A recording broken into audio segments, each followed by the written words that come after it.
say goodbye.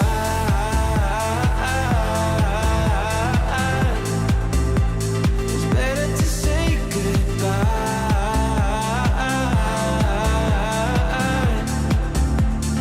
Why did you say goodbye?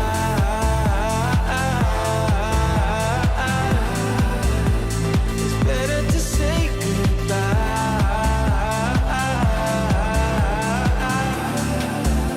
So why did you say goodbye?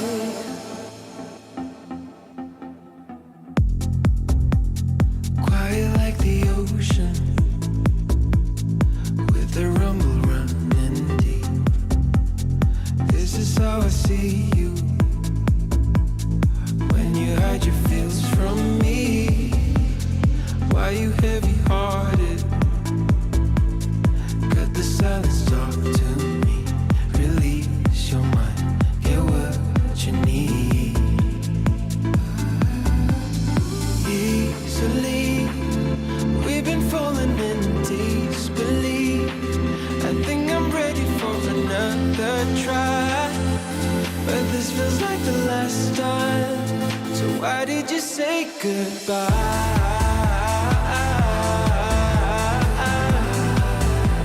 It's better to say goodbye.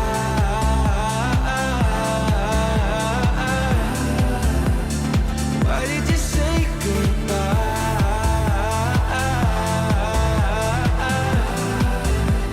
It's better to say goodbye.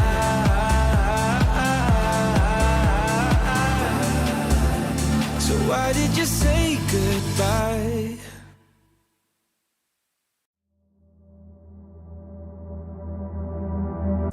Is it wrong of me to think of you all the time?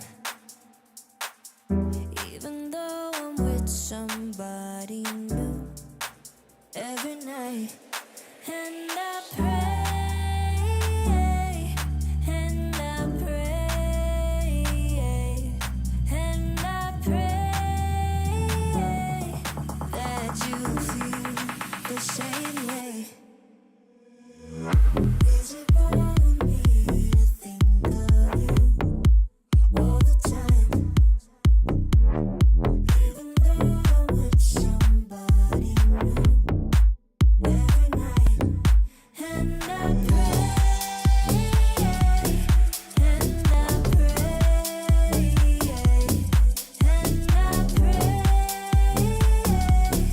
that you feel the same way. I don't know what you're thinking, but my mind is full of fear. Cause I felt this world without you, I feel safer when you're here. It's been a couple months now, feels like time's been moving slow. And I can't tell where my head's at, so can you let me know? Is it wrong of me to think of you all the time? Even though I'm with somebody new every night. And I pray, and I pray, and I pray that you feel the same way. Is it wrong of me to think of you all the time? Even though I'm with somebody new every night. And I pray, and I pray, and I pray that you feel the same way.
things up for good.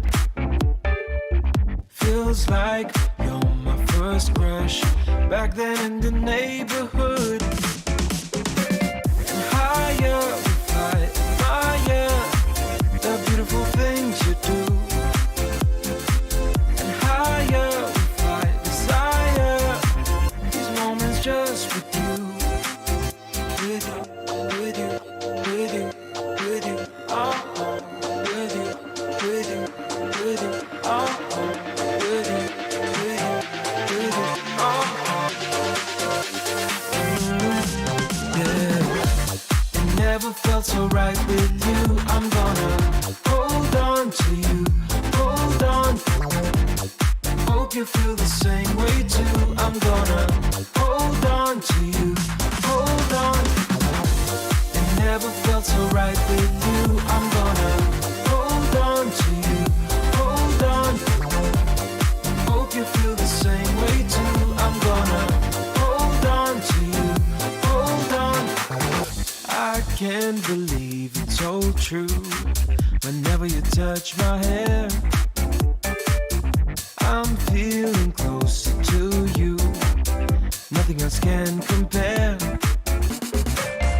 Higher we fly, admire the beautiful things you do. And higher we fly, desire these moments just with you. With you, with you, with you, with you, oh, with you, with you, with you, oh, with you, with you, with you, oh.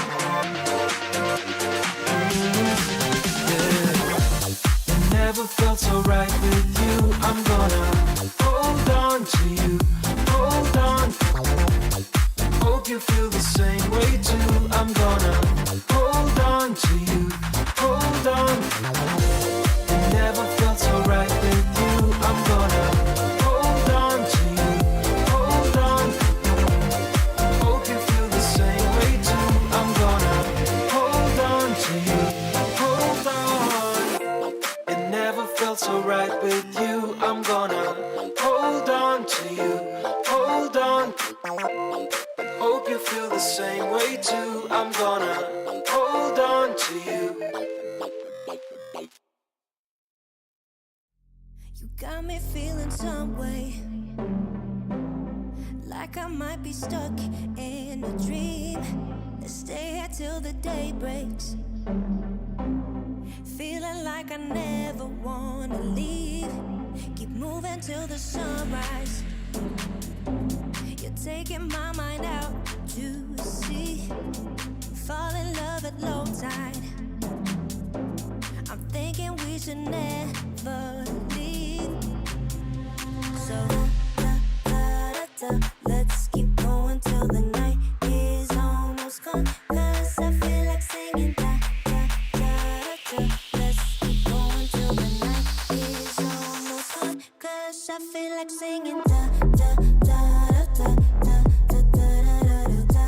till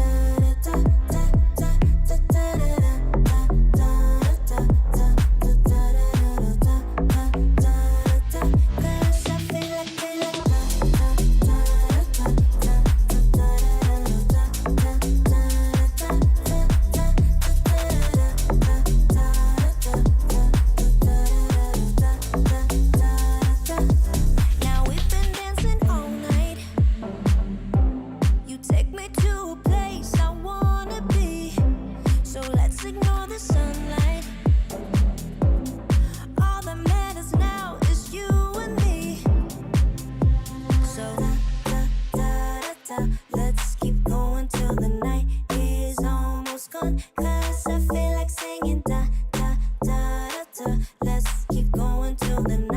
gone. 'Cause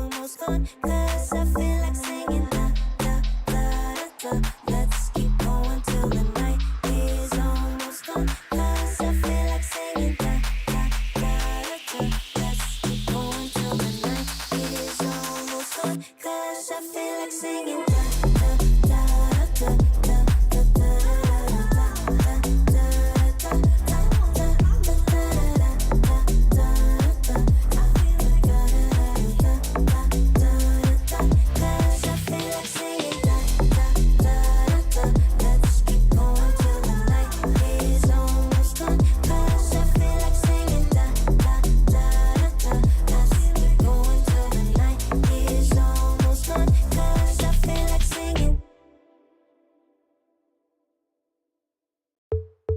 beautiful life.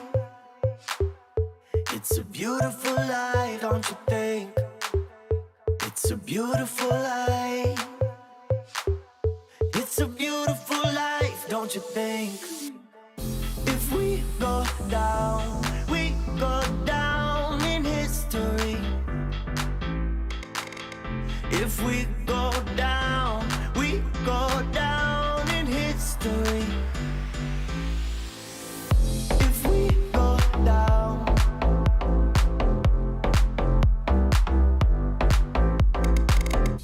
if we go down,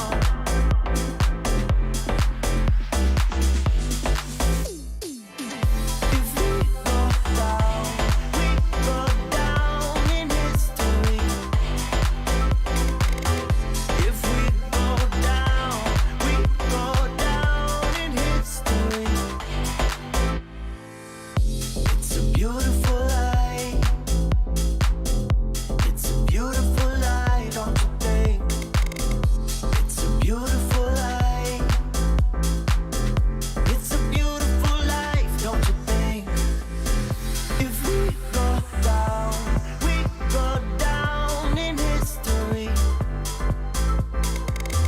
If we go down, we go down in history. If we go down,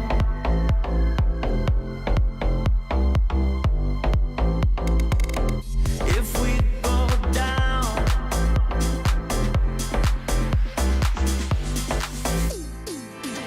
if we go down, we go down in history. If we go down, we go down in history. Beautiful life. Beautiful life, don't you think? It's a beautiful life. It's a beautiful life, don't you think? It's a beautiful life. It's a beautiful life, don't you think? It's a beautiful life. It's a beautiful life, don't you think? If we go down, we go down in history.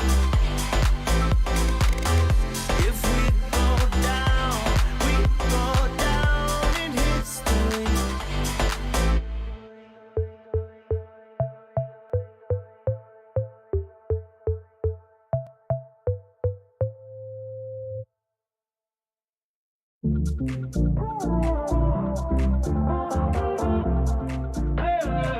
Give me some clarity. First time that we met not long ago. Before you had to get back on the road, we spend every second of the day together. I remember when we talked till 3 a.m. Driving around in town in your old van. Tell stories about who we used to be. I still feel your touch though you're not here.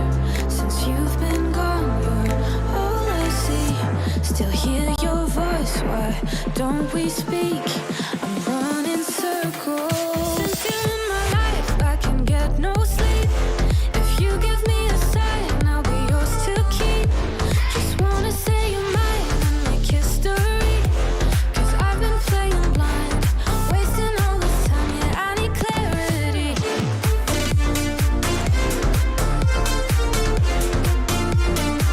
Give me some clarity.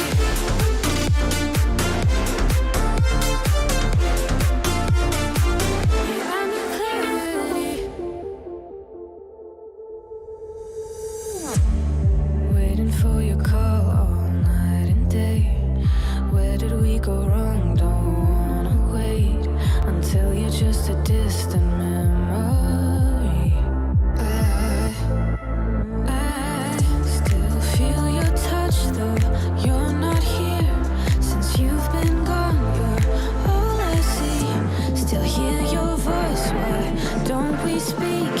I'm running circles. Since you're in my get no sleep. If you give me a sign, I'll be yours to keep. Just wanna say you're mine and make history. 'Cause I've been playing blind, wasting all this time, yet I need clarity.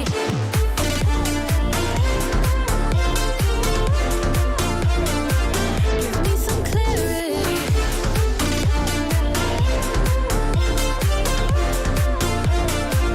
You got me clarity.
Let's love for the night.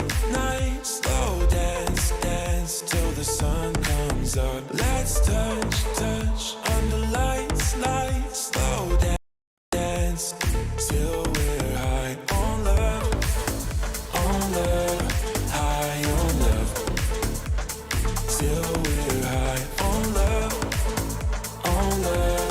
high on love. Till we're high on love, high on love. Till we're high on love, high on love. Till we're high on love.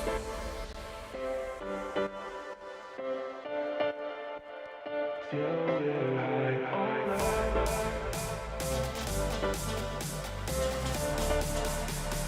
Till we're high on love,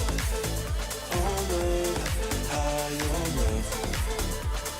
Till we're high on love, high on love. Till we're high on love.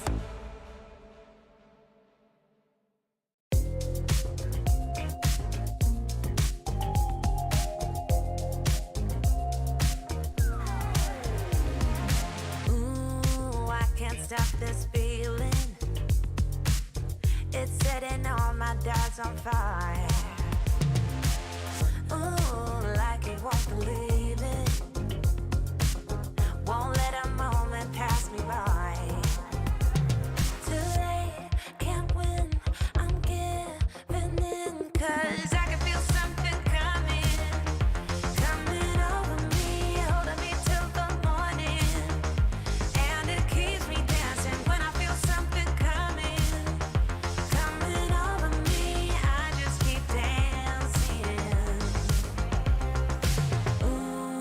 morning light so blinding.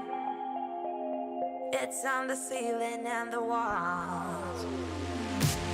Where is my name? 'Cause I can't find it. Those early memory lane walls. Ooh, but I know it's the price that you pay. Ooh, for living it up on Saturday. I can't win, I'm giving in. 'Cause I can feel something coming over me, holding me till the morning. And it keeps me dancing when I feel something coming over me. I just keep dancing.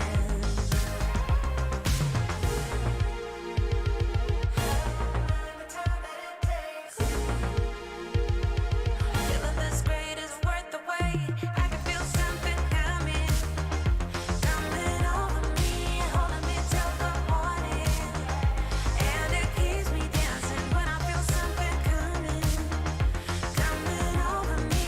I just keep dancing. I can feel something coming over me, holding me till the morning. And it keeps me dancing when I feel something coming over me. I just keep dancing.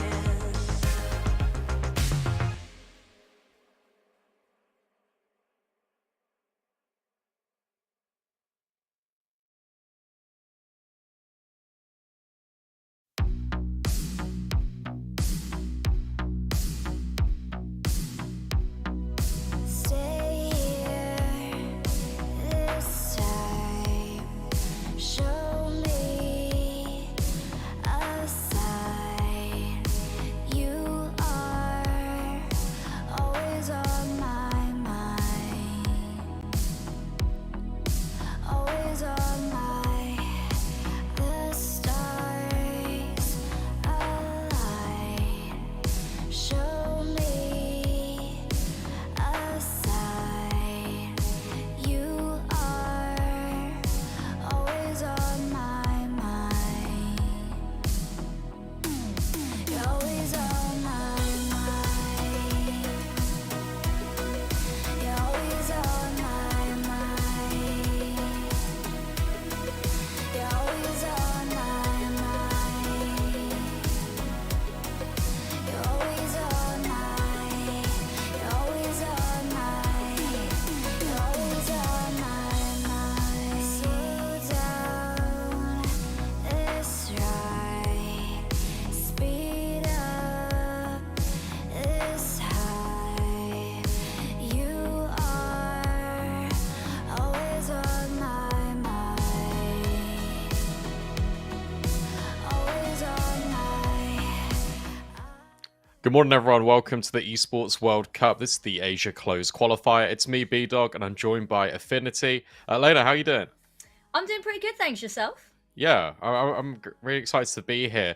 There's a lot of action coming up, to be honest, guys. It's not just the Asia Closed Qualifier. We've kind of got all regions that are going to be taking place over the next few days.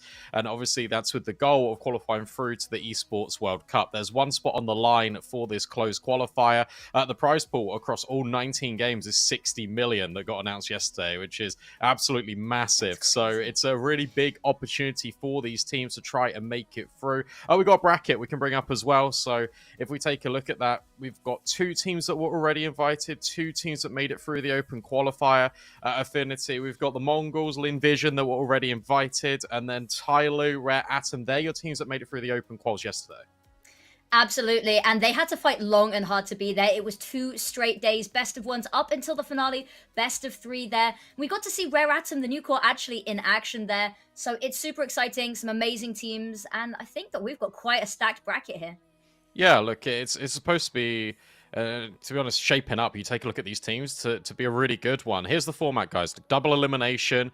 If you do lose your opening game or even in the upper bracket final, don't worry, you still got another lifeline. It's all for that one spot, though, right at the very end. One of these 4 teams will make it through the closed qualifier, will compete at the Esports World Cup. We've also got the schedule we can take a look at today. Obviously, you can kind of see the games right there. The Mongols versus Rare Atom, that's going to be covered here on the A stream. And then Tyloo versus Lin Vision. We'll keep you updated with how that is going on as the map sort of progresses. And then also on the A stream, we'll be covering the upper bracket final as well. So the winners of both of these opener best of threes, we've got you covered.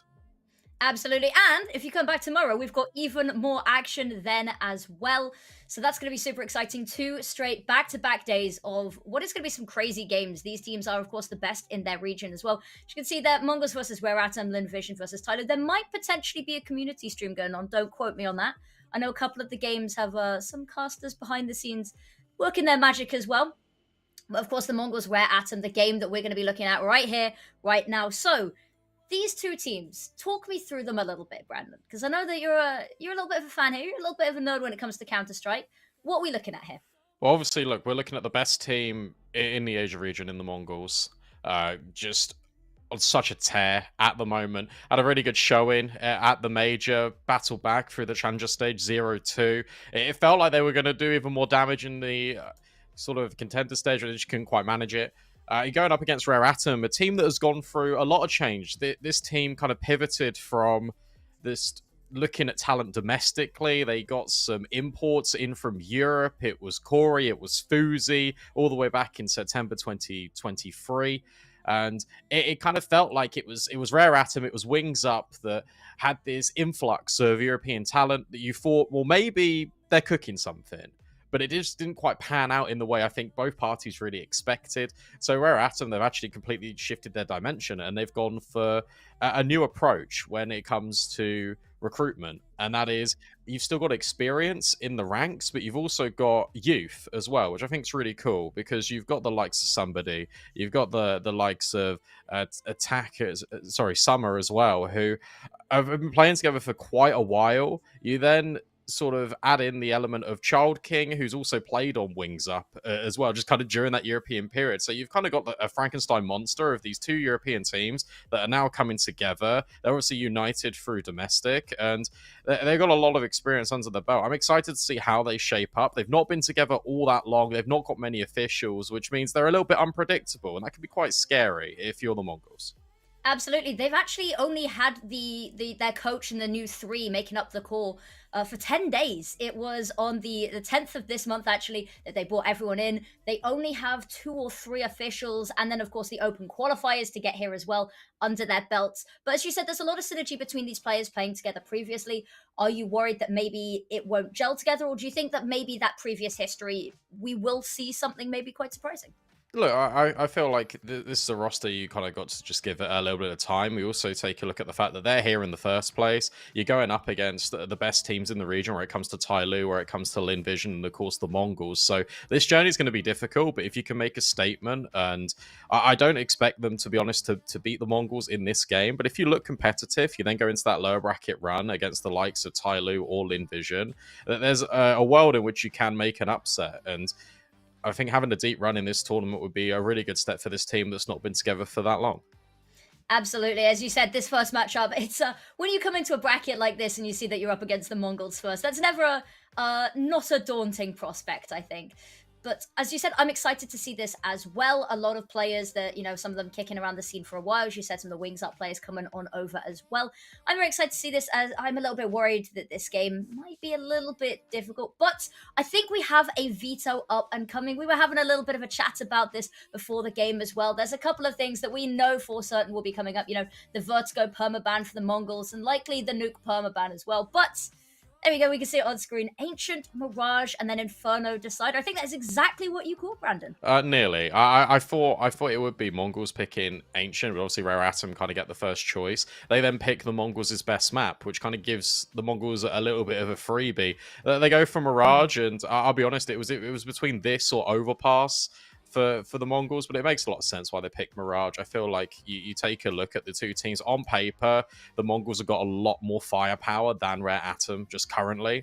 So you take it to a Mirage, but for Rare Atom, that's actually quite a good thing because, look, everyone's got experience playing Mirage. It's one of the most basic maps in terms of like layout. You kind of got the 3 lanes that you sort of expect. Everyone and their gran has played Mirage. So you take a look at this, you can make it a little bit puggy if you're Rare Atom, which is good, especially for the likes of Summer, who's now transitioning into that IGL role. So for him, he can kind of call a little bit looser potentially, and you can kind of get the AWP online. I feel like that's where the AWP head-to-head will be probably highlighted the most in this game between 9-10 and Risk. So I'm excited to kind of see how it pans out, but you take a look at all 3 of these maps and all 3 of them are heavily just in favor of the Mongols.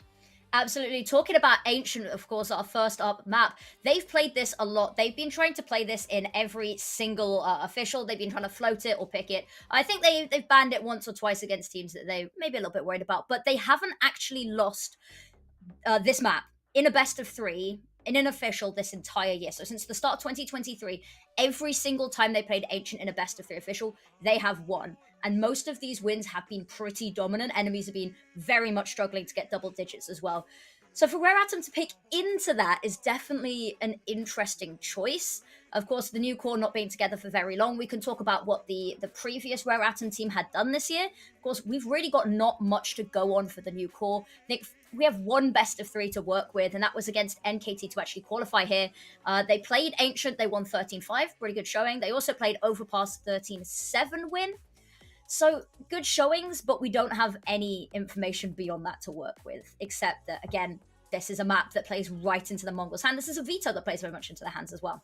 Yeah, it does. But look, I feel like Rare Atom, you take a look at this, you look at this Ancient pick, and it's because it's comfort. It's because they did used to play it a lot, obviously, when they were kind of a European team. Same can be said for Wings Up as well, right? Wings Up, they used to prioritize Ancient quite a lot. So this is just comfort, and this is a map that they feel quite sort of happy playing because they're used to it. It's now just about kind of getting the pieces together and forming some competent mid rounds, because that's going to be the danger, because the Mongols are really intrusive, especially on their CT side. You're not going to be able to fight for mid quite freely. You're not going to be able to take space over towards B instantaneously. There's going to be a lot of tug of war there, and the Mongols are very good at just taking that space almost instantly. They really restrict you towards your spawn, and you can't really have any map control. That's the danger that Rare Atom needs to try and overcome. Absolutely. I believe we might be having a short little break, however, just to make sure that everything is set up and ready in the server. We don't want to keep rambling and keep you guys waiting. It gives you time to go get some snacks, maybe go get a drink, settle down, get yourself comfy as well. But we'll be back as soon as we can with the game all ready for you guys.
this chemistry. One look at you and my heart explodes. Just let me be the one you keep. Moments away now from just jumping into the first map of this first best of 3.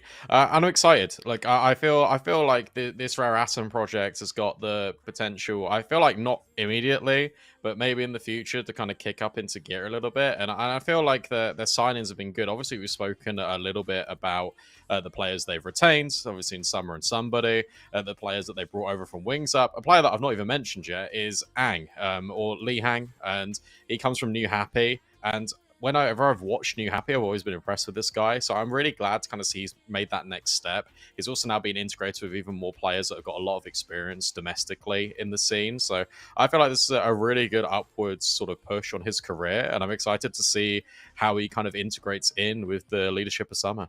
From what we've seen already and the stats that we've seen coming out of, the open qualifiers and the best of 3 towards the end, looking pretty strong within this team as well. Hopefully the pieces coming together to allow them to thrive as much as possible as well. Of course, that's what you want to see from the players. You don't want to see anyone be struggling. And I think that the team that they've got now, I think the role is starting to line up pretty nicely there. As you said, the new IGL, I believe it's Summer that's starting to transition into that calling sort of role. Hopefully with this new roster put together, they can start to build up that IGL around this team as well. Make sure that everyone is feeling where they're playing.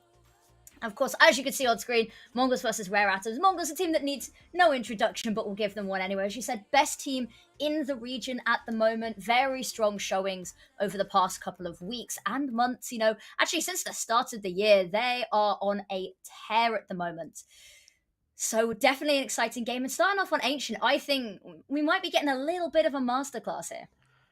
Yeah, it's gonna be difficult for Rare Atom. Of course, just to also talk about Summer and his leadership. Obviously, it's been an IGL for quite a while, but when it comes to sort of transition into the role, what we mean by that is for Rare Atom, he wasn't calling initially. It was X-Pro that was kind of taking the mantle quite a lot towards the tail end of when he was still in the roster and with the European guys. So now Summer's kind of back, and it's just kind of making sure he's got the culture from Rare Atom, but also just integrating the new pieces in. He's got the experience to do it, so it's exciting to see how he shapes up. Of course, this is going to be the most challenging game they've played so far, going up against the best team in the region.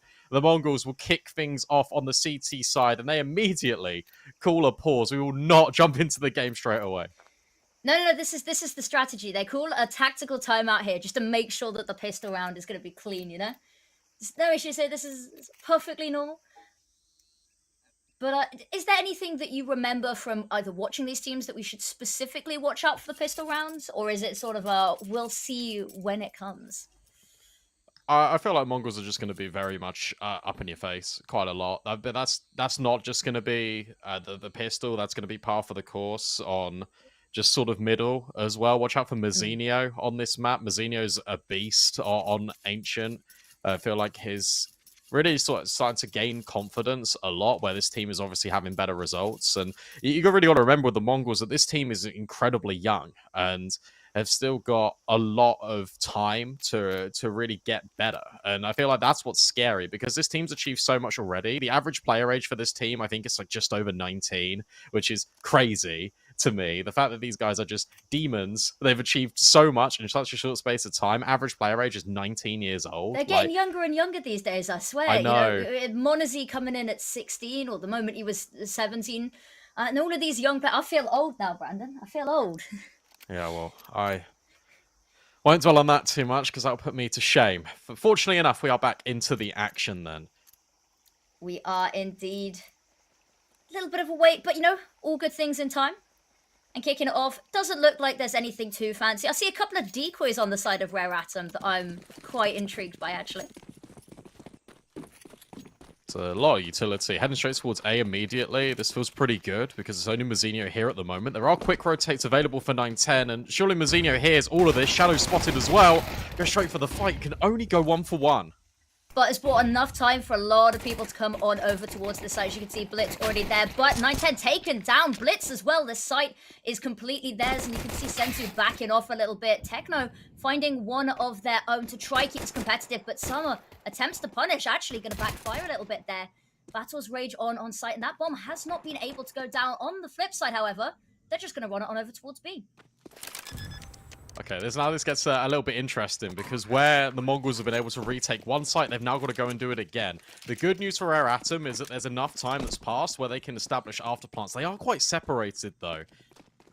They are, and if they can isolate this fight here on Child King, has a lot to do here, and there's no way for the trade to come on through here.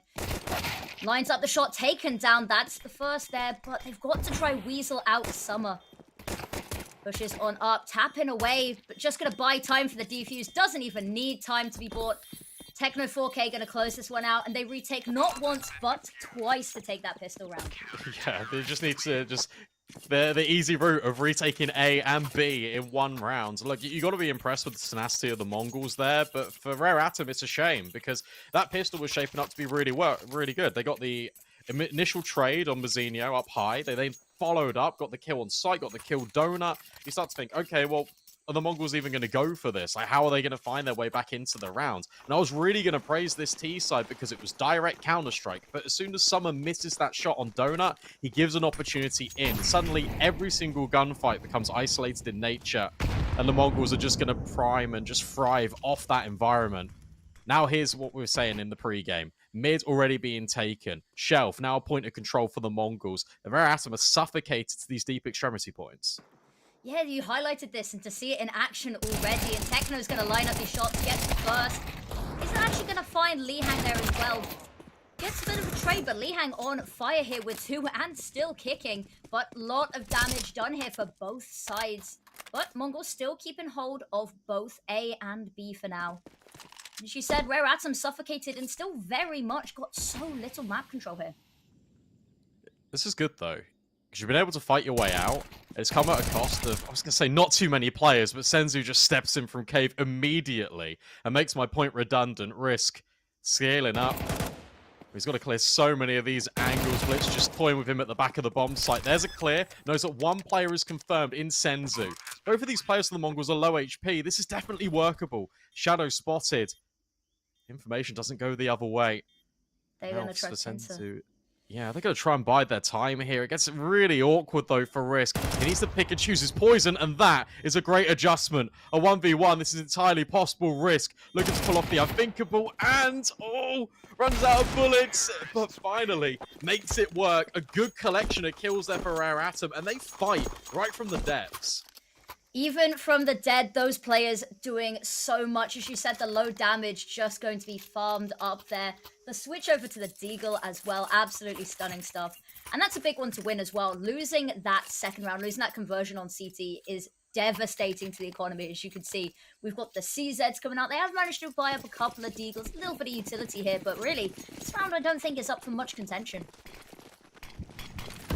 It's interesting watching that round back because it feels like Mongols, they kind of get all the basics right and then they just give over yet again. We talk about individual gunfights in the pistol. That's evidence backed by the Mongols, kind of suffering from success a little bit, thinking they can kind of take every single fight. Thinking that the round is over as well when Senzu locks in those 2 kills towards Cave. Needs to be a little bit careful. Aratum packed quite a punch, and although that's a missed molly, it's not going to result in anything too bad. Mongols are gambited and gone over for that B-stack, but the reality is the same. Ooh, the damage from the Molotov there would have been heard. 9-10 just desperately trying to fire off shots to find something, but they're not really going to want to hand over anything for free. Now it's another retake on the hands of the Mongols, but this postcard looking pretty clean. Zeno going to be taken down 9-10 as well, and look at that. The kill feed lights up, and it is a flawless end to that round. Yeah, and I wonder if this is going to be just a staple point for Rare Atom, because obviously that's twice now they've ended B, or I guess looked to end B, where things got a little bit chaotic on the pistol, but they're identifying that as a little bit of a weakness here for the Mongols already. And that makes a lot of sense, especially when Mongols just employ 2 players that are dedicated in towards mid, 2 players that are going to push down over towards B ramp. A, notably, would be quite weak, and yet again, you've kind of got this posture in. A couple of players going towards mid, but where's that bomb? It's once again heading towards A. Stack on B, of course, that was a 4-spy in the previous to the Mongols. Now they're left with absolutely nothing. I think they've realized pretty early on here that the gamble not quite going their way, but actually moving on over towards A. Gonna try to find something. They managed to get ahead of this push as well, but gonna be held at bay by that Mac 10. Risk actually Not looking where they're going. Dangerous and Lihang, however, going to pick up those pieces. Nice nade there. Zeno going to be feeling that one. Potentially not at all, actually, but taken down by the Galil of somebody instead. Lihang desperately just trying to weasel out these final players. Yeah, this one should never really be anything. It hasn't been. 1 kill, that's fine if you're Rare Atom. Most important thing in rounds like this is just making it not be too expensive. That's exactly what they've done. You're more than happy with this. You've already relegated the Mongols all the way down on the loss bonus to kind of pull out the USPs early. Now this is the scary point. This is where Mongols do their best work, obviously. They've got the weaponry, they've got the utility to support themselves, and for them, hopefully, it's a bit more of a better showing. But I'm liking this for Rare Atom. It's very punchy, it's very direct, they've got a clear idea of what they want to do, and they're not afraid.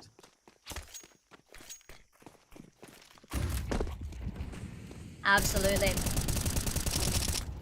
But it's good to see Rare Atom taking it, especially on this T side pretty early on. They have not had too much resistance. Of course, that force buy that we talked about, not exactly anything to write home about. But now they've got the weapons, putting them to good use. But Risk on that already is a force to be reckoned with, actually leading the charge a little bit with it here. Entry warp, if you will. And that's another kill. That's player advantage in their favor. And the bomb going down early once again. Dear. Oh dear, Techno. He's got to some mischief, hasn't he? Risk, who started off the round so well, immediately overwhelmed by the amount of players swarming the bomb site.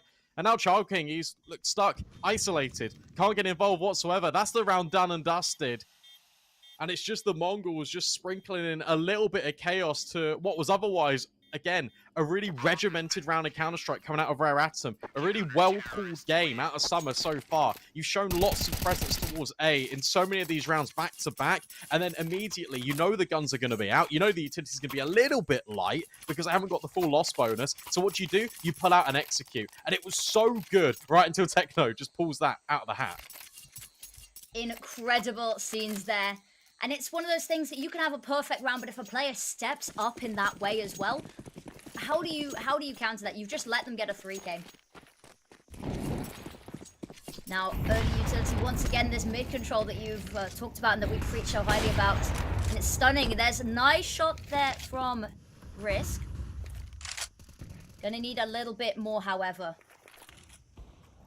Slowly working their way towards A. Little bit of control everywhere, but the Mongols there trying to take back some of this. Lovely hit there from Blitz. Techno as well on the follow-up. Flashbang. Trying to find Techno there, but actually just going to force him back and make their life even more difficult. Child King has found a lot of space. I say that Blitz is lightning quick. Going for some more as well. Knows that somebody's here. Summer, however, clinical on the flank kill. Now it's a 3v2. Things slow down a little bit. Rare Atom have had to forego a lot of this space once again. Nowhere near a bomb site, and now there's only 2 of them left to do this. But oh dear. Techno's creeping on up. They spotted it as well. He gets the kill, he gets the adjust, but caught with utility out. 1v2. We've seen them work for Rare Atom. But again, bomb isn't down now. Bomb's not even close to a site. It's still okay though, because if you're the Mongols, you do 2 things, which is the former here, which is where they split up. They just take 1 bomb site each, or you group together and just kind of play retake. Instead, Summer is probably going to die at the hands of Blitz here. You see the Blitz just holding a slight off angle, so as soon as Summer walks up the ramp, he's probably just going to go straight into the crosshair of the AWP.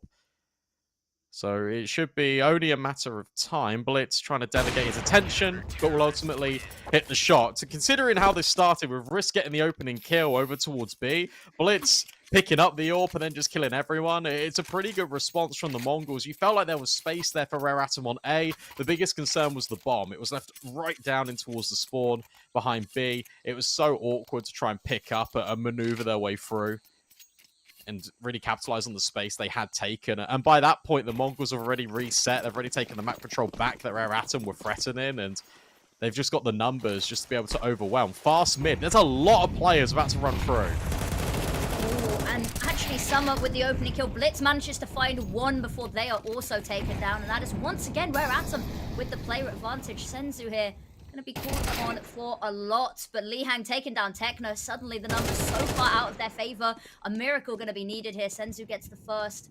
Somebody knows they're there. Here's the shot, peeks out, perfect timing. Now it's just 9-10 on that AWP. Maybe looking to just save. A little bit of a difficult angle here. Knows that somebody was top mid. Doesn't really want to push back onto a site that might be occupied as well, but has to find somewhere to go.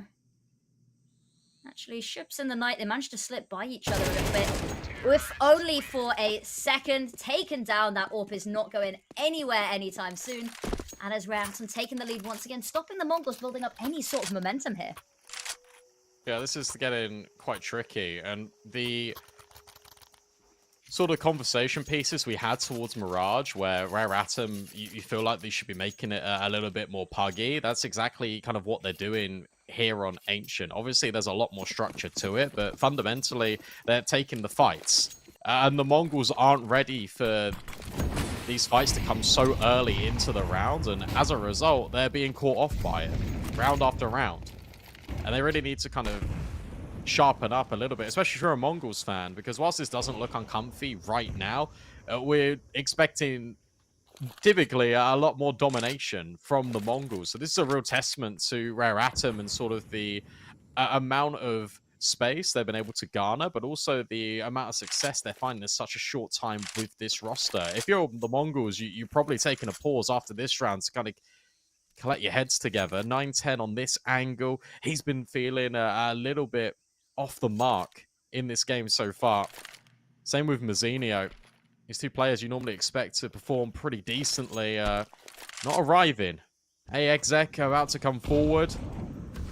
Should be pretty easily handled by Rare Atom, although the MP9 has found something, and there is Mazzinho chiming in for more. A lot of damage has been done to these players. At a 2-on-3, especially with an M4, you go for this. You could. Unfortunately, that M4 going to be taken down. It's just Senzu on the Deagle, and we said low health could potentially farm, but Lihang, we sung their praises before this game, and we're going to sing them once more. That's a 5th round, very well handled. We talk about that MP9, the perfect angle for that. And they just sort of farmed there. A lot of resistance put up, but again, a round that maybe I would have liked to see a little bit more damage towards the end with. You said the A1S there. You could have gone for a bit more, but unfortunately not how the chips fell. Beautifully done here from Rare Atom. I am more than pleasantly surprised by this. And once again, just forced fully onto an eco. They keep forcing up onto these Deagles. We thought maybe they'd take a pause, evaluate what's going on, but they haven't.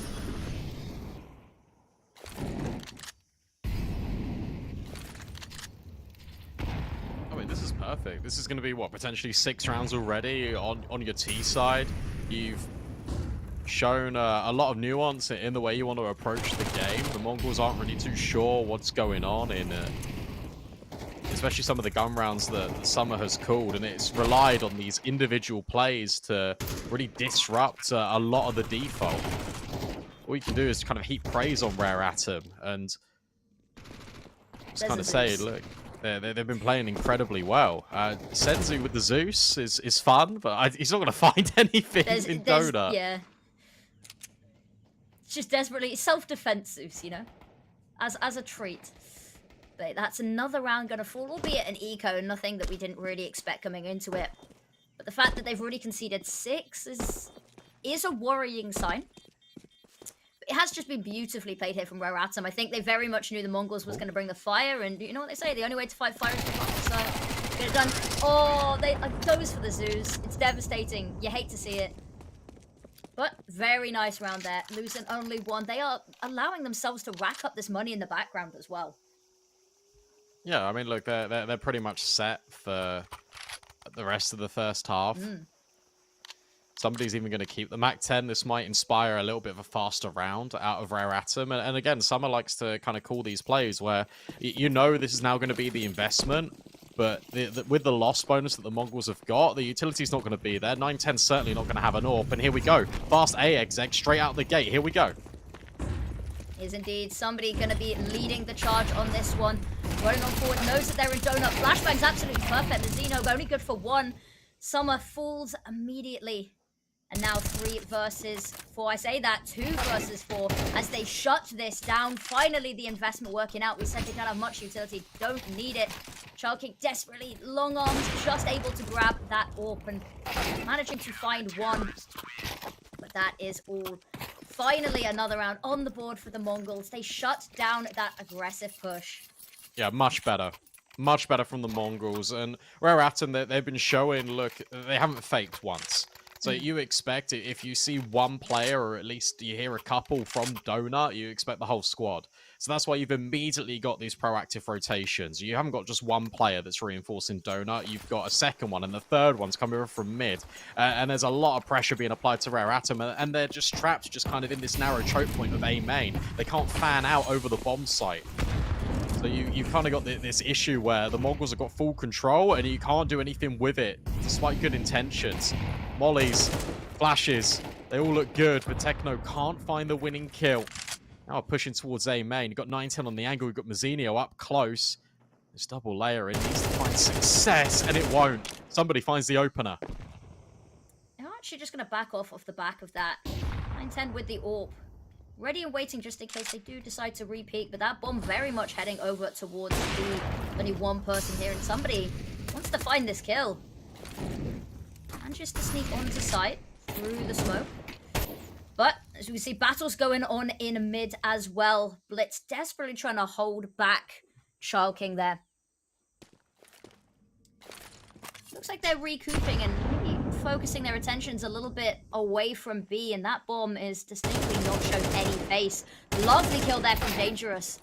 Senzu to trade.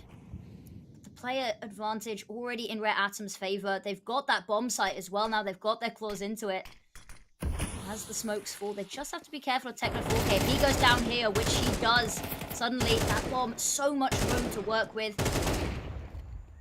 They have managed to keep somebody pinned very much on that other site. 9-10 with a kill, but maybe just a bit of consolation here. Oh, they line up though. Senzu's giving them a lifeline. Summer throw now into this 1-on-2. Has to dodge the flash. Player out short, player out long, and the AWP has upgraded into an AK. Good adjustment, and needs to find the follow-up. It's Summer yet again. Keeps on going for this team. You feel like Mongols have got a way back in when Senzu lines them up over at Cave, but no. It's the IGL leading by example, keeping Rare Atom afloat. What an insane way to end the round there. I thought maybe it was all over for Summer when they lined up. That's a huge mistake to make. But what a clutch here in Rare Atom. They take the lead at the half regardless of how this final round goes. And there's not a huge buy to really deal with here. For Rare Atom, they're going to play this as they played the previous rounds. Actually, maybe a little less aggressive than we've seen them be. Choking. It's a couple of cheeky CTs trying to find some space to deal with here. Spots the first, takes down Mazzinho. Now Senzu, here's the footsteps. Manages to get the trade, albeit a little belated, but keeping the numbers even. And as you can see, they know that they have nobody else over towards the A. They've rotated everyone over B. And now we're at them. Infinitely more difficult job ahead of them.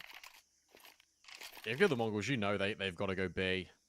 You smoked off middle, you've got this push out of Senzu, you've got all the control. So now it's just, yet again, just establishing these crossfires. Bait and switch in, 5-7 looking to take control in towards Cave and then set up the MP9 instead. It's Route 1, yet again from Rare Atom. 9-10 dodges the flash, and in fact, it catches a couple of these players. They get mown down by these SMGs. There will be a trade, and Summer even finds another one. Blitz walking through the smoke yet again, trying to get tricky with it. But somebody knows the games. You can't pull out these smoke plays round after round after round. And with 35 seconds left, Rare Atom evacuate B. They want A, and it is the perfect read, but Senzu's hot on their heels. Absolutely. They've got to be very careful here. Some are going to be the contingency here. Just to make sure that as they rear their head, is spotted and taken down. Now somebody left in the clutch. The AWP, the perfect angle to do this as well. Knows he has to cross and hits that shot every day of the week. And that's going to be an 8-4 off. We'll see you on the other side of the break.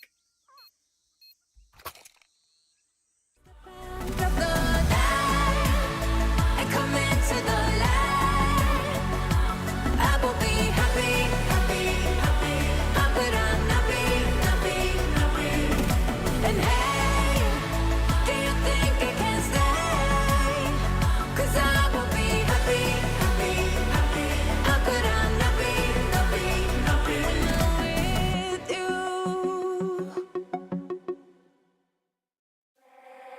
I keep your picture in my room, 'cause it gets me in the mood. You still live free in my head. You got me so confused. My mind is full of you. Still want you in my room. Don't wanna get rid of you. On my mind when I am up too late. You got me so confused. My head is full of you. You keep slipping away. I learned the hard way. But something's gotta stay. Don't let it go to waste. Do you remember all of the long nights warm in my bed? Nightfall to sunrise, that's what you said. You held me so tight each time again. I keep your picture in my room. Don't wanna get rid of you. On my mind when I am up too late. You got me so confused. My head is full of you. Done with silly games. Don't leave me hanging on. Keep me hanging. Said it once, I'll say it again. Your love is what I want.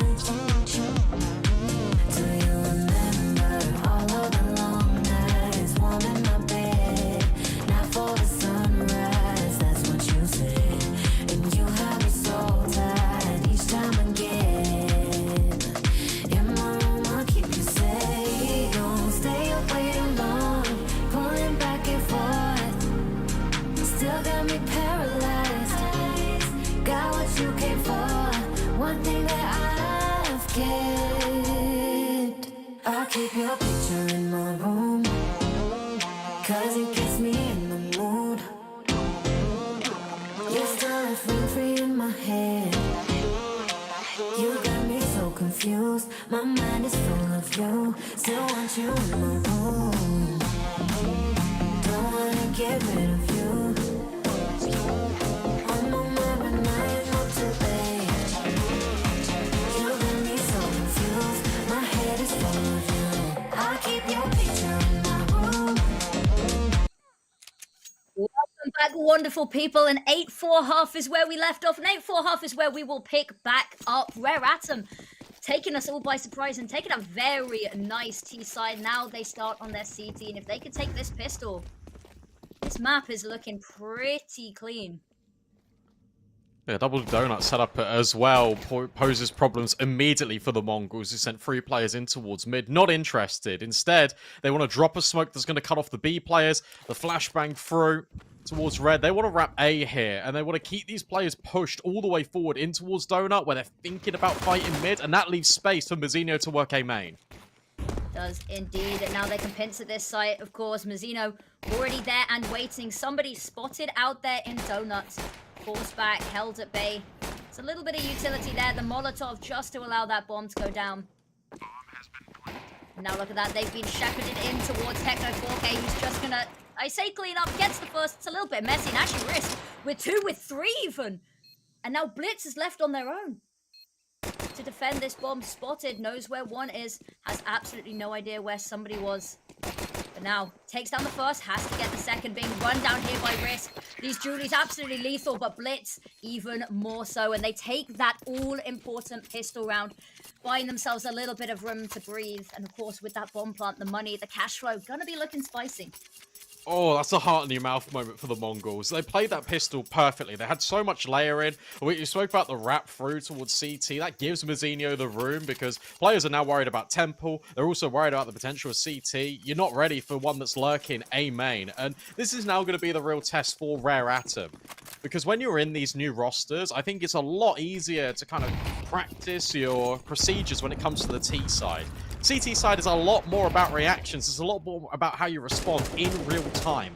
And that takes chemistry. That takes a lot more time to gel together than it does in that first half. So whilst 8-4 looks incredible, you never want to count the Mongols out, especially with the kind of impetus we've given this team being the best team, because they are. And you can't give them sort of any little errors to kind of capitalize upon, because they will punish you. This one's a little bit more by the book. Taking map control, spreading out, just their connectivity over the map. You've got this tether between mid and B. You've got good space now in towards the first stage of Cave. The Mongols can take this anywhere, and it's up to Rare Atom to now respond. A third player leaning towards B looks good at the moment, but this molly is going to really disrupt this setup. Is dangerous, forced off. Summer desperately hoping it doesn't spread. It is safe for now here, and that might cause some issues for the Mongols, but they're going to do their due diligence. Actually, Summer managing to get that kill as well.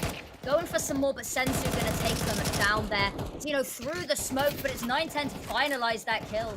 And now somebody in risk, desperately trying to throw those weapons across to each other and just save them, because there is nothing left in the bank. But Sensu not willing to let anything slip between his fingers. And they sweep up. No weapons to be saved, no players to be saved.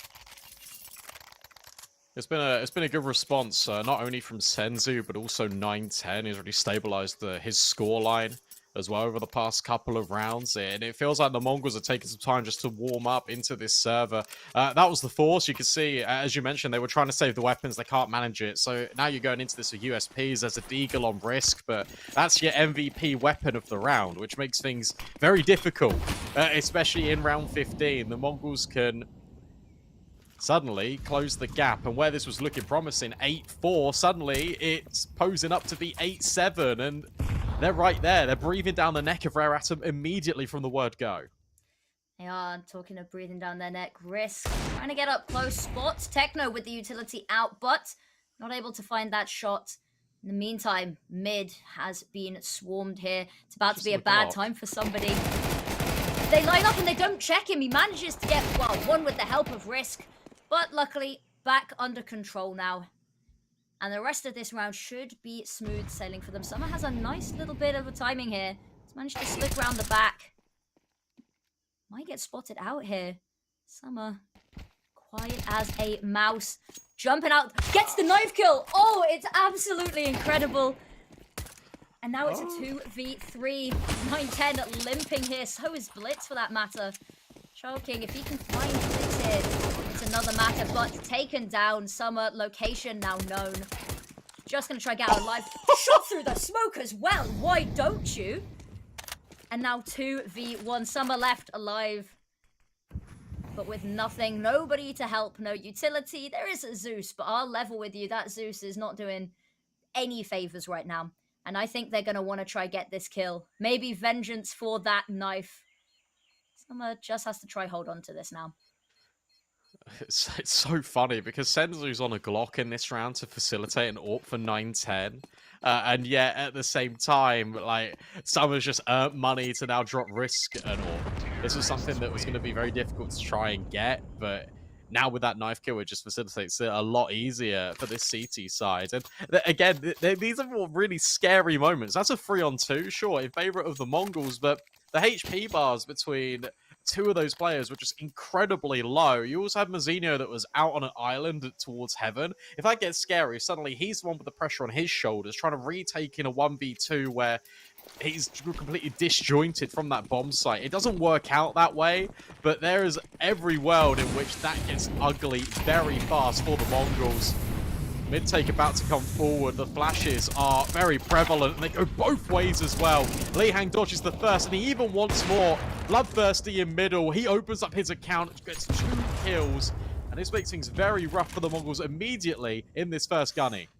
Ooh, the battle of the Orps. The clash of the Titans about to come on through. 9-10 going to win that one out.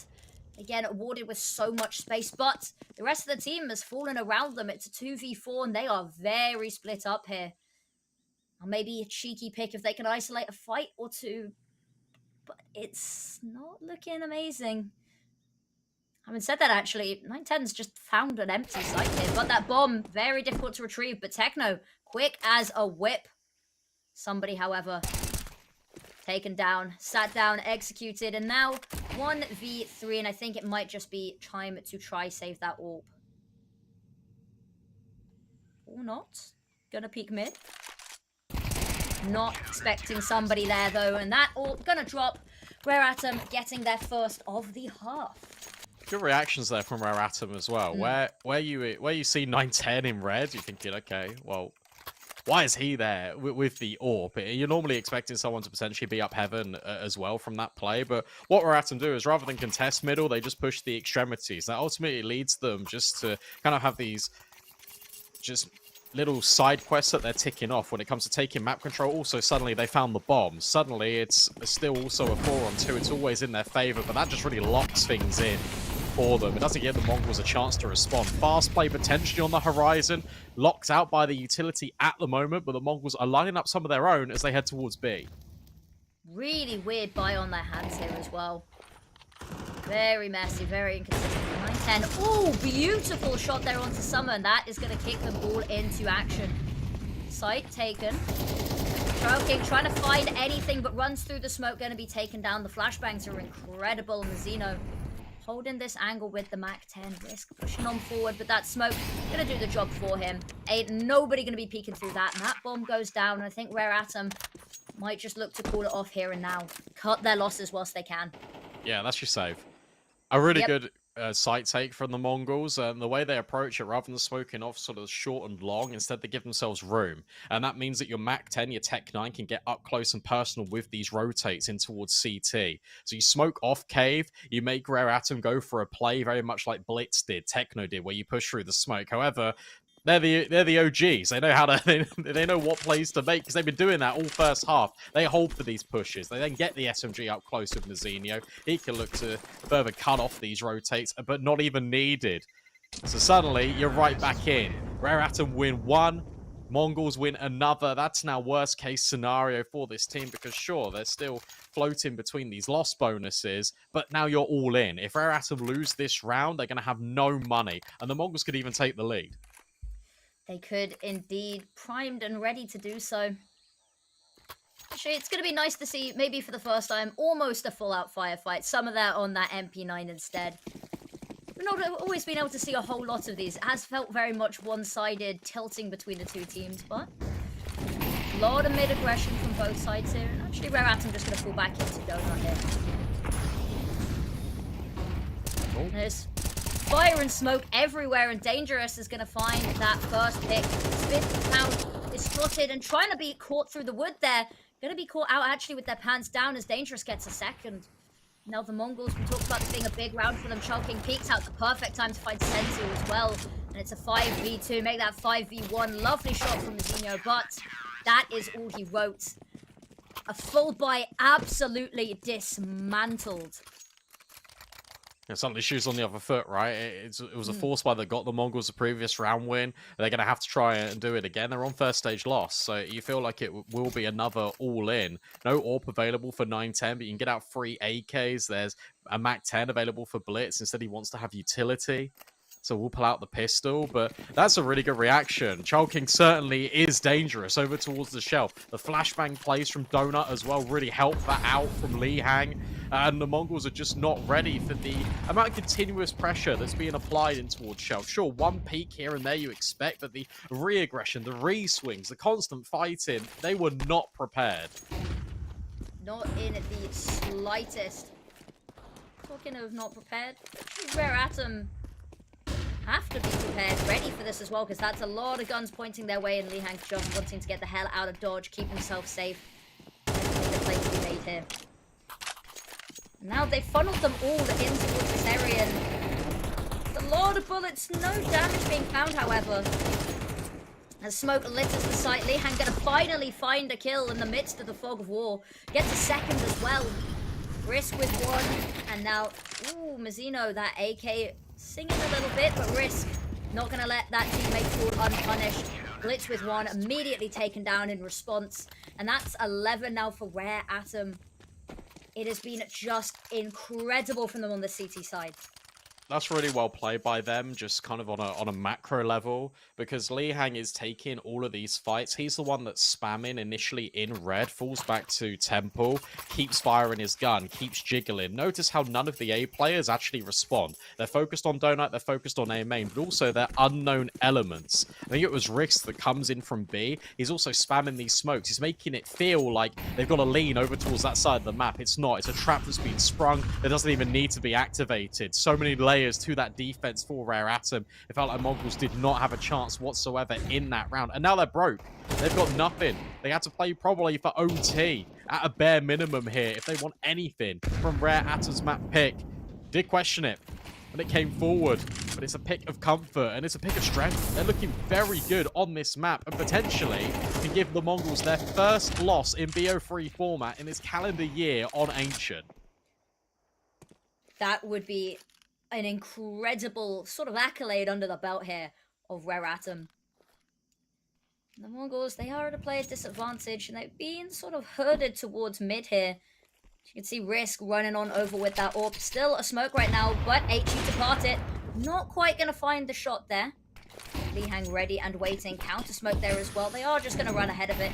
But the Molotov, all this utility coming into action. So are those rifles. Risk with one, Lihang with two, somebody with one. Everyone pitching in to get them there to that map point. You said to take away the first ever Ancient from the Mongols. Best of 3 format and officials this year.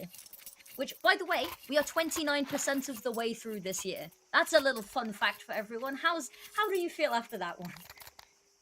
Horrible. Where's the time Where's gone? the time gone? Speaking of horrible, look at this buy. Not the way you want to be trying to defend this and fight for overtime. Tech 9 to 10. They're getting space up B, so this is probably going to be another like B quick play up the ramp. Let's see. But there's 3 players here. He's straight into the orb, but it's Child King doing absolutely everything. This one's done. This one's over. Rare Atom win their map pick 13-8 against the Mongols, and I thought the CT side was going to struggle. I really did. But as soon as the guns come out, that's where they shine. There was a lot of proactivity on those rotates. There was a lot of just immediate decision making, which I thought would not be here for a team that's not been together all that long. But it's the experience domestically that this team has got that you put it together. Maybe it is just a natural selection when it comes to the gelling. This is really good to see out of Rare Atom. And now Mongols, they're worried. They are indeed, because of course we're going on to Mirage next up, aren't we? This is a map that Rare Atom also in the past historically have been okay to play. They don't ever particularly ban it. They've picked it a couple of times as well. So what we thought going into this was going to be a very difficult uphill battle for them. They've put themselves in a very nice standing going forward. And I am so excited to see how this continues. As you said, the gelling natural selection maybe as well. We talked about how some of these players played together in the past. A lot of synergy there as well. But I am really surprised by that. The Mongols, I think we talked coming into this, they very aggressive playstyle here. Fire with fire, however, does play out in Rare Atom's favor on both sides, really. Yeah, look, it's going to be interesting, but you think about it, the Mongols, they've got a lot of experience here. This is kind of what they've got on their side. We're talking about domestically, but internationally, and especially recently, the Mongols have been playing this map quite a lot and to a very high standard. They beat Furia on this map, for example. They've had close run-ins with Na'Vi, who eventually became the major winners. They beat Pain in that map that they took off them in the series that ultimately got them eliminated from the major. But they've got reps and they've got a lot of sort of belief in their ability. I feel like they might be a little bit shell-shocked from that Ancient, but it didn't really feel like we got the same Mongols that I'm used to seeing on that map. And Rare Atom, they continue to impress and they continue to deliver. Whether that's a consistent feature in a best-of-3 series, though, is about to be tested. We've got Mirage coming up just after this.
one night together.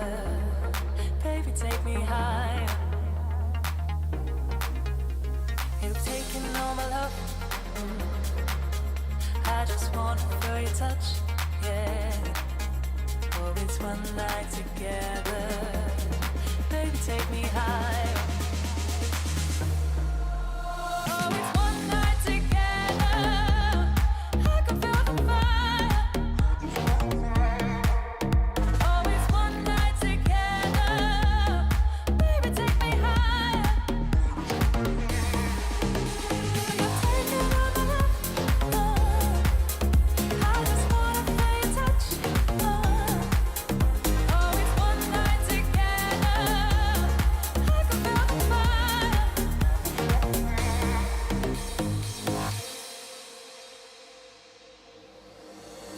One night together, I can feel the fire. One night together, baby, take me higher. You've taken all my love. I just want to feel your touch, yeah. Oh, it's one night together, baby, take me higher.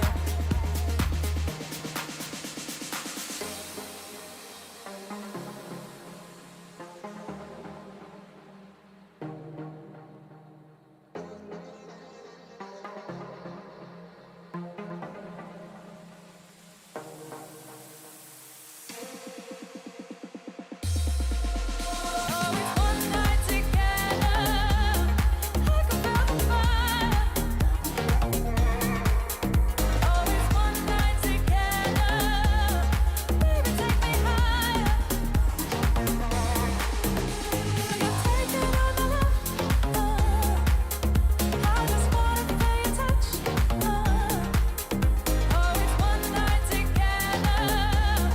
I can feel the fire.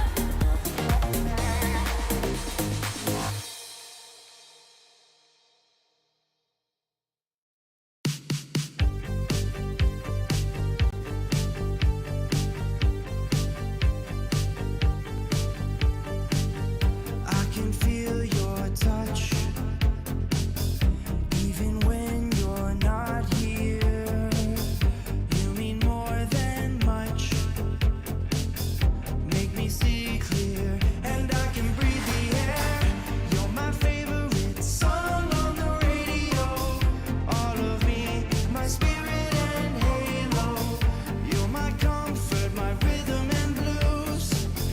You're the headlines in the morning news. I carry you wherever I go. You're in my heart till I'm weak and old.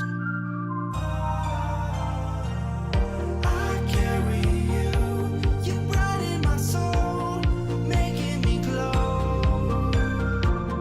I carry you wherever I go. I can see your face in a crowd of millions. No one can take your place.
before we do something best. So why don't you sit down? We deserve better. Oh yeah. Our piece of heaven. Oh yeah. We deserve better than this cold touch.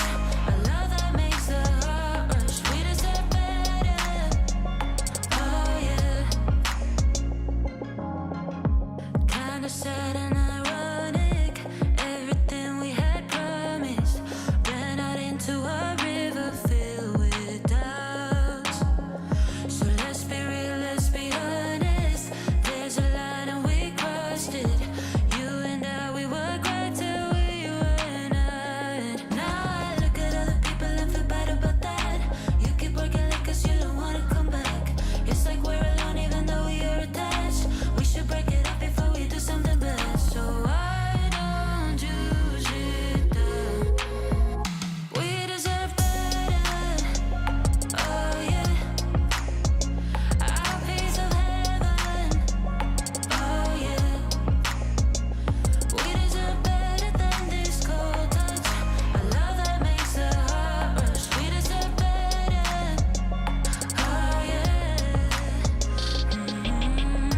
We did a lot in this darkness. Somehow we became heartless. You and I, we were great, but now we're not. No need to fight for the stars, no. Let's let go, let's move on now. You and I, we were great, but now we deserve better. Oh yeah. Oh yeah. Our piece of heaven. Oh yeah. Our piece of heaven. We deserve better than this cold touch. A love that makes the heart rush. We deserve better. Oh yeah. We deserve better. Oh yeah. Our piece of heaven. Oh yeah. We deserve better than this cold touch. A love that makes the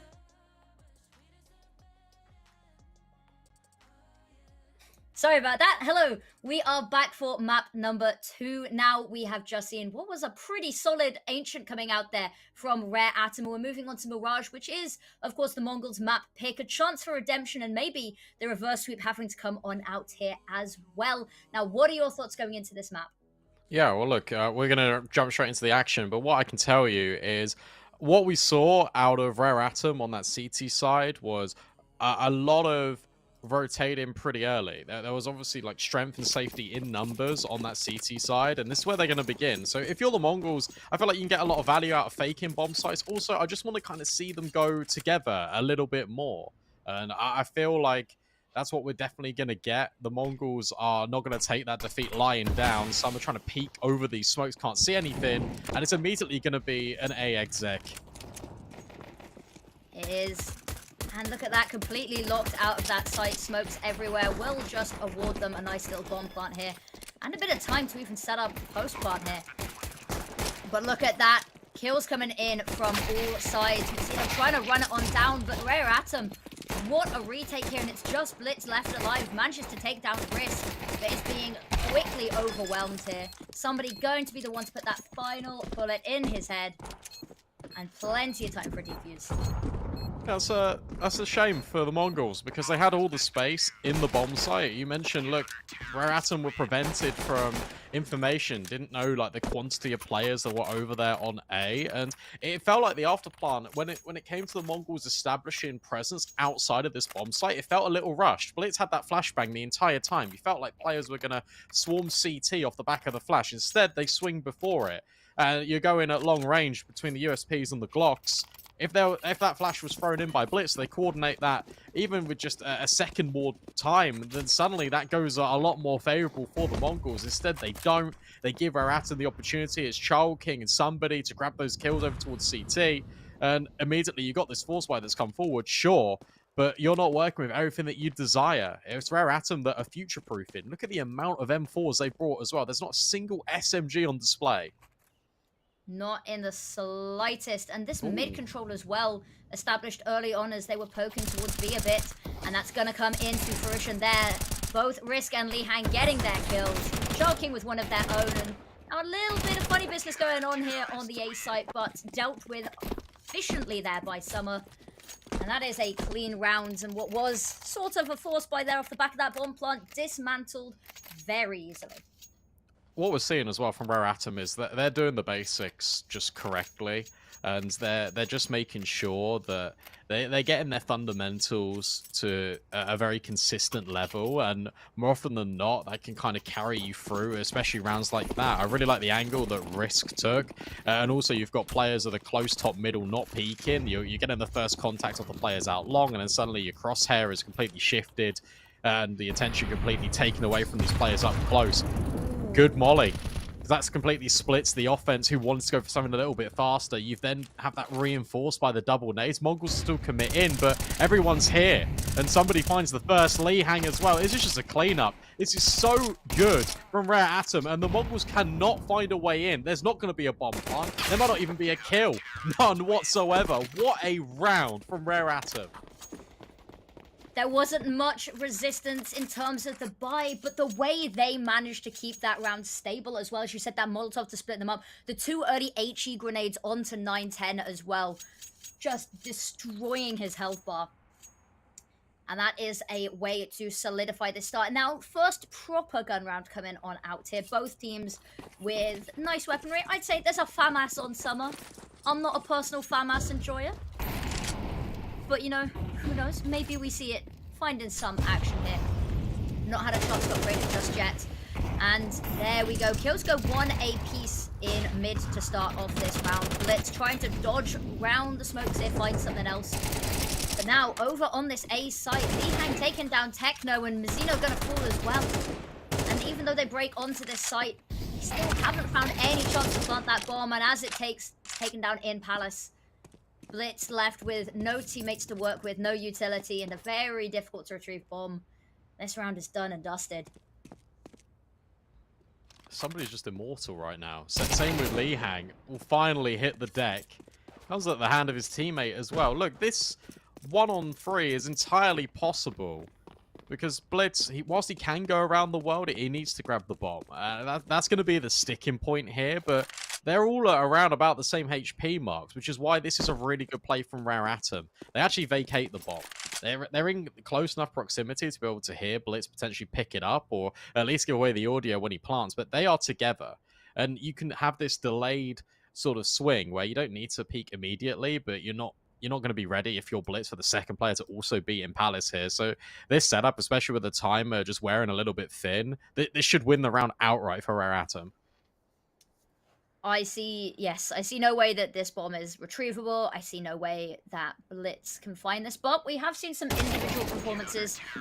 Not here though, not right now. 4th round, solidly, cleanly. Well, maybe a little less clean than we've seen previously, but cleanly on the board there as well.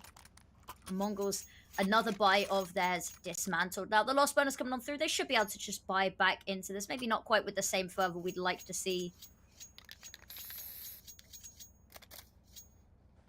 On the other side, however, that ult finally making an appearance here. I think they are going to just be sending it mid, the usual. Smoked off, so not much they can do right now with it. Shulking there and waiting as well as backup. Keep this mid under control. They've been so good at making sure there is not a single foothold for the Mongols here. Techno's found a little bit of a space. The Lihang taken down 910. Mongols do go back and forth a bit. Shulking being taken down by Techno. But again, just immediate trade. Summer on the other side of the map as well. And just Senzu left alive. Ooh, Risk gonna peek it. Shoulder spotted. Bomb retrieved as well. But what do you do here if you're Senzu? You're trapped everywhere you look. You are just being encroached upon. Slowly pushed, and that's somebody gonna be the one to get the kill. 5th round, and these matches very much being won in the first 30 seconds. I mean, it's all just reflected in the scoreboard for the Mongols. They're just not winning. They're not winning the fights. And don't get me wrong, these fights that are being taken towards mid are really uncomfortable for the Mongols because Rare Atom are continuously applying pressure, not only from connector, but also in towards window. We're blowing open the smoke. You got the player in towards short that is being set up by these flashbangs that are coming from the site players or even the player in towards window. It's very tough to have just a one-on-one fight here in mid and anywhere just on the map. And this is what Rare were doing really well on Ancient, and they're now carrying it over. That's a little bit of freedom. Not only from 910's AWP, but Mazzinho catches the lurk in Palace, and that's your AWP dropped. Mongols, the first time in this game, we've seen them with a substantial man advantage. They need to convert this round. That bomb as well, securely in their grasp. They can go anywhere they want to now. They've got that little bit of presence there as well. Zeno pinning down Chalking here. That bomb just having a little bit of a wander. Senzu spotted out, and Lee Hang, that's going to be a nice nade. Still has the angle, however. Gonna fall back under the cover of the smokes. And actually, the slowest round we've seen thus far on this map. And they're going to send that bomb over towards A. There is a little bit of resistance there. Somebody finds the first as well. Gearing up. Spots the player as they dip out of Palace here. Chalking has been here waiting. The patience finally paying off as well. Gets the first. Spots the second up in Palace. But there we go. Blitz and Mazzinho keeping it under control here. Got a little bit scary for a second. But now Lee Hang on their own. Taken down. And that is a round on the board finally for the Mongols. Rare Atom still play that really well. It all comes off the back of the short player.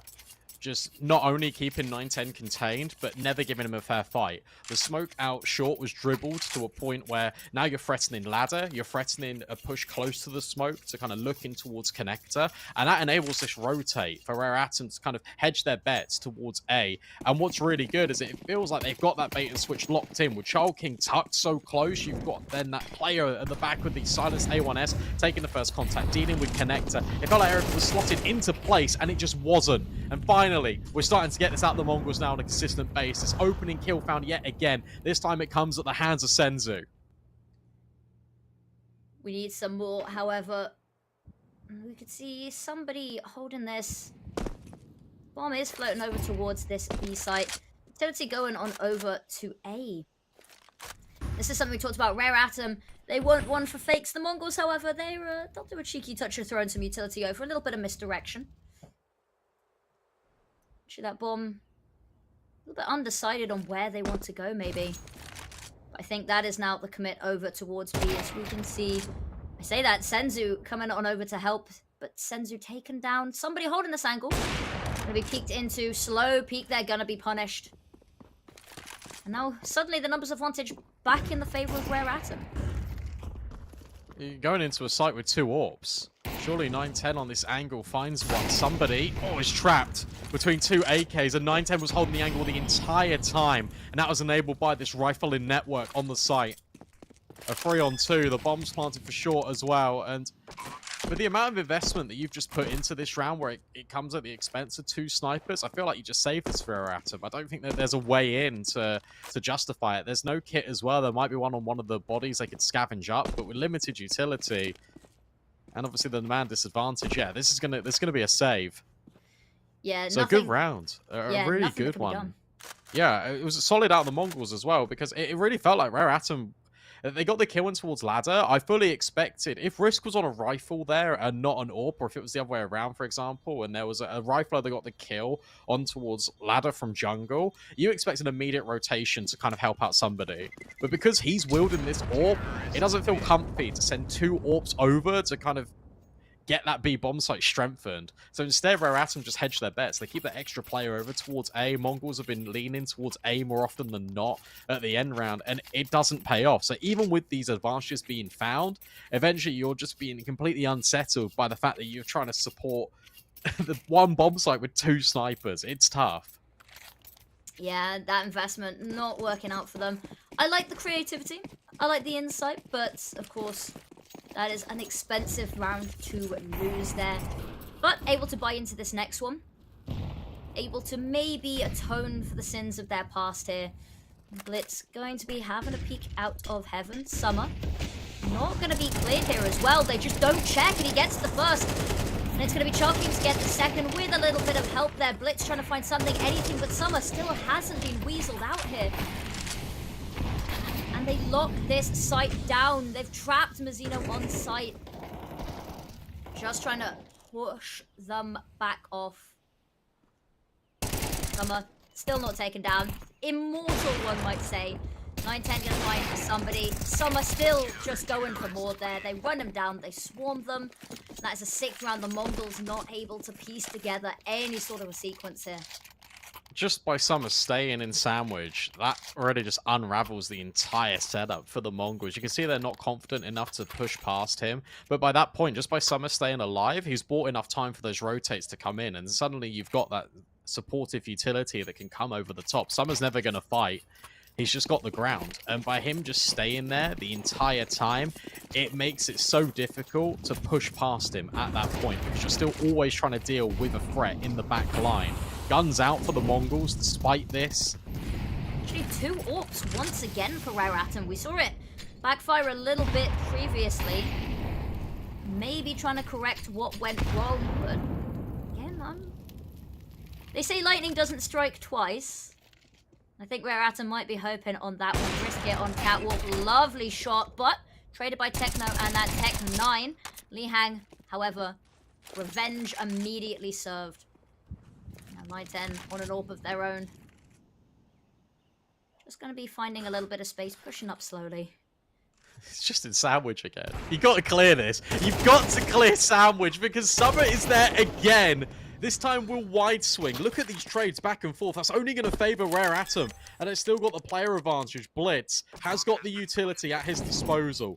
Molly, Smoke, Flash, all forward and ready and waiting. But somebody's tagged him through default. And now they know exactly where he is. Child King can just drop a nade over the top. Or it's going to be the P250 in the back lines. Blitz can't hold on. Rare Atom up to 7 rounds on their CT side. Stellar stuff coming on out here from Rare Atom, and you can tell somebody's happy with himself. I absolutely would be too. And we talked double AWP, not something that we see frequently played. And as we said, it backfired once, works out for them a second time. Although having said that, one of those AWPs did get dropped pretty early on in the round and couldn't really be relied upon. But Mongols, we need to be seeing them find something, anything. Now, they need 3 in a row to make this a half to be proud of. But even then, Rare Atom on a little bit of a tear here. Risk going to be jumping on up. A little bit stuck there. Bang their head on the wall as they cross over into ladder room. Senzu has to be careful. Even though the flashes are perfect. Gets the first, lives to tell the tale. Not for long, however. A 9-10 with a double to try keep this round somewhat in contention. Somebody trying to find something. Ships in the night, ships in the smoke. Finds one, finds a third actually for 9-10. Trying to do it all here. Fed up of losing, and it could be the ace potentially. Wants to go for the final one. Does indeed. And sweeps up all 5 kills in that. We talked about Mongols needing to step up. And 9-10 said, hold on 1 second. Yeah, well played. And I'll be honest, I was going to be quite critical of the Mongols. I was going to say, look, you've tried mid over and over again. It's not been working because the amount of like impetus that Rare Atom have been putting on this side of the map, not really seen too many executes come out from the Mongols. And I was wondering how many times you're going to keep repeating this cycle. It gets broken by 9-10. That second kill through the smoke on Connector is spectacular. And from there, he's kind of given all the tools of his disposal to work with. Now back on his preferred weapon of choice, AWP in hand. And where this double AWP investment has been continuously applied by Rare Atom, they have nothing. This is a good lifeline for the Mongols. That top connector smoke misses, which isn't ideal, but it still gives Senzu a little bit of scaling. 7-5 would be a miraculous recovery, considering how dominant it's felt. That's a nice shot from Child King. AK can be recovered, but you have to get past the AWP first, and you can't do that easily. 9-10 going for back-to-back aces here. But unfortunately, Techno had stolen that kill. But 9 kills in 2 rounds. Desperately trying to say something, anything on the matter here. And I don't even necessarily think that this is a team effort on the whole. If you have a look at how these kills are distributed, there seems to definitely be a bit of a front runner here. And 1 final round, either to pad the stats or maybe to make this a little bit closer of a half here. The Mongols are clawing their way back a bit here.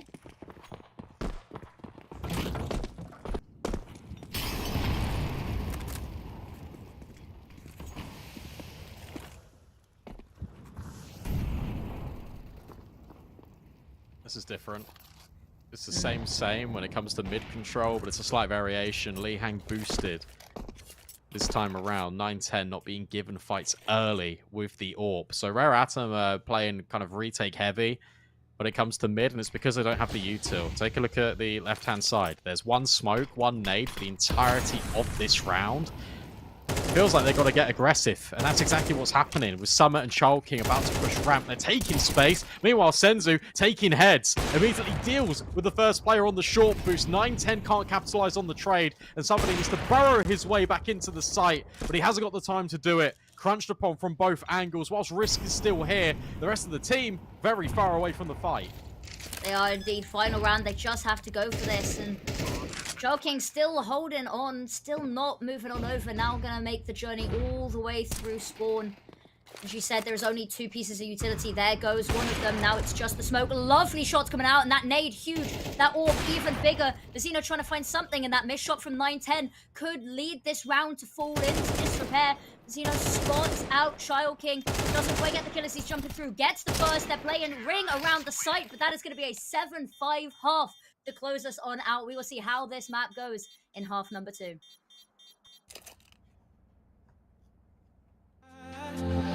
But this feels like the last time. So why did you say goodbye?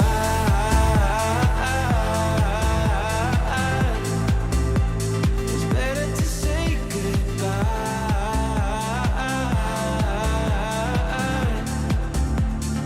Why did you say goodbye?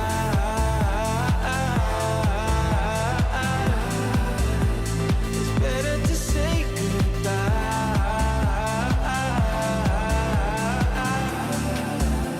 So why did you say goodbye?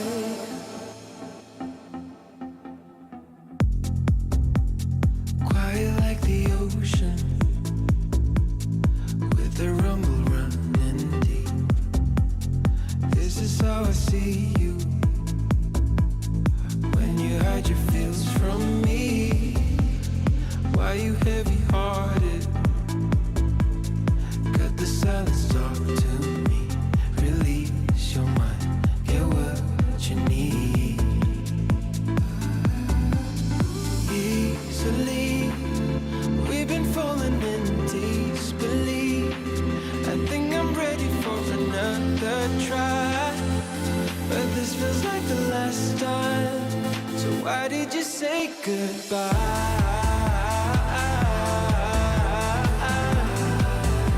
It's better to say goodbye.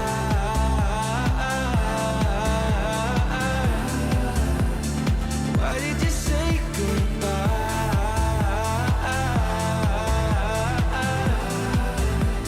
It's better to say goodbye.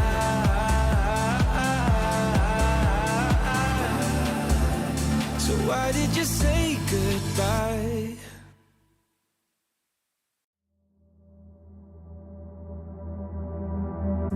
Is it wrong of me to think of you all the time?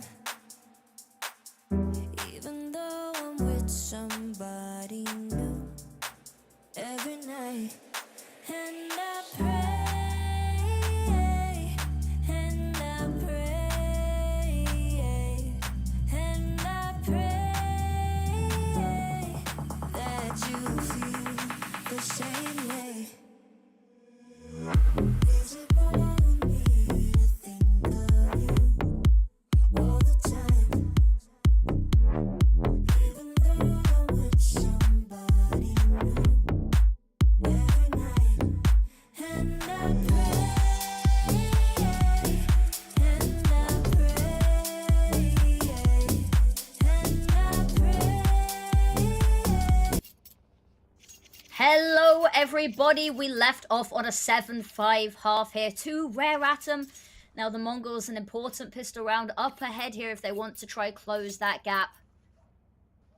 And actually, it's been a very exciting matchup towards the end there. 9-10 carrying the Mongols to that scoreline there. And if they win this map, maybe off the back of his work alone. Yeah, absolutely. He's given them stabilization in a half that felt very turbulent. Rare Atom is just going to be a straight Exec, a hit attempt on towards A. Blitz, checking, but not seeing. His entire design is to bait in Mazzinho, who's tucked in. There's that opener. 2 players lie in wait, and a third one on the bomb site. Rare Atom are not ready. Whilst they will find trays initially, this after plant, it might not even happen, to be honest. Risk is on 3 HP, finally gets removed, and it's just Chalking versus 3 players. So much to do. Now knows where all 3 are, I do believe, and that's a beautiful way to start at 1 tap. But encroached from both sides. Peeked over the top there by 9-10 as well. And plenty of time for a defuse. That's a big round for the Mongols to win. But a bomb plant for Rare Atom will award them some money in the next one. Quite expensive as well. Taking down 3 of the players. But yeah, that is exactly how the Mongols needed to start this half. For sure. Yeah, statement of intent immediately from Rare Atom. They're not going to kind of rest on their laurels. They're not going to give the Mongols an opportunity to equalize without a fight. So they're going to invest in. They're going to have Galils. They're going to have AKs. This will come at a cost of utility, which is why you see Summer just downgrading himself a little bit to support the team. But in terms of where they take this in this round, it's going to be a bit tricky because a lot of this will have to come off pure contact. And it's whether the Mongols will overstay their welcome in some areas of the map and overstep the mark, potentially. This early utility is going to just lock Rare Atom out for a while. And it's the mid-round in which, if the Mongols get a little bit curious, that's where they can walk, potentially, just kind of into the traps that Rare Atom are trying to spring. Couldn't have said it better myself there. And Rare Atom, they've had some incredible layers of defense going on here, but it's on their attacking side that they have to try find similar creativity. And playing a little bit slower here, we've seen a lot of these rounds, these early fights as well, deciding how this goes. And Rare Atom trying to drag this one out for a little bit longer. No contact being made. 9-10 having a little peek down tunnel. Not going to be rewarded with any information there. Well, information that's where they are not. That bomb just sitting tight. Somebody now in tunnel. 9-10 doing their due diligence, goes back and checks, gets that kill and the player advantage. Now Senzu flashed off the angle, and it's Chalking with a stellar pick to try equalize those numbers. Mazzinho, however, gets Risk, I think, spotted. Li Hang as well. Taken down, and there we go. It is a 2v4 now. Rare Atom got nothing left in the tank to mount this offensive. A single flashbang, backed albeit by a Tech 9. And there are lots of people ready and waiting to defend this site here.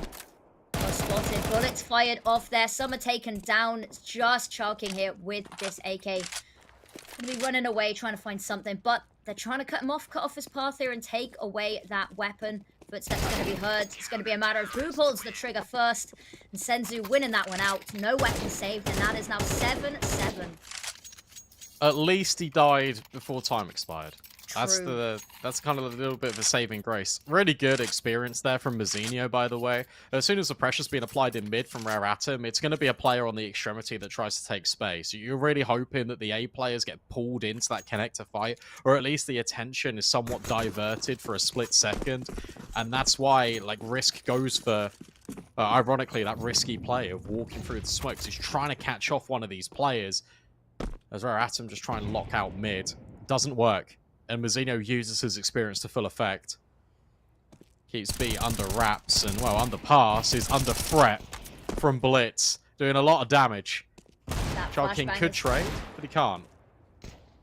Let's get a little bit of damage off there. Desperately, Potshots trying to find something, and the Battle of the Pistols rarely going the way of the USPS versus the Deagle, but 9-10 individually stellar on this map. Wants to go for a little bit more. There's one more left in underpass. That's actually a beautiful shot from Li Hang. 9-10, however, not going to be wanting to let anyone get through here. And Blitz just as an insurance policy coming on through. But somebody, they don't expect them there. And that is a picked up weapon as well. You don't expect Mazzinho. This is the thing. No, you don't surely expect not. Mazzinho to be pushed. I think he might have seen him. I think Li Hang knows. I think, yeah. Oh, maybe he didn't. Mazzinho gets the kill. Somebody's got no armor, but at least has got an M4. Mazzinho has been fantastic ever since he got that clutch. They hear you. They're hearing you go, oh, he's got the M4, and they're like, not anymore, he doesn't. Not anymore, he doesn't. But, yeah, it's been incredible there. 114 ADR, which I think is a little lower than what I was expecting it to be, but it was quite a slow, of course, start to the series, to the map as well. But we talked about them needing the reverse sweep in the series. Very much going to be needed. But on the AWP once again, hasn't even been the weapon that he's had necessarily the most success on.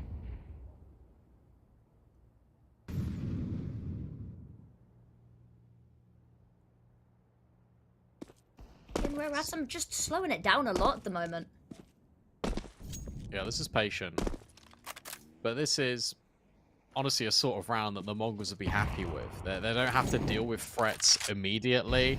It's kind of a bit more of a war of attrition when it comes to the utility, a bit more bog standard, and that's where Techno, that's where Senzu are going to feel a little bit comfier rather than being challenged. Risk underpass is a little bit unorthodox with the sniper, but he's actually created a lot of wiggle room, especially with the players such as Chalking out middle.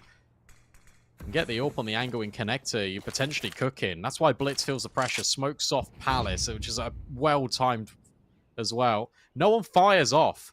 After that flash catches 3 players, no one makes a sound. And that means that Techno's got to be really careful with somebody around the corner. MP9 up close does the damage. On the flip side, however, Charking getting one immediately traded. However, beautiful nade onto Risk, not able to fire off a shot, and it's Techno now, the one doing the work. 2v4, low health on 9-10, but the rest of these players very healthy. Massive job to do here. Smoke. Trying to buy themselves a bit of room to work with. Molotov as well to try and keep them at bay, but spam through the smoke. Lihang so low, basically limping. Shot not gonna quite connect, and Summer, lovely positioning here. Has to back away, however, from that flash. Lihang clinging on to live backside here, trying to whittle down that timer as much as possible. By Summer in sandwich once again. Some room to work there, Magic. They are going to clear it. They've learned their lesson now, and Techno hot on the trigger. Going to run down Lihang. Defuse come on through, and that is solidifying their lead. Yeah, what a round from Techno. Just gets the immediate kill on the MP9, and then it enables just the A players to focus back on towards the task at hand. It was a good split from Rare Atom, and it actually felt like Summer was in the most powerful spot to get a kill, fall away off of Tetris, but unfortunately it was Lihang's flashbang that caught him, and that's why he had to fall back immediately, which is a little bit unfortunate in the 2-on-3, but it's still Rare Atom posing a threat. It's still a good round out of them, but the Mongols from a 4-on-2, they're able just to make it work. They've got a double AWP themselves. Senzu wielding the second. See how it plays out, especially with Rare Atom just immediately posturing just for an A attack. There's obviously players that can rotate in from connector, but ultimately Mazinho currently on his own. There you go. There is all of the smokes go flying on out. This site going to be a mystery. It's Lihang with the opening pick as well, pushing on forward. Molotov there as well for CT. Zeno has to be careful. Both up here, both jumped up. And bullets hailing everywhere. You can tell somebody desperately trying to find somewhere safe to hide. Does indeed manage to get away, and these smokes going to start fading now, and this is where it gets messy. Blitz almost caught with utility out there, but caught as they repeat. Risk with one, somebody with one as well. And it's actually Chalking going to get the kill on Mazzino. They had that angle lined up. Senzu maybe just going to try and get away with this orb. Try stop anybody leaving this side, but taken down. 3 left alive, and what a bloodbath. What a fest of bullets there on the A side. That felt a lot like the early rounds we saw in the first half, where the Mongols just couldn't finish their dinner. There was so many players that were such low HP from Rare Atom, and the Mongols just could not find a kill. It was really uncomfy. You saw both the jump up on towards Ticket. Rare Atom did a really good job. Immediately after limiting 9-10 on the AWP, they took the space. They didn't wait around whatsoever. They just kept pushing. Same thing, potentially in mid. Look at the Mongols now getting aggressive. Mazinho feeling the pressure alongside Blitz. They're going to keep forcing the issue here. I think King, not willing to play into that, I think has a sneaky suspicion that there's a couple of bodies, couple of guns pointing in his direction. I'm just going to hold fire. Techno might be called upon for a lot here. Battle and apps. It's a little bit of a cold war here. Waiting to see who moves first. It's going to be somebody as well. Catches Techno actually on the jump down there. Neither will fall. There's a little bit of a tussle going on here. Nobody quite able to find the kill. Techno finally breaking the stalemate here. That's the opening pick over to the Mongols. A lot of damage done. And actually just so much map control. Rare Atom got a little bit of foothold over towards A here, but they've conceded mid. They've got nothing over towards B either. Yeah, I'm surprised that's not been heard as well by the mid players. They were stepping and making all sorts of commotion over towards ramp. I really like this positioning from Senzu. Just steps forward and he's just dancing around these smokes. Finds so much time for his team. 910's even dropped into Sandwich. A taste of Rare Atom's own medicine. But that's all off the back of mid control being established. And then Senzu, as soon as he gets smoked off, thinks, okay, well, the mid players need to have some time just to get to my position. So he fights forward. He takes an aggressive stance. The first time we're seeing the timeout from Rare Atom. It's come very late into this game. They've also got a decision to make. They've got the full loss winners, but they've got no money. I think, isn't this the first time out we might have seen all series? I don't know if we saw one in Ancient, actually. I mean, we saw one at the very start when we loaded on in, but I like that this is being called because, of course, they had a very nice start to this round, to this half, to this map. And it's sort of teetered off a little bit here. What do you want to see them do? If you could say one round, call one round here right now, what would you be telling them to do? I think they just need to fight mid. Like, not in this round, but in your gun round, fight mid a bit more because they've been taking a lot of space. The Mongols they've been sort of happy to retake mid a lot, not only on the CT but also T side. You saw Rare Atom prioritizing a lot of that control. I would have expected a little bit more from them on the T side when it comes to mid because of the amount of sort of attention they were giving it in that first half. Yeah, I think it's just after plant. So that's been the struggle. Just not only getting onto the bomb site, but once they have the bomb site, just how they're able to maneuver enough one out of it. Because they've been very restricted in the amount of control they've got, even despite putting the bomb down on the floor. Talking of that bomb, it's gonna move on over, join up with the rest of the team there in mid. And you said you want to see them fight mid. They do indeed have it. It's where they go from here, though, because those sites have some pretty solid defense. So they're going to burst onto A here. Mazinho has been incredible. Gets the first, immediately traded, but 910 hot on the trigger. Gets one. And suddenly the call has been made. As you said, they don't really do. Fakes this Rare Atom, so they know that A is where this final destination is. And they get the kill on the planter now, and suddenly that bomb in a very difficult position as everyone moves on over. Lihan gonna fall, leaving somebody alone. Trapped in connector, gets the first, but where do you even go from here? Flashed, blinded, knows that Senzu's here, but every direction he goes, he is gonna be met with violence and an early end there. Rare Atom starting to lose their grasp on this map as Mongols reach 11. Yeah, this is the Mongols you kind of come to expect. But that's a good round out of Rare Atom because that's a limit test. You kind of test the waters with sort of a half buy. Okay, well, again, Mongols not really contesting towards middle. They're more than happy to kind of fight from within and then kind of go on their own terms when they're ready.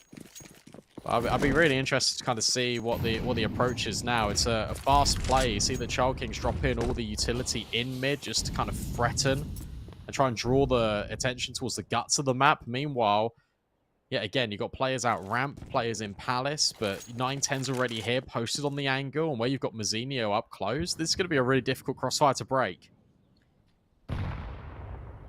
All starts here, however. Both of them jiggling on these angles, not quite going to walk into each other just yet. Actually, as you can see, Child King and somebody dancing around in spawn. Gonna throw that smoke out for window. But suddenly a little less eyes on mid here. Bit of an enigma, but not much gonna be taken off the back of it. Child King gonna have a little bit of a peek. So, you know, that is a difficult position to weasel out. We talked about these crossfires being brutal. But Lihan gets the first, and now Crossfire no longer there. It's just 9-10 left to do it. Gets one, fools. Now 4v3. Blitz trying to find something, but everyone hiding on out. Gets one, immediate trades. Rare Atom hot on it this time. Techno almost does actually manage to take down the bomb planter, but it's all for naught. They win the round anyway. And that's 9 on the scoreboard.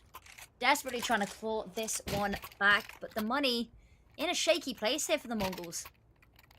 That's a really good call out of Summer, by the way. And where we've already been speaking just kind of about the information that we're gathering just in towards middle, what they do is they give Child King all the utility. He's constantly re-smoking, recycling, window, top connector, throwing a flashbang here and there, throwing a molly in towards short. It makes you feel like there's more than just one player doing all of this. It gets shaky. It gets really shaky once our Atom are actually on the bomb site. There's a world in which Mongols can just deny the bomb and just deny the round completely. The ideas are here for this T side. It's just about the execution. Look at this buy. You said the money was shaky. They've gone for 2 AWPs, a 5.7, 2 MP9s. This is spicy, but it could also really backfire. Techno reacquaints himself with the position he started to get a 4K in that round that really turned the tides for the Mongols. It's in the name, isn't it? Techno 4K with the 4K, but they've got to do this, and there's no armor on these. Well, no, there is armor on some of these players. Sorry, there's no head armor, however. Against the likes of the Skill, maybe, but 9-10. We talked about the AWPs being a bit of an interesting pick. Manages to get the first immediate trade, however. Senzu has an AWP of their own, but hasn't really been all too present in this map sometimes. Xeno and Blitz taken down low as that bomb does get planted. And now the stars are lining here for Rare Atom. Everything they need, the recipe to take this round. And somebody here on Catwalk has the angle, doesn't really want to wait. Lines up 2, gets 2. In the meantime, Senzu and Blitz get 1 apiece themselves. And now they've got to try get on this bomb. Give it a little bit of a tap, trying to bait something on out. That time of running low, they've got to go for it now. And Lihan gets the first. Oh, look at the spray transfer. It's incredible. Gets the second. Manages to scoop up the AWP. Has to be careful of that bomb, and it takes down both of them.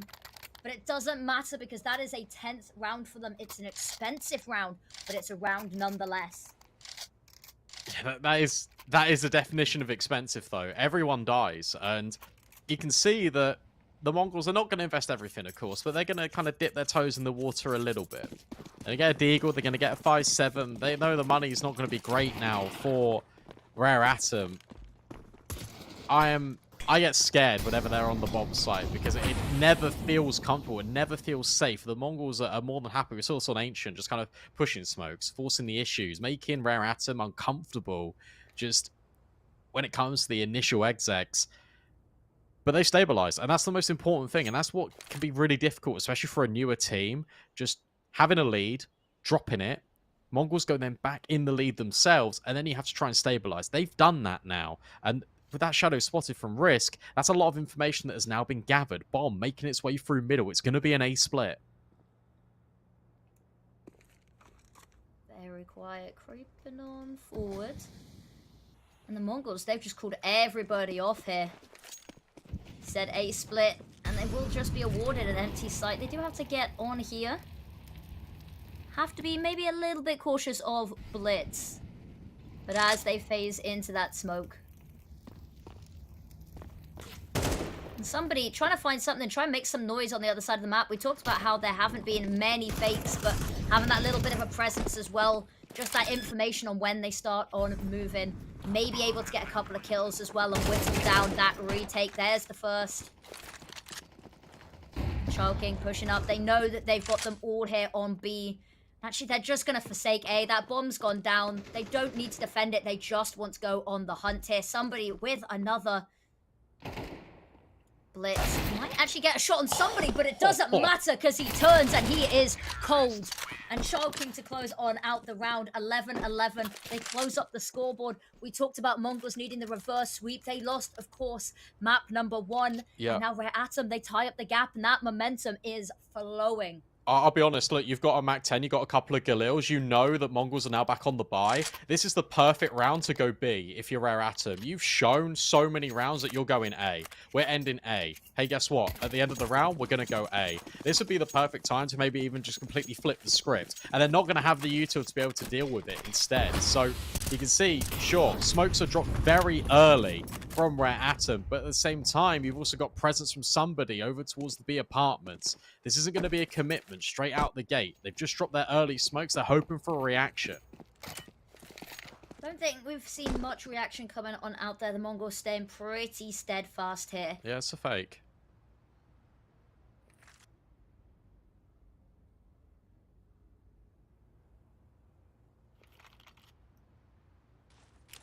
Very quiet round, and now the utility comes on out, and now they pounce, and it is a loaded site that they are trying to hit here.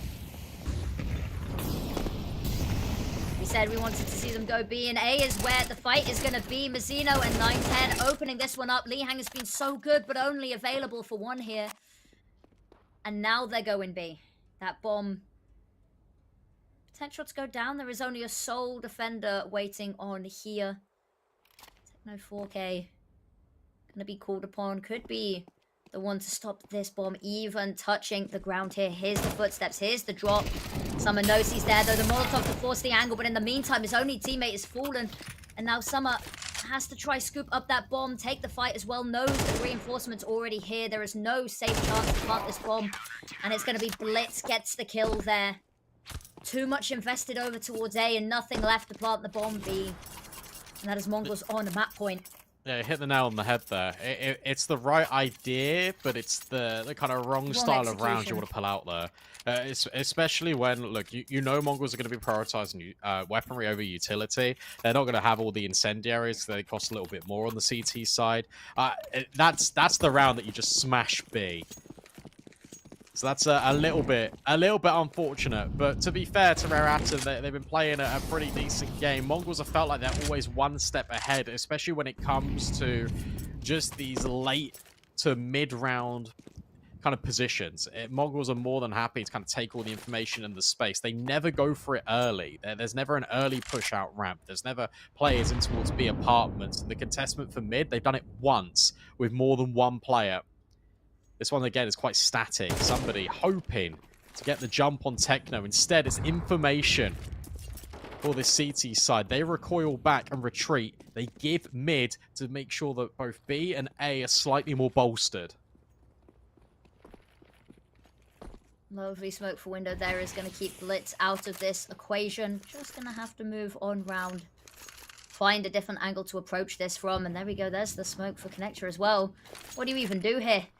Blitz just wondering where to go as all of the Rare Atom roster start to slowly approach Senzu. Has a lot of angles to be watching here, but the support of his team readily available. Techno up close as well, ready to take the fight to them. 30 seconds. You've got to make a move. And the flashbang's good because you're not expecting someone to be so up close. At least there's a trade. But now there needs to be more out of Rare Atom because suddenly all the dominoes are starting to fall into shape. Somebody full blind can't deal with the amount of players on the bomb site as the Mongols will level things up. But it gets very close right at the tail end. I'm incredibly impressed with what we've seen out of Rare Atom. And the fact we get one more map of this as well, it's exciting. But the Mongols hold on. They're able to stabilize. That's the experience shining through. And that's where Atom, you're starting to see just kind of some of the chemistry not quite be there. Absolutely. And I think one thing we also have to highlight is at the half, those last two rounds of the first half, where 910 stepped the hell up there. A 5K, an ace, and then a 4K directly afterwards, dragging the team to that 5 half. I have a feeling if we hadn't seen that, could have been a very different scenario there because it got very close at the end. So 910 doing so much on an individual level to secure this map. And of course, everything coming together a little bit more cohesive as a unit towards the end, but would have been all for nothing there if not for some of those individuals having just moments of brilliance. Yeah, and now you've got Inferno kind of waiting in the wings. And again, it feels like this should be a good map for the Mongols. And they are starting to warm up into it, as you mentioned. It felt like everyone kind of got a little bit more belief instilled into them, where 910 is kind of dragging the entire team by the scruff of the neck, just pulling out those wonderful rounds over and over again. The Mazinho 1v2 to close out that half. Everything started to kind of slot into place. And sure, it doesn't look like the best Mongols we've seen in a little bit and kind of shown on their past performances. This is a very good Rare Atom side that is really testing them immediately out the gate. And Inferno, there's a lot to play for here. And I'm really excited to see where this ends up. I know that Somebody and Summer, they're good at Mirage, but Inferno's kind of where they molded kind of a lot of their success stories, European, when they were part of Tyloo. So I'm really excited to kind of see how this matches up. Absolutely. But I don't think there's much more to say on this map. So we're going to go to a short break. We're going to get ourselves ready for our third and final map of the first series of the day. We will see you guys very shortly.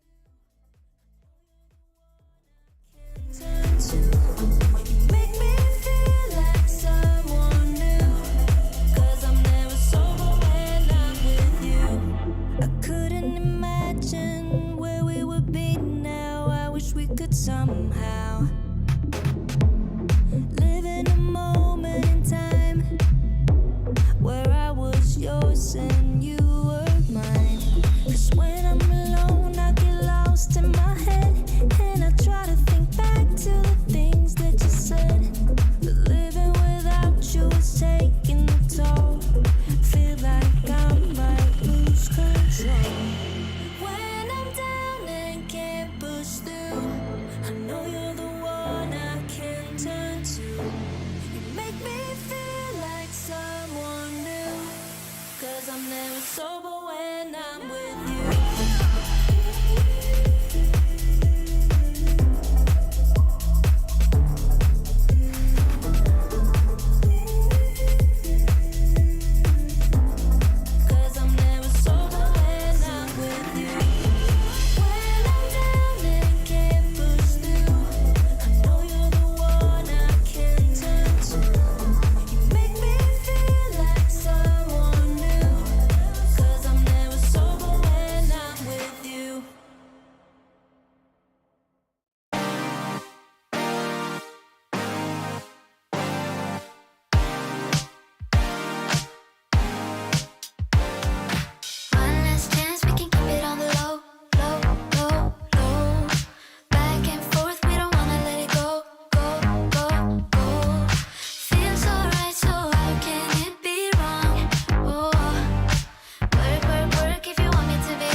this chemistry.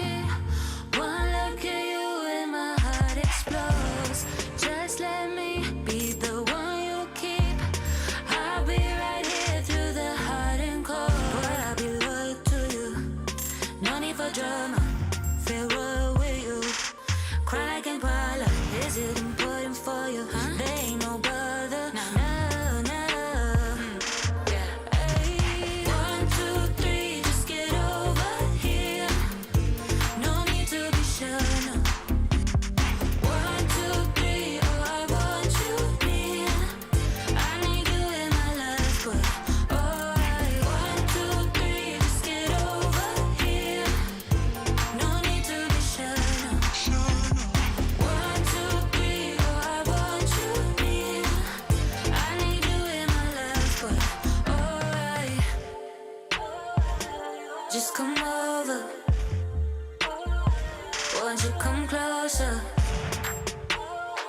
Yeah, just come over. Oh, hey. 1, 2, 3, just get over here. No need to be sure, no. 1, 2, 3, oh, I want you near.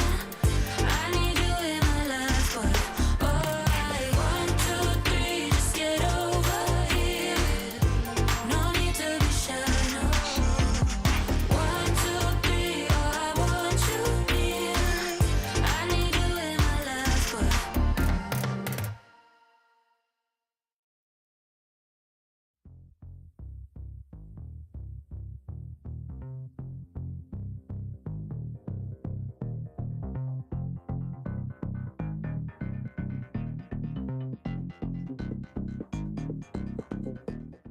Welcome back in, everyone, to the final map of our first series here between Rare Atom and the Mongols. It was a really good Ancient from Rare Atom, and then it was started to see some stumbling blocks towards the tail end of Mirage, but they put up a really good fight in that first half. It's the experience of the Mongols that then prevail. You go on to Inferno, it's another map that the Mongols are really competent on. We said, even before this series went live, this entire veto is so favored towards the Mongols that it's going to be tough for Rare Atom, but they've been putting up one hell of a fight. I've been very impressed with the level that this team is producing, considering they've not been together all that long. Absolutely. As you said, Inferno, a map that they like to play a lot. They've played it a bunch of times over the year, maybe not as much as they would like to. It's been the decider map on quite a few series. Of course, not always had the chance to get there, closing most of these series out in a nice 2-0 fashion. Not this one, however, but some definitely strong results, especially within the Asian region as well. So I'm very excited to see this, a map that we don't always get to see too often. Of course, in CS2, not a map that's particularly favored. And I don't think it's a map we've seen at all from this new Rare Atom roster. It was floated as the third decider map yesterday, I believe it was, against NKT to qualify to play here today. But other than that, we haven't actually seen them play it as this new roster. So very exciting. It's been a weekend of firsts for us already. It's been, a week of firsts for us already with this new roster, getting to see them play some new maps as well. And yeah, Inferno, their first time playing it, they've shown that they're happy to float it. So I'm hoping for something good here. Yeah, look, if you're the Mongols, the win condition in this map is basically just not making any just catastrophic errors that concede you to kind of lose rounds, but also just need to get the riflers, just the baseline kind of off the floor a little bit more compared to what they've been producing at the moment. We know they're more than capable. Senzu is a fantastic player that is so incredibly young. Mazzinho started to come to his element a little bit more on Mirage. 910 is now arriving on the server, put up some good numbers on Ancient, but it was Mirage that was that standout performance from him. And you look at this and you actually look kind of at the rating of this team in general, and it's been their IGL that has kind of been the best player when it comes to stats. And I know stats don't mean everything, but your IGL should not be the player that's got the highest rating on this team, especially from a team that has got this firepower that the Mongols have. So that's what I want to see, just a little bit more consistency. Inferno is a map that is based a lot on fundamentals. Like, it is the bread and butter kind of map a Counter-Strike. If you got good fundamentals, then you're going to win the map outright. We've seen that Rare Atom have got some very good fundamentals already when it comes to both their macro and their micro, when it comes to the investment of the economy, but also macro in terms of decision making on the server. So I'm excited to see how this lines up. I feel like if they start on the CT side Mongols, that's where it's going to be really difficult for Rare Atom to kind of exploit, because you saw Mirage, they kind of got stuck in their ways quite a lot. It was always going A, and then it didn't really feel like they were having a grasp on map control anywhere else on the map. That needs to change. That needs to adapt. One of these teams gets sent to the lower bracket at the end of this, well, I guess final BO1 here on Inferno. Rare Atom starting on the CT side. 9-10 starts with a dink. What a shot to open this one up with, and Lee Hang got so much to do here. Spots a player flying through the air as well. Knows that there's a couple here that they have to be worried about as they slowly push on through, and that banana control completely in the Mongol side. And now somebody in Lee Hang, the sole defenders of this side. We can see some are toying with the idea of maybe coming on over here. There we go, that will be the rotate called on through. Just held at bay a little bit here.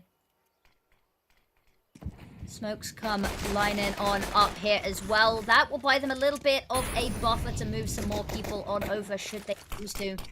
Look at this, Lee Hang flashed. And actually the flashes work for both of these teams. Nobody able to find a kill. Eventually stalemate broken. Somebody gets one, but Senzu and Techno 4K.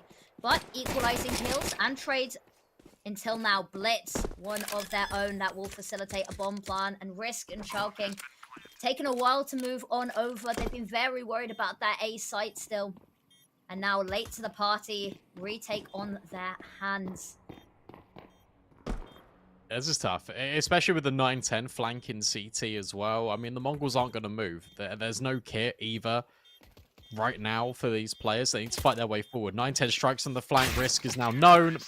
And then Blitz can just decapitate him as he comes around the corner. That round, by the way, is all on Senzu, because he takes the space, pushes in towards CT, knocks one of these players down immediately. And that's really good, because it just means that the Mongols can now just fight on towards site. They don't need to worry about being spammed through that smoke either. Also, Senzu's got the rotates, and now he can also cause a threat of his own by flanking in towards Church. It was a really good round. Very solid round. But gonna need to see them keep this up. They struggled in the first half of both of these maps, and to see them take the first pistol round, this is nice. There's not too much of a buy. A bit of a force coming on through for some of these players. MP9, obviously Zeds. Once again, just playing quite passively here on Banana, letting them take that control. Not really got the weaponry or utility to fight for it massively. And Senzu leading the charge once again. We said the spearhead of last round. We'll be doing it once more, but actually got to fall back there. A site looks to be their final destination. Risk smoked off here. Sharking with a nade of their own.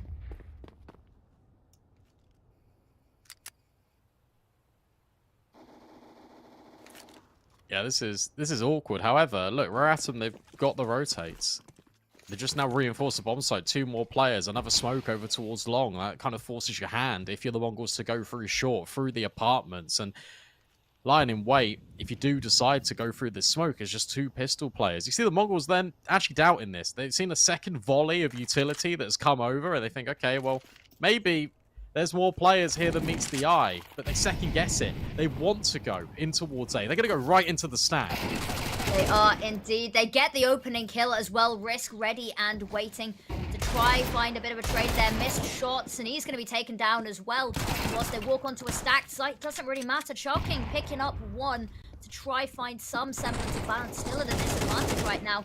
And Senzu there, not actually the one to get the kill. 9-10 gets 1. Senzu finally finding some of there, and that's just somebody left alive. They walk into the stack and they walk away victorious. Yeah, they did well there, because immediately after getting the kill out long, you see that they just hesitated because they waited for Rare Atom just to make the reaction. It came through balcony, and then that just generates space in towards short. The player on the bomb site starts to feel uncomfortable because suddenly your player that was helping you on the site has now gone around the corner and can't help trade. So suddenly you've got pressure from long, pressure from short. You have to try and make a move. That's where Senzu strikes and grabs that kill. So it's a very clean round of Counter-Strike from the Mongols. Even just taking the rifles up long, just creating those long-distance engagements is always just benefiting them over and over again. And that was the force. This is now the eco. And you're right, the Mongols were plagued quite a lot by the birds and the slow starts. This time they're starting the front foot. And this is now a new test for Rare Atom. How do you build into a game when you've already lost the opening rounds, presumably losing the eco? Suddenly, if you lose the first gun round as well, it feels like half of the half has already just disappeared. Yeah, that's one of the really scary things about ML12 is that you lose that first buy after, especially a force. Suddenly, quarter of the map disappear before your eyes, and you are playing so far on the back burner here. But actually, somebody winning that fight there. Immediate trade from Senzu, but losing that player. Maybe not quite what they would like to have seen. And through the smoke, it's a lot of damage. A dink, however, onto Senzu themselves. It's going to try plant this bomb, hiding behind that pillar, wary of that church player. Lihang try to find something. Shots fired off, and Blitz toyed with the idea of running straight at him. They are just going to play this one safe, though. Fall back a little bit. Wait for those smokes to fade. 9-10 finds Lihang, now Summer and Risk. No utility. There's a Zeus available, but you're not exactly going to be walking into them here, I don't think. Not in an angle that it can be used, at least. Very wary of a flank, and Summer actually finds two with this Deagle. Blitz taking them down. Traded themselves, and this has been an expensive round. It's not a round win. But Rare Atom, you're probably still going to be pretty happy with that as far as ecos go. Yeah, I'd say so. That's an awful lot of damage. Senzu just about gets out of dodge before the bomb explodes, so... you're talking reinvestment of 4 AKs and all comes out for 9-10, sure, but look at the bank balances. It's not amazing for the Mongols despite winning these 3 rounds in a row. Rare Atom, their buy, it just matches that. It's gonna be interesting to see just how 9-10 operates, because T-side AWP Inferno is difficult, especially in CS2. The angles have now got a lot more claustrophobic, so you feel like Risk is gonna probably try and get the best of them in that head-to-head. I think so.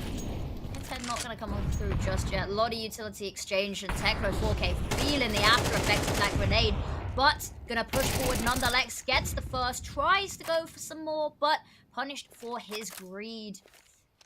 Child King has to be wary as this site now being slowly encroached upon, but Risk gets one blitz, finds the trade. Summer, however, right back at them. But it's going to fall away, not really wanting to eat that grenade today. And Senzu, over towards this B site, found so much space here. Has to be careful, though, because somebody is in church, and if somebody's looking the wrong way at the wrong time... Ooh, they spot each other, and somebody winning out the fight there. That could have been their ticket. That bomb plant, however, going to come on through off the back of that space. Rotates, moving on over, and Blitz just going to bury themselves backside. Spots out something. Ooh, Risk missed shot.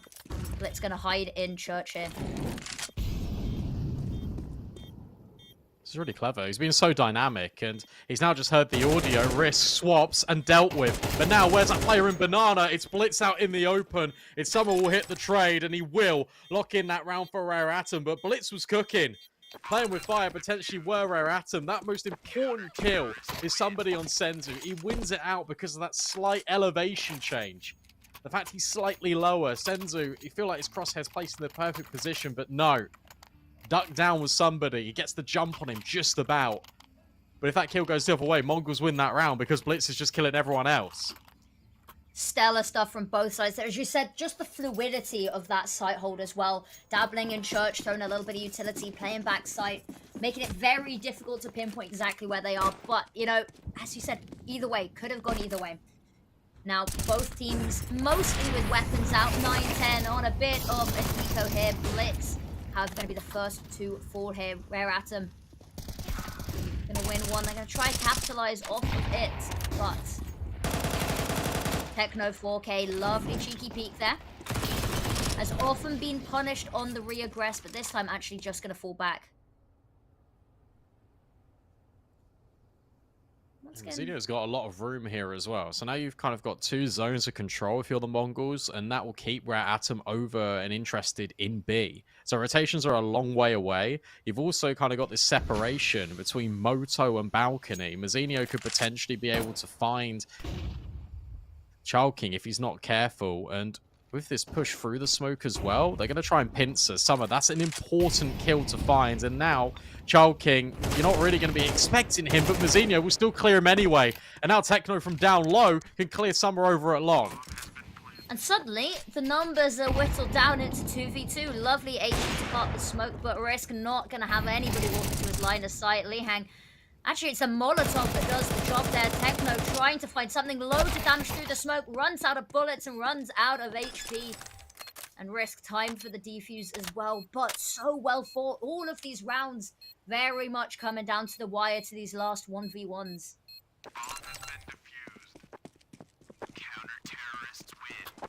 I think you buy. I honestly think you buy if you're the Mongols here. This is now 2 rounds in a row that you've kept one player alive. You put the bomb down in all of them as well. I feel like you can try and break economy here, potentially, if you go all in. I don't think I could agree more, actually. I think it'd be really nice to see a buy, and as we can see, Techno 4K is going to have that AK. They're going to buy the Deagles to go with it. Not quite as much of an investment as we would have liked. I don't like this. I understand kind of going for like a hero rifle play, but I feel like it's got to be all in or nothing. I know it's double stage loss bonus, and kind of that really just sways your decision psychologically. But in the here and now, if you force here and you win this, you break Rare Atom's economy. So now they're hoping that Techno's able to get kills, and suddenly the players that got Kevlar upgrade to rifles themselves, and it can spiral out of control. They do need to find these opening kills, however, and if Techno goes down early, suddenly there is nothing left to defend this round. As you said, big round for the economy. Zeno gonna be leading the charge a little bit here. Nice. But that smoke, as you said, nice, very perfect. Heading over towards this B site, however. Maybe? No, I'll be honest, it was nice from Mazinho, because he got that smoke out just from a single jump. A single audio cue made Rare Atom drop their utility, and now it's been drained. And notice how Blitz has also got Banana. Yet again, it's a very similar round to the previous. They're running it right back, but this time there's more players here. King, ooh, just dodging each other. I think they spotted now, and that smoke coming out as a response. Summer has a beautiful angle here, but gonna have to find several. Gets the first, and just gets 3! And look at that, King to clear up as well. It's clinical. And what they did force into that is just for naught. That would have been a massive one for them to win, but instead they just walk right into the wood chipper. Yeah, they were so hesitant about the player in pit. It felt like they were really ready to go, and then one player starts to go, and then the rest just kind of stop and start. It's not great layering there from the Mongols, because if they fan out around that bomb site, suddenly the pit player can't really see, and also at the same time, the site player's going to be overwhelmed just by a pincer maneuver, and then there you can completely just leave the pit player alone. Regardless, doesn't work out. Boost over the top, Blitz. Oh, not accounted for. Risk hits the deck early, but pushing through the smoke is a little bit dangerous, and King's able to double down. What a way to kick that one open. Okay, going for some more as well, but not quite able to find Mazinho there. Numbers whittle down, 3v3. They don't have any foothold towards these sites. There's a little bit of presence over at Banana, contingency maybe, but doesn't matter as the team starts falling. There's no one left to do this with. Forced out of A site there, gonna have to go through apps. Senzu trying to meet up with teammate, maybe? But look at that. Somebody's also in apps here. Doesn't quite win out the fight, but that's information. It's also a lot of damage. And Techno's a player with utility in towards balcony. So it's going to be really hard pressed, and he needs Senzu to work his magic here. So dropping the utility is trying to force and create an opportunity for Senzu. Now he's got decisions to make. Wrap A completely, or going towards CT to B. Senzu needs to hit this time, and otherwise Lihang, could have backstabbed him. But now the information's given up. Senzu knows. Sorry, Lihang knows exactly where Senzu is, and it's Summer that can just lock in from the back sites. That's a really well-orchestrated round at the tail end for Rare Atom. The Mongols are trying to get tricky with it, but ultimately it's Rare Atom that are just locking them out the sites. Just really well done there. The responses and the utility being used, incredible. And the Mongols, there's definitely... I think the scoreline being as close as it is does justice to this game so far. But the Mongols, once again, money not on their side here. And they have all bought an HE. I wonder where these are planning to go.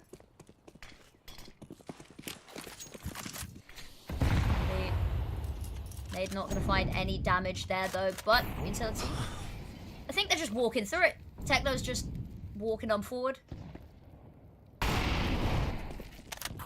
Never seen the bounce of that molly before, but that's actually a really cool one. It lands and just covers the entirety of the balcony, so you can't even jump up there from second mid. I thought it had missed initially, but that's what I'm going to have to be stealing that one, I think. But start of the round, pretty quiet here from the Mongols. Flash there onto Banana. Counter flash drawn out, but again, nothing really to come of it here. it makes sense for them to keep going A, by the way, because the amount of space they've been able to get just out long in itself is more than enough. But 45 seconds left, you've also got an extra player that's been brought over, and in fact, making a fourth member added to this rare atom party on the A bomb site. The Mongols have to try and overwhelm. This is the point where they can't really run away. They've got to stand tall in the face of danger. Double nades in towards Pit. Summer dodges all of them, but here come these trades, and it's working out a lot in favor of the Mongols. In fact, they've got rid of every single player on this site. And now somebody's rotating over from CT, and he's got to deal with a 1-on-3. That is absolutely crazy. We thought walking into the stack, it's dangerous. We thought they had the sort of read on it, but Mongols coming out on top, winning every single one of those fights. Somebody is going to find Messino. He's the utility, but it's all but a distraction. 9-10 peeks out with that AWP. What a round there. The Mongols, it looked so scary for them. We could see them walking onto this full site. And they come away actually looking very, very good there. This is what we're going back to, right? A few rounds ago, the exact same situation. And what did we say? We said, look, the Mongols were stop-start. They were very hesitant in towards short. They didn't fan out over the bomb site. Exactly what they did in this round. They also added a little bit of a variation. Double nades in towards Pit. That forces Summer right out into the open. And where that smoke was dribbled in towards short, suddenly you've got this 1-on-1 gunfight. In fact, it's a 2-on-1 with the Tech 9s. You're closing the gap. You're really just pressing the issue. And it's so difficult for Rare Atom to establish crossfires in amongst all of that destruction. It's being formulated by the Mongols. Once again, banana control being taken. It's so passive from Rare Atom. They love a mid-round control when it comes to the space on banana, and they're not being given anything. Not even an inch. And once again, trying to hit this A site. He said, given so much space towards long, not always able to be stopped there. Techno 4K, the insurance policy once again in banana might actually be called upon here. But in the meantime, somebody gets the smoke out, but everyone already ahead of it. Blitz gonna chase up that kill as well.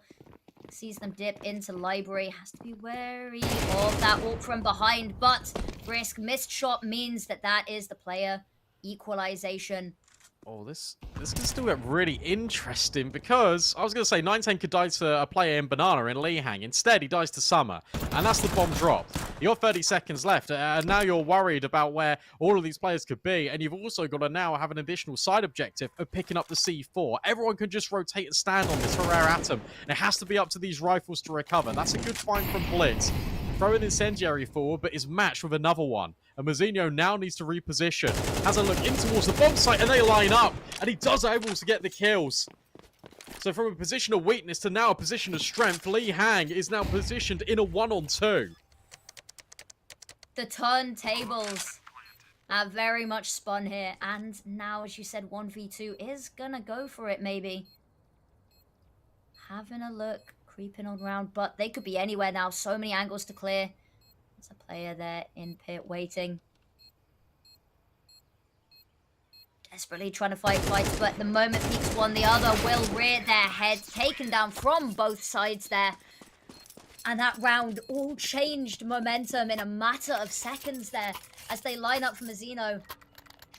And that's happened a couple of times here. Players just accidentally walking in front of each other. Bullets going through the heads of both. And suddenly the Mongols looking pretty favourable once again. Good fight put up from Rare Atom, though. However, I will say that is that even the rounds that they've lost have been pretty close for the most part. Yeah, well, I'll be honest, like that was all because of the Mongols' mistake. Like, I don't know why you're leaving 9-10 completely alone in top brackets. It's a little bit worrying. Flashbang. Oh, it's actually great. It's from the T side. Zeus. No. Once again, another shocking discovery. It doesn't find anything. Senzu gets 2 openers. USPs with no util. It's going to be hard pressed for Rare Atom. It's Mongols up to a 6. Just call this one done. Yeah, and there we go. The damage onto Summer, just nailing that one home. Taking over 4K. Maybe spotting out risk there. Key that they managed to get through the smoke there, but choking. Nothing really to lose here. Gonna go for some additional damage, and unfortunately, walking directly into Senzu. Does have to reload soon, however.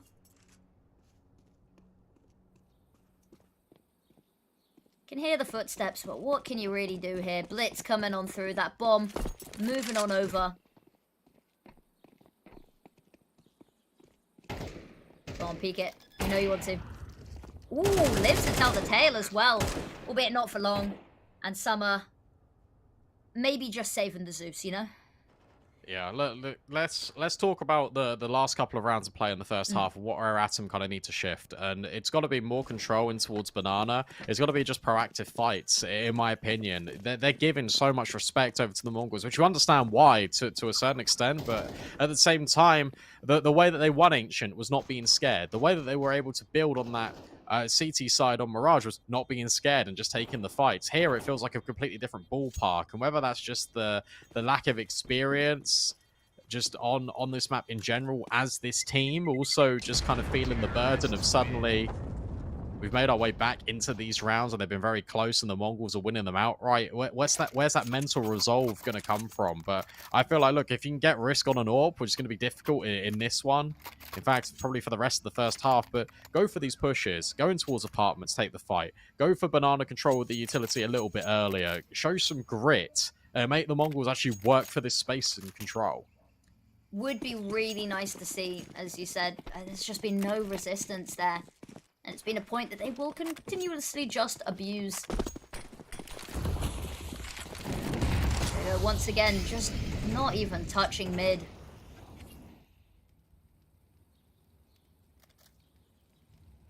Very heavy lean over towards this B site. Flashbang is going to be good. Yetzley hang off the angle there. Somebody love the opening pick there. Utility drop just to try hold them back a second. Counter nades, HE is going to be good. A little bit of chip damage onto both sides as they move away, but they're going to be leaving behind Senzu as an insurance policy. Well, they're also just figuring out, look, if we can keep players here on B, that obviously is going to make A weaker. And where Rare Atom haven't gone for any information, they still don't know where this is going to end up. They're only going based off audio. So hear a molly, they see a flash. This is just the Mongols taking space in towards top mid. With this smoke out long, they can once again potentially flank in towards CT. That's why Summers dropped this smoke. Preventative measure. It also keeps the players on balcony and pit locked in. And 9-10, if he falls yet again with this bomb, that gives up the ghost completely. 35 seconds, Mongols start to make their moves. It's going to have to be quick, and it's going to have to be relatively clean as well. Smoke's coming on out will stop any of those rotates, even though they are fairly far away here. Risk gets a little bit of an angle there, but here's the flash coming on over. Senzu domes Child King. Risk gets a trade, but immediately falls there on their own blitz. There's a kill, and there we go. Smoke fades in the arch. Summer jumps up, backside, not spotted, but only good for one there. And the Mongols closing that one out, taking the lead at the half, no matter how this final round goes. He could have won that. He really could have. There's like 11 seconds left when the bomb finally gets committed. If he's able to tuck in and maybe get into the corner, then suddenly you're hard pressed if you're the Mongols. Fortunately, they've got the countermeasure of a player top graveyard, but that starts to get a little bit dubious.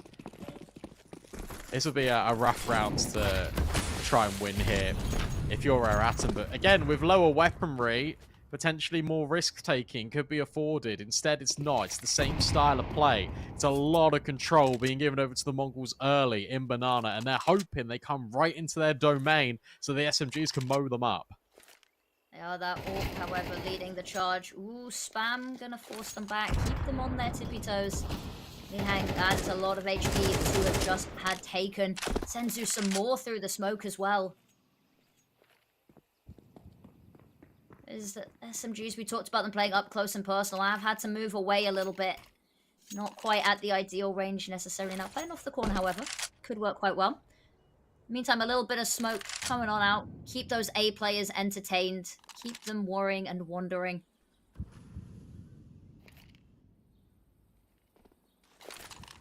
Yeah, it's just a B exec. Just a B exec. And Rare Atom think they know now they're moving Summer on over to come help, but by the time they get there, people already swarming. Summer lining up that flashbang, it's gonna be good. And somebody running on through the smoke there, that SMG not allowed to find anything as Senzu and Techno get those kills, and Summer's gonna fall as well. Now both of those remaining A players move on over. They've got Mazzino there, keeping an eye for any sound cues, see if anyone's heading on that way. Knows that no one has come through mid. Techno with risk. They spot the last, and that is an 8-4 half to the Mongols.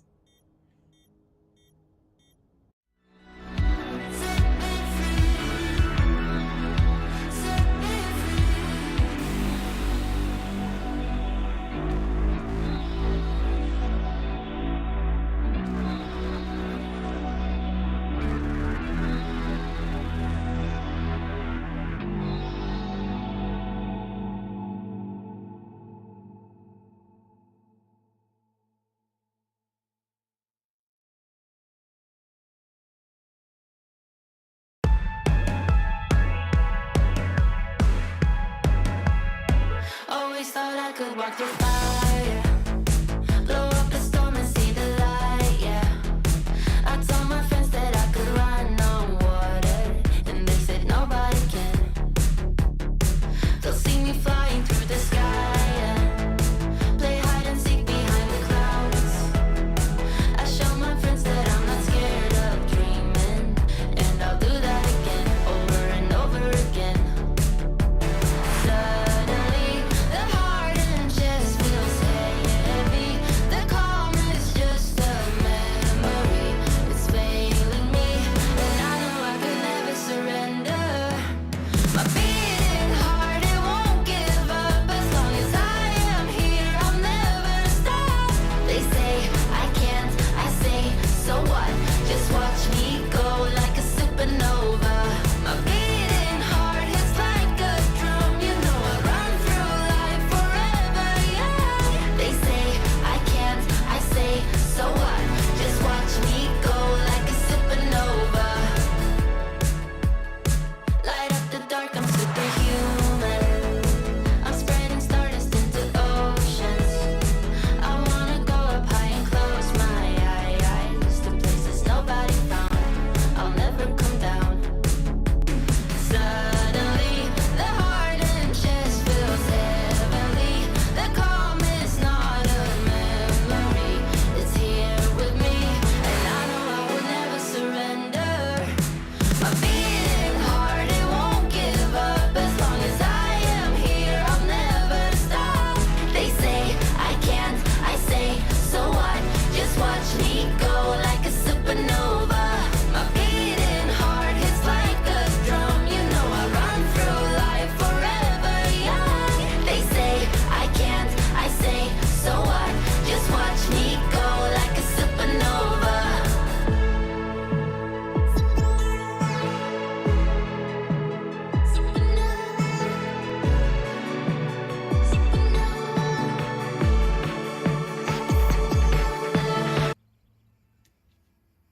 Change of the recipe in the formula book for Rare Atom on that first half, as they kind of give a lot of control over on that CT side. Something that the Mongols will not do as they move over to the defense. 8-4 the scoreline, a necessary pistol for Rare Atom. Otherwise, we're probably seeing them being dropped down into the lower bracket. Talking of the lower brackets, There is no easy opponent they'll be facing. It's actually Lin Vision lost 0-2 there to Tai Lu. So your opponent there, not exactly the easiest of rides. So Rare Atom trying to make sure that they don't face such a fate. No, that's tough because you've got the best team you're currently playing against versus, and then if you drop down into lower bracket, you're playing against the second best team in the region. Yeah. Like it just doesn't. I guess it gets easier subjectively, but it doesn't feel great. No, it Crossfire doesn't. now being established, potentially. 9-10's been spotted, but information goes both ways. You see the cavalry are trying to arrive here for the Mongols, but it relies a lot on Blitz staying alive, and he's just been mollied out. Indeed. Now they have managed to get onto site, but those pistols singing on out bomb going to be planted here. But Techno 4K trying to do something about it. The jury's not going to find anything. Summer Child King with one apiece, and Li Hang to close it on out. We talked about a necessary pistol round, and has that met your expectations there, Brandon? Yeah, that's pretty good. That's as simple as it gets as well. You've got contact being taken from balcony from one player, and then suddenly you're just smashing onto the bomb side at all angles. Good molly from short as well. It just keeps Blitz just occupied. He can't really do anything. 9-10 is then completely made redundant, and he's isolated on his own. So, yeah, a very good round of Counter-Strike from Rare Atom, a necessary one. But for Mongols, they're going to force. They're going to press the issue. No fun SMGs, just MP9s. And only one of them be it as well. Most of them on upgraded pistols. Lovely flashbang there. Techno not quite able to find the kill. Smoke coming on through. Brisk just gonna have to give that space up there.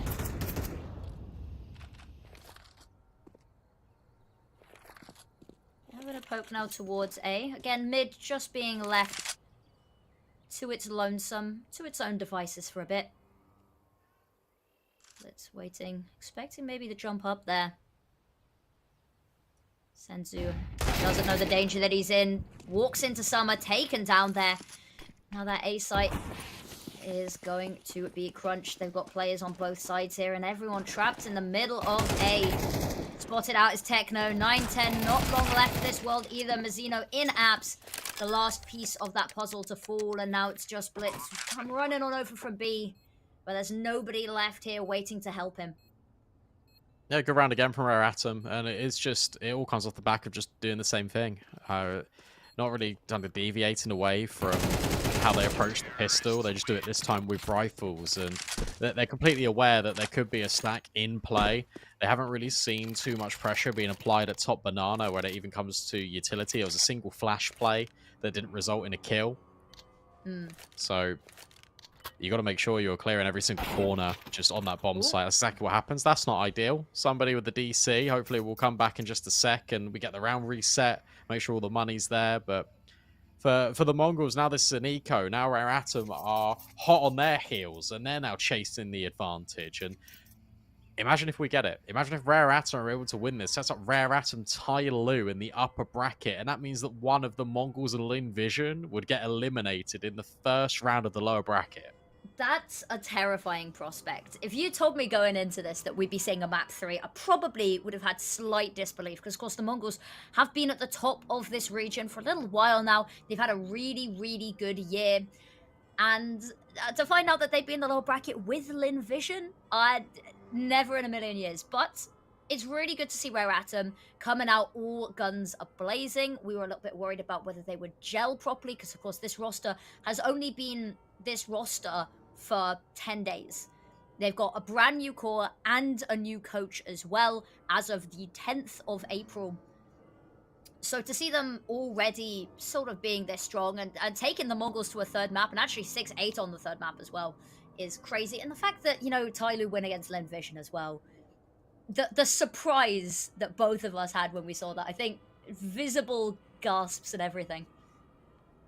Yeah, especially with the scoreline kind of being in favor for Lin Vision on Ancient, but fair play to Tai Lu. They're able to come back. They're able to close it out in OT as well. 2-0 is a statement piece. That will really kind of just assert some authority back into the region for Tai Lu. So I'm excited to see kind of how they do this tournament.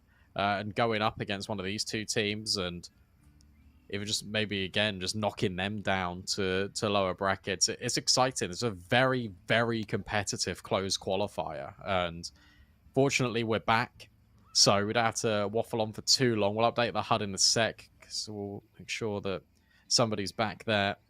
Timeout called for Rare Atom, just thinking things over and making sure that everyone really is okay. Risk is debating whether he wants to go for a Nova or a Mac 10. Let's go for the Nova. Do it.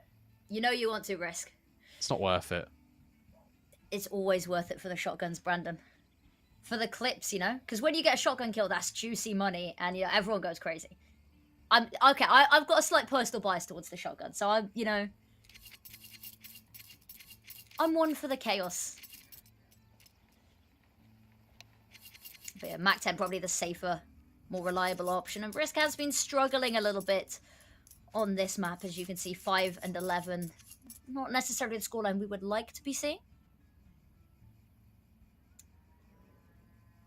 That's unfortunately Inferno for Orpers, though. It's the unfortunate thing, and now it doesn't get any easier because he's on T side. So I'm just taking a look kind of down the list as well, and it's cool to see Summer at the top of the board, kind of really just leading from the front. And Summer was again just instrumental on Mirage in getting Rare Atom over the line just a little bit. But I'll be honest, I'm going to stop waffling because it feels like this issue might be taking a little bit longer. Although I have seen him reconnect, so I'm gonna hold on just for a sec, just in case everything is okay.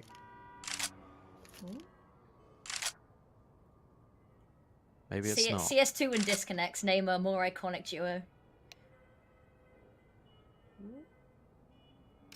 Heard the text going. This is good news. Yeah, you heard the little click? That's a good sign.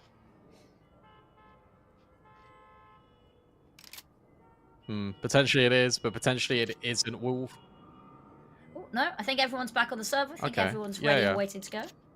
I think you're right. Good call there, Brendan. Is the foresight there?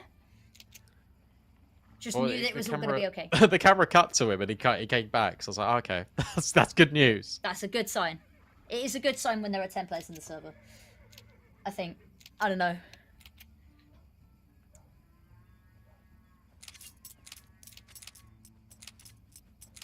Feels good. I'm really interested to kind of see the first sort of gun rounds now for the Mongols, because obviously this one's an eco. We don't get to see that, and they forced on the second round. So, what's their approach to Banana? What's Rare Atom going to respond like? Are Rare Atom going to just force the issue, or are they going to play a little bit more reserved like they did on CT side? There's a lot of question marks. Match Medic has medicked, and now everyone's got the right money, and it means with the countdown on the timer, we can finally get back into this game. The Match Medic, I like that. Now, going to be getting ready, you said, our first gun round. We'll be one after this one. This is, of course, going to be a relatively quiet round, all things considered. Rare Atom shouldn't have too much difficulty with this one. Gonna try close it out cleanly. Minimizing casualties, of course, aim of the game. Ooh, Risk spots one out. Not quite able to find any damage, but that nade, absolutely beautiful. It's a nade in response, but only tickles Risk there. They've got that early pick, not wanting to be too greedy off the back of it there, as they slowly push forward. Having a look. Xeno, hide in there. Be careful, peeks out the wrong second, but manages to dodge back in between the boxes to safety. Not for long though, Risk gonna get that. Jumps back to the aid of the teammates, and now Blitz not quite sure what to do there.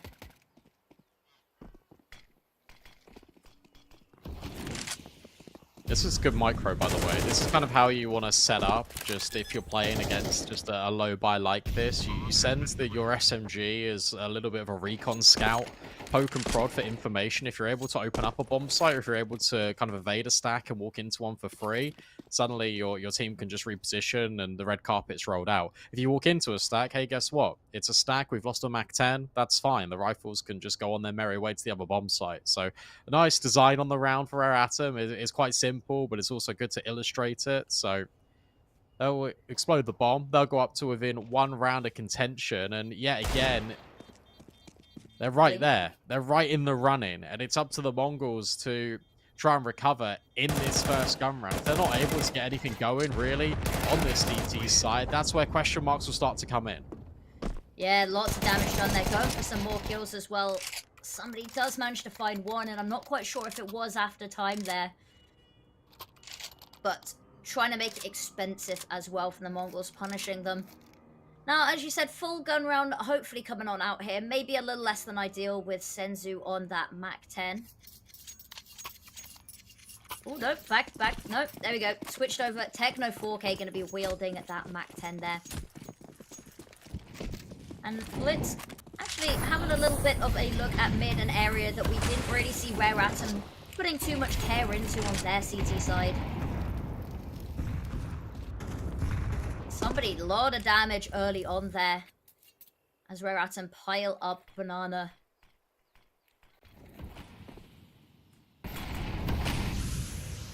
This is where experience comes in, because not once on that CT side we see Rare Atom throw that deep mid smoke that is quite meta. Blitz on that angle just about evades death. But then again, retake utility was being used. Didn't really see that from Rare Atom, so yeah, was feeling a little bit more comfortable and just kind of just deploying it, waiting patiently, and yeah, therefore you're restricting map control by not showing presence, but just by using your nades. Indeed, yeah, Rare Atom does feel sometimes a little bit impatient or a little bit maybe nervous and jittery when it comes to these. You can see it coming out here as well, but Senzu waiting. Techno 4K, nice angle with that MAC-10 as well to punish, but Lihang, beautiful shot there. Techno gonna have to pick up the pieces in the meantime. Gets the first as well, still living. Switches to the sidearm, is taken down. But so much damage done here as well, and that's where those A1Ss can thrive a little bit. Locked out by the smokes. They now have to go for these retakes. And I don't know if there's a kit available.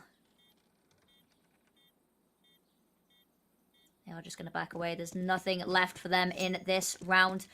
Zeno does manage to find somebody, but that is going to be a naught but a consolation kill as Rare Atom tie up that scoreboard once again. That's actually just really unfortunate. The Mongols aren't aware of how much damage has been done by running through that molly, by the accumulation of the SMG. So if they knew, obviously, that these players were quite low, they would have definitely gone for that. But instead, they just recoil. And it's an important kill he gets out long, because it just means all these rifles can just stay alive. There's drops available. You see that Senzu's already bought an AWP to give over to 910. So there will be substantial investment behind this one. But yet again, you're kind of scraping the bottom of the barrel when it comes to your money. But also, scraping the bottom of the barrel when it comes to rounds. They need one here on this CT side. This was 8-4 at the half, and Rare Atom have just won 4 in a row. And where this series has been based, and where CS2 has really just derived a lot off momentum, now you're in favor of Rare Atom. It's worrying now for the Mongols. Indeed. No nades coming on out there. Just the standards to start this round off. Once again, mid just not really being touched by the Mongols. 910 wielding that AWP over towards B instead. Unfortunately, nobody quite going to show face there. Not able to put it to the work that we would like to see from it. Been a quiet game from both of the AWPers. Of course, that is the name of Inferno, sadly. Counter HE's, a lot of damage done there onto Lihang.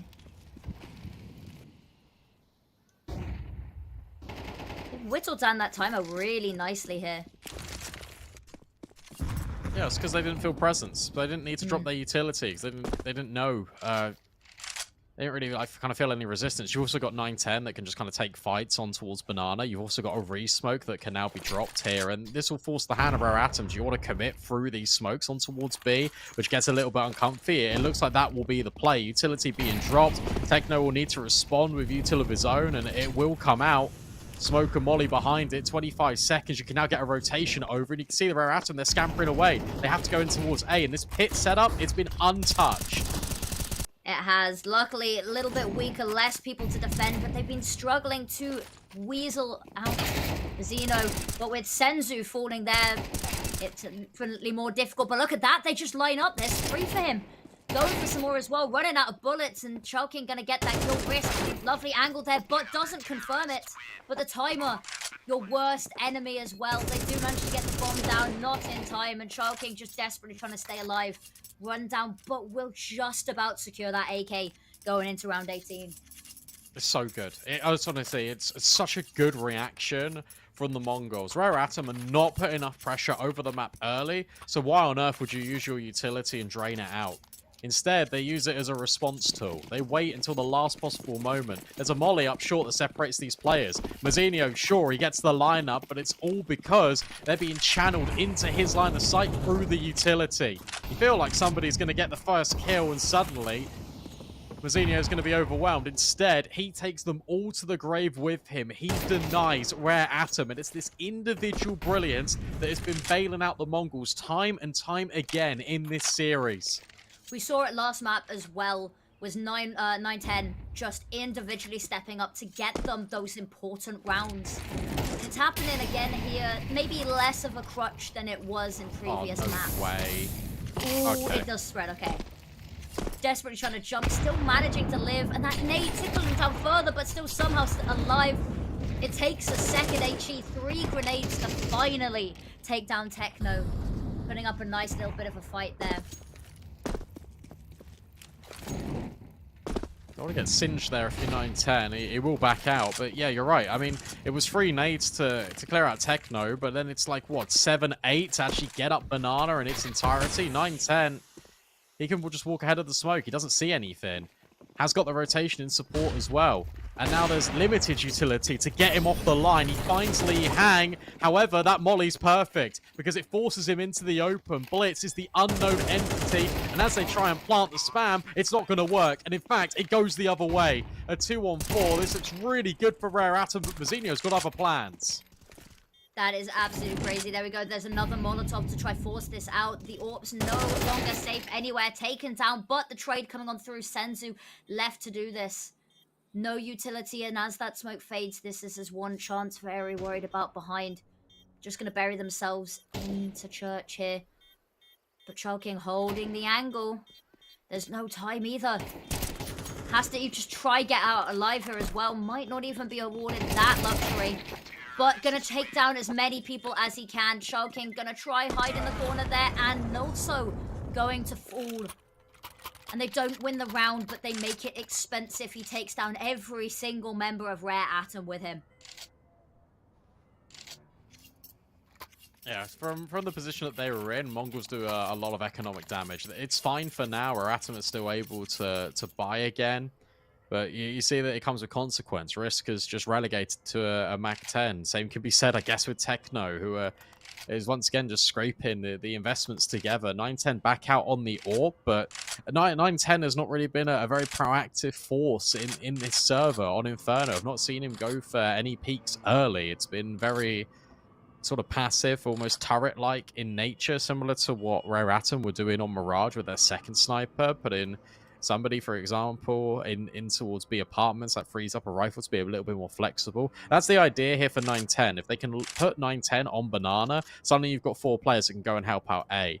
But the Mongols have not been able, especially in the round previously, to kind of take that space. And Rare Atom, they are fighting back tooth and nail here. They're making every round so very difficult. Even if Mongols win a round, it comes at a consequence. 9 rounds each. And the longer this goes on in the manner of these rounds, it's only going to favor the T side. There's more ways to earn money. Everything is a little bit cheaper.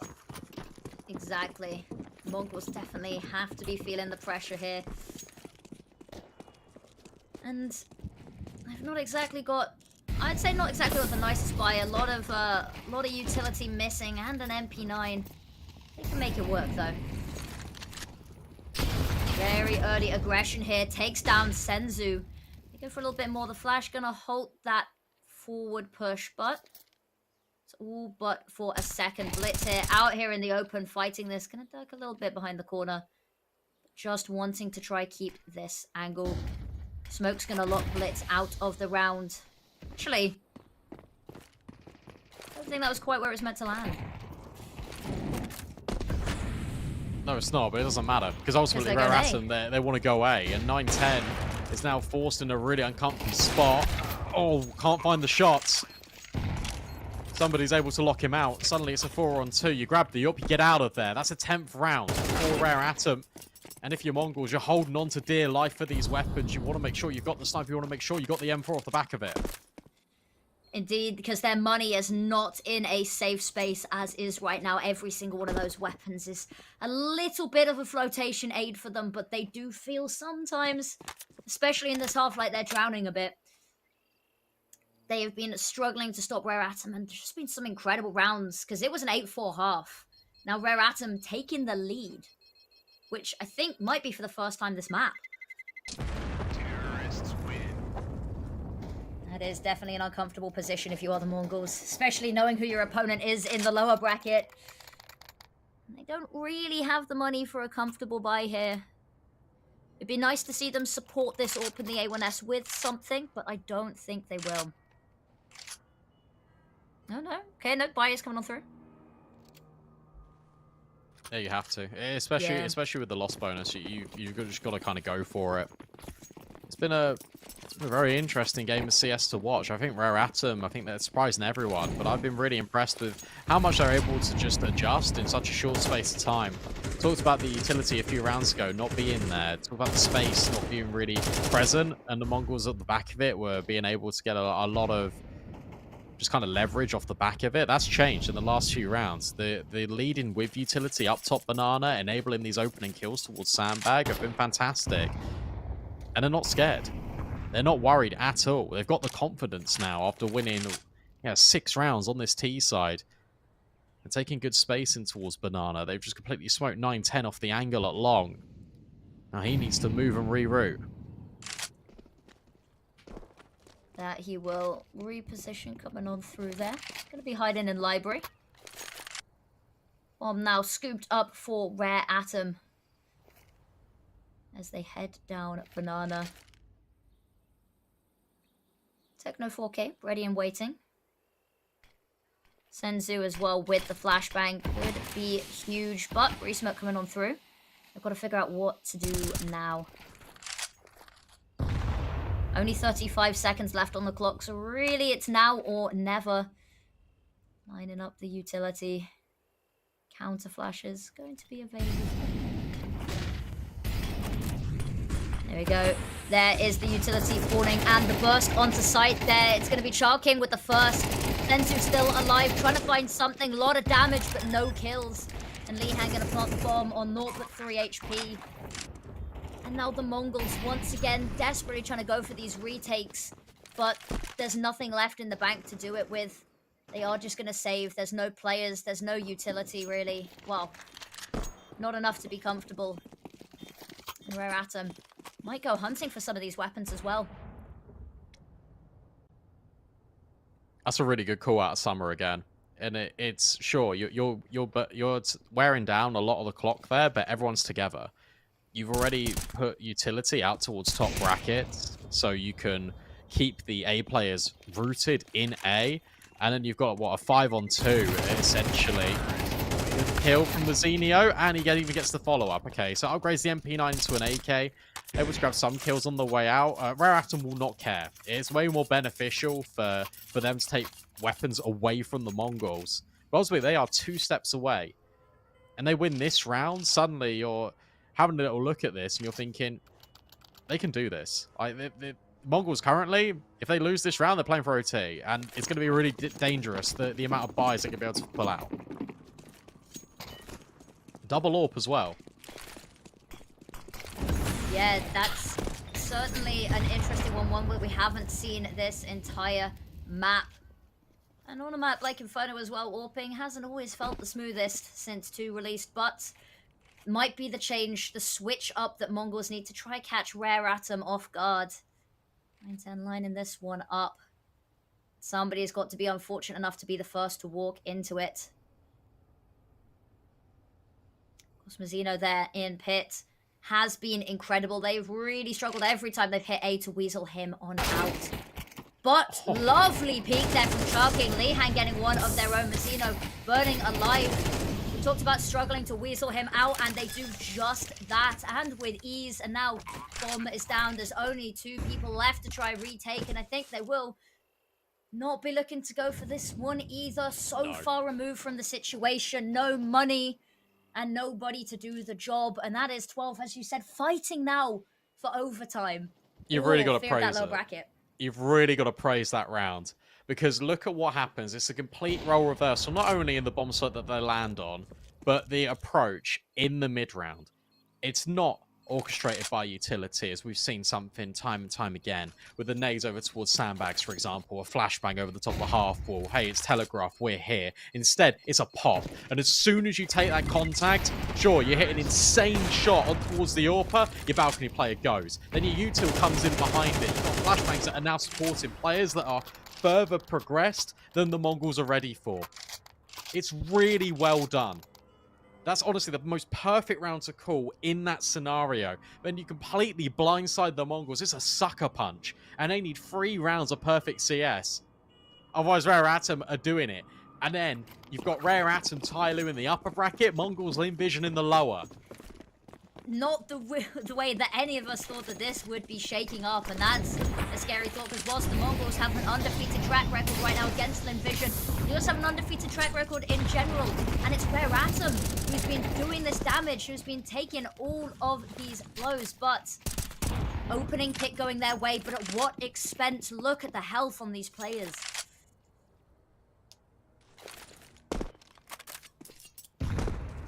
Good nade. Lovely nade. Atom. Accepting this one. Somebody, Molotov incoming, just gonna dodge out the way of that. Ooh, just touched by the edge of it is Chalking.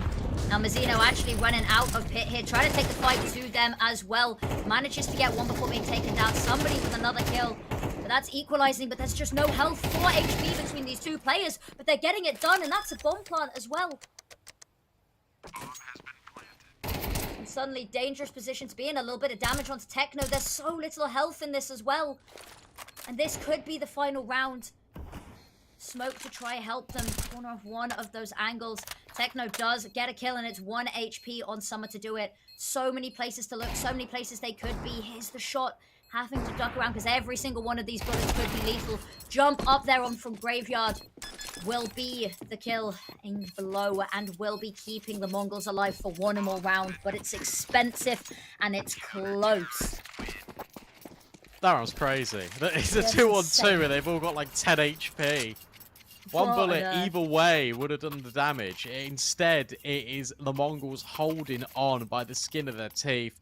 Really good reaction when the initial hit comes in from Rare Atom. Blitz is supporting utility from the site, and then you feel like he's tucked in a position where they're not going to clear him, and they do. Rare Atom is still making the most out of these situations, and they are continuously making life hard for the Mongols, but that is a step in the right direction. That's 1 foot forward. I'll tell you what, it gets a hell of a lot easier if they're able to close this round. Because finally, all the economic problems we've been saying about the Mongols will be on the other end of things. Rare Atom will not have anything to bring forward into round 24. Flash in the apartment. Space now being taken by Lee Hang. Yeah. Crawling on over. Playing quite far back here, Rare Atom. Just forsaking Banana for now. Gonna have a little bit of a peek. Missed shot is gonna force him back, and a little bit of damage, I think, from that Molotov. Maybe from the bullets as well. And now Rare Atom slowly pushing on forward. A seemingly unstoppable force here. Techno dumping that utility, trying to keep hold of this little corner of the world. Actually single-handedly holding down quite a bit of this map. As the rest of the Mongols players playing very far back A here, just allowing Rare Atom so much space, but they're not taking it right now. Techno flashed off the angle, naded to Kingdom come here as well. Gonna be calling over some friends to help on out here. Molotov to try slow them down a bit. Will buy some time. Look at that blitz, jumps on out, gets 2. Techno with 1. Summer trying to say something about it, but they sweep up an 11th round overtime. They want it, and the money on Rare Atom is not incredible. The fact that Techno gets that fadeaway shot as he's retreating out of Banana is just ridiculous. And then he does enough. He's able to drop the utility, and then the support network of the Mongols can come forward. They can flash for him. And they can also have players that are running through the CT smoke. And it's going to be a lot more effective because Red Atom are forced just into that bomb site. Finally, we're starting to see shades of what we expect out the Mongols. But is it too little, too late? Well, potentially not. Because what, we're going to have one more AK, potentially even a Galil being brought forward. One Galil, one AK, 3 Tech 9s. And maybe just an apartment's pop to end it all. That would be certainly a way to end this series. And a chaotic final round, I think, would do justice to what has been a chaotic series. I think we can both agree on that one. This has not quite been your regular run-of-the-mill series. Oh, they're doing it. Oh, it's beautiful.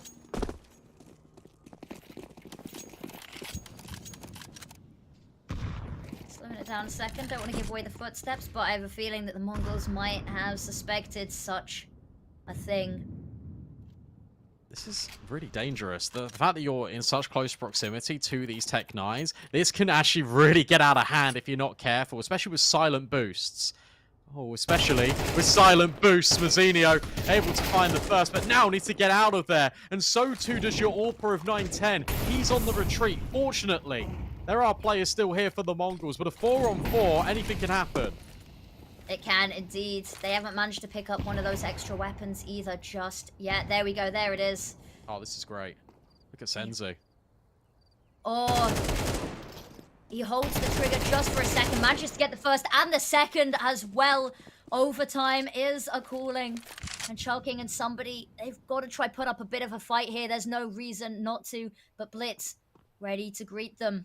Walk onto my site, be our guest, he says. Spots the first, taken down, but that's information and he's got plenty of people ready and waiting to pick up the slack there. As there's 35 seconds on this clock, they've got to do something and they're floating around. Don't peek. You go B here, surely. You know that Senzu's pushed. Yeah, there would have been, but it's difficult to kind of clear all these angles. So instead they wanted to go for this crunch in between short and apartments. Now somebody's got to do it all. A 1-on-3, you know exactly what one player is. 910's just swinging you, and he'll lock it in. The Mongols, they stay alive. Overtime on the horizon, right here and now. Which means we run it right back. We're back in CSGO territory. 16 is your magic number. 16 is the magic number indeed. And I'm very excited. I don't think there's any more of a poetic way for this series to close out than overtime. Plenty of money for both sides, and that's been something that I think really hung over the Mongols, is that they really struggled to get these buys in, and now that they have the ability to buy this weaponry, even footing, and every round that we've seen that it's been even, it has been very close here, but from an 8-4 down to an overtime for Rare Atom, anything could be on the cards here. Senzu got a little bit of a gap to have a peek, but nothing to be found just yet. Li Hang jumping on up. Blitz going to be there to meet him and greet him. Send him on to round number 2 of overtime. Risk taking a lot of damage in the meantime, though. Ooh, spotted, but look at that. Risk and Summer both getting their kills. And suddenly the momentum swings. The favor in the side of Rare Atom once again. Mazzinho got to pick up something here. Some of the pieces. Somebody's ready and waiting. That's crazy that they're pushing it like that. And they might even give another opportunity here. Mazzinho needs to go searching and he will find somebody. So that's good at the very least. Oh, 910 was on the angle to try and bail Mazzinho out. Instead, does a lot of damage with utility before he's sent to an early grave. Bomb's still on the back of Summer, but with 33 HP between him and Risk, it all relies a lot on Child King to piece this round together. A 3-on-1 in towards Banana, but Techno on this off angle. He could just end the round right here and now. Could do indeed, especially with those low HPs. The opportunity to farm and whether they think to clear him or not. Might get a little bit proactive about the matter as well. And they don't. They just line up. He gets all 3 of them as well. It's absolutely perfect. And that is round number 1 of overtime in the Mongols' way. Oh, it's so perfect. What a beautiful round. Yeah, that's fantastic from Techno. It's been great all map long. And finally, when the Mongols need someone to step up, Yet again, it relies on a different player. We've seen it out of Senzu on this map. We've seen it out of 9-10 earlier in the series. Mazzinho had a 1-on-2. And now we get it out of Techno. Mazzinho's resurgence has got to be studied as well. Really fantastic to see him back at the top of the scoreboard after what was a lackluster Ancient. And now the Mongols, they're feeling inspired. Potentially a push down middle. Instead, it's just nades down Banana, and Child King lives on a prayer. Hanging on tight, and those HEs keep on coming. Somebody in Lihang dealing with headaches of their own from it. The early damage so good for Mongols. They've won so many rounds off the back of this utility, just whittling them down. And Blitz here, trying to nail home with even more. All it's going to do is tickle somebody, but the point still stands, and suddenly much more difficult task on their hands here. Senzu pushing up with this AWP. Has to be careful. He's going to get the first there. Manages to fall back. Not going to be pushed. Child King. AWP of their own. But Senzu falling back to safety. Hiding on site. Very lucky there to dodge that utility. I mean, honestly, yeah, sure, lucky to dodge utility. Lucky for Atom not to die to that wall bag. They were so close to it. 40 seconds. The only space they've got is in towards top Banana. Guess what? That means they have to go B. 2 smokes. 1 incendiary. Probably put towards New Box. Hey, guess what? No one's home. And now the flashbangs can rain in. A constant juggle of smokes. And spam is absolutely fantastic from Blitz. Call this round done. Call this one over. As 4 players fall through the shroud of the smoke, the Mongols are shutting out Rare Atom of this series. Holy moly, what a round. Just the kills through the smoke, everyone lining up. The damage is beautiful there. They don't need lines of sight. They don't need vision. They're going to get it done anyway. The Mongols dragging this one out for the plot more than anything at this point. And 14, ever so close to securing the 15. That safety net of at least another overtime. Just playing to perfection here, but trying to get as much done on their CT side as possible. This is very nice, very fast here from Rare Atom. Pulled a bait by that Molotov though, tickled a little bit by it. And Lihang hanging on to dear life, not for much longer. Blitz gonna get that kill. Risk accidentally putting out that utility at the wrong second, does manage to get a kill, but falls as well. It's Child King with 1. Bringing the numbers back a little bit more even, but it's 9-10 with the pistol, leaving Child King alone. A single smoke, an AK, no teammates, no map control. And he's just going to walk on through, not realizing how many people are here. The kills through the smoke have already been crispy, and there's another one to end the first half of overtime. So well done. So well done from the Mongols. And Rare Atom, they're trying to take the space, and the Mongols, they're just more than happy for them to have it, because they were being suffocated by this utility. And now you're getting the confidence. They've won so many rounds in a row to facilitate this OT. You've won 2 rounds off the back of your CT side, something you've been really struggling on. And now you're just swinging. You're flashing. You've got the reinforcements there. Rare Atom can't do anything about it. And now, guess what? The Mongols are on their T side, where they found 8 rounds. And Rare Atom need to win 3. It's going to be very difficult for them to do it. I think the Mongols have done it. I think they very well could have done.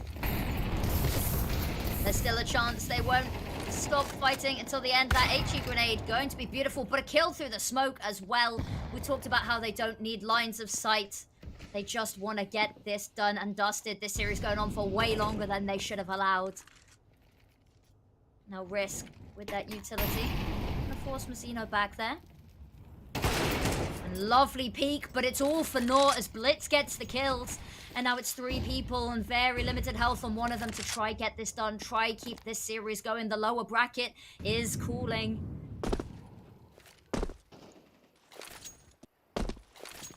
This is heartbreaking. 3 on 4. Lihang, oh.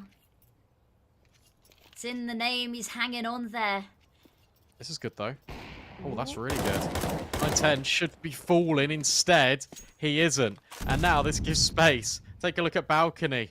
That's going to be compromised in just a second. Summer accounts for it. 45 seconds left. But 3 players about to scale out. Senzu removed. But are you ready for the amount of players that are about to overwhelm this position? Some are forced into the open, and Lee Hang, he's on 2 HP, has to rotate back and forth in towards this A bomb site. And whilst he will get 1 kill through the smoke, it's, do you know what, still entirely doable. There's no util now for the Mongols. Both players on these teams, one of them is low. Around the corner they go. But 9-10 holding this angle, it should be a shoo-in. Yeah, needs to hit this shot. There's nothing to stop him. Gets the first there as well. Able to reload. Gets ready for the second. Taken down. But Blitz, they don't know where he is, but he knows where somebody is. And look at that. What a way to close it out. A flawless overtime there for the Mongols. But the series going the whole distance. All 3 maps. Where Atom making them work for it. But unfortunately, the lower bracket has their name on it. Yeah, look, I'll be honest, really impressed with what we saw out of Rare Atom, and it felt like right at the very end, it was their game to kind of lose, and that's exactly what happened. The Mongols, they flex their muscles when it comes to the experience. Where they were gaining so many of these rounds, they start to gain confidence, and then they just start fighting Rare Atom one-on-one, and that is the last thing you really want to do. Let's take a look at this bracket then, because it was nearly 2 upsets. Instead, you could argue that it was 1. Tyloo beat Lin Vision 2-0. They set up this upper bracket final against the Mongols, and one of Rare Atom or Lin Vision get eliminated at end of play today. Now, this is really scary because we talked earlier about how poor Rare Atom, you know, they go against the best team in the upper bracket, and then if they lose, they go against the second best team in the lower bracket, right? But Lin Vision looking pretty vulnerable right now, and if we get a showing like we saw, especially on map number 1 over on Ancient, if you can remember that far back, it was a couple of hours ago now, it must be. But they had really strong showing, so actually Lin Vision maybe got to be a little bit nervous themselves here.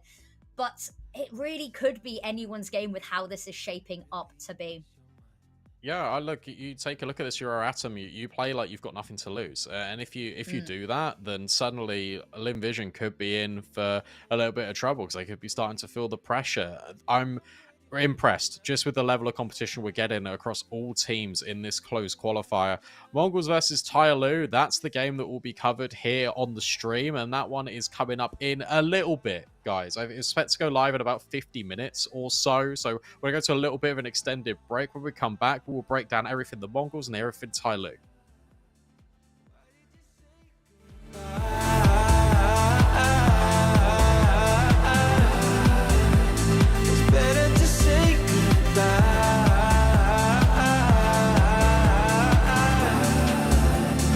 Why did you say goodbye?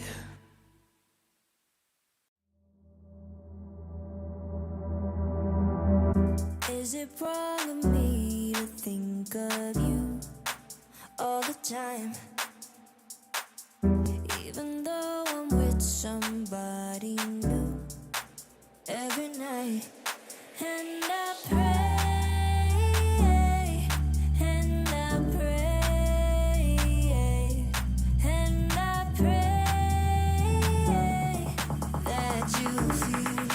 Same way. Is it wrong of me to think of you all the time? Even though I'm with somebody new.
Never felt so right with you. I'm gonna hold on to you, hold on.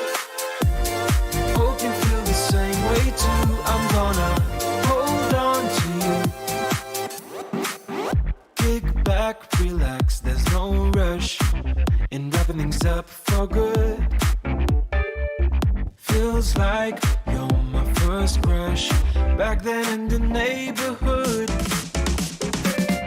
Higher we fly, higher, the beautiful things you do. And higher we fly, desire, these moments just with you. With you, with you, with you, with you, oh, with you, with you, with you, oh, with you, with you, with you, oh, yeah. Never felt so right with you. I'm gonna hold on to you, hold on. Hope you feel the same way too. I'm gonna hold on to you, hold on. It never felt so right with you. I'm gonna hold on to you, hold on. Hope you feel the same way too. I'm gonna hold on to you, hold on.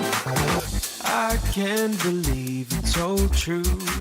Whenever you touch my hair, I'm feeling closer to you. Nothing else can compare. And higher we fly, admire the beautiful things you do. And higher we fly, desire these moments just with you. With you, with you, with you, with you, oh, with you, with you, with you, oh, with you, with you, with you, oh.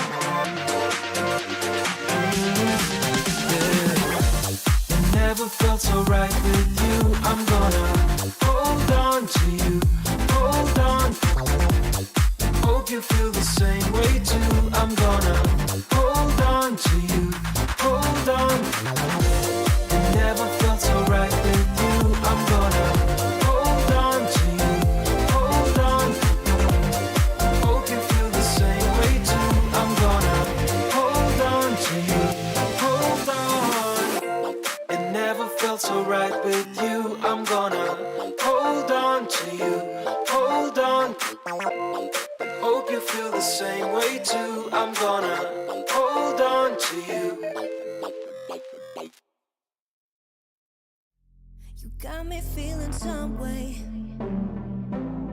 Like I might be stuck in a dream. Let's stay here till the day breaks. Feeling like I never wanna leave. Keep moving till the sunrise. You're taking my mind out to sea. Fall in love at low tide.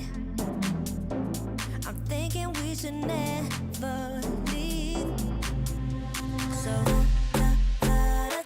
let's keep going till the night is almost gone. 'Cause I feel like singing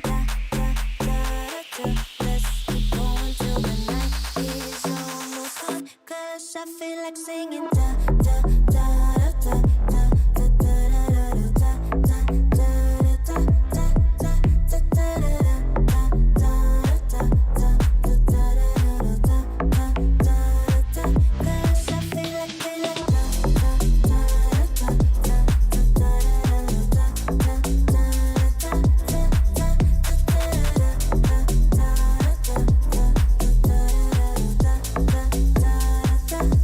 Now we've been dancing all night. You take me to a place I wanna be. So let's ignore the sunlight. All that matters now is you and me. So let's keep going till the night is almost gone. 'Cause I feel like singing Let's keep going till the night is almost gone. 'Cause I feel like singing Let's keep going till the night is almost gone. 'Cause I feel like singing Let's keep going till the night is almost gone. 'Cause I feel like singing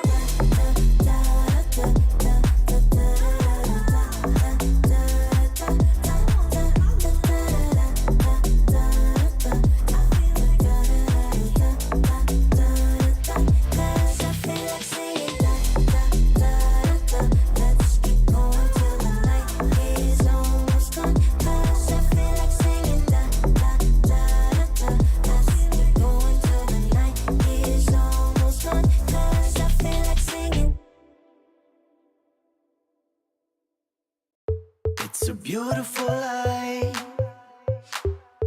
It's a beautiful life, don't you think? It's a beautiful life. It's a beautiful life, don't you think? If we go down in history. If we go down in history.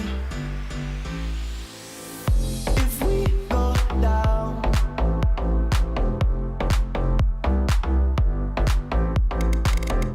if we go down,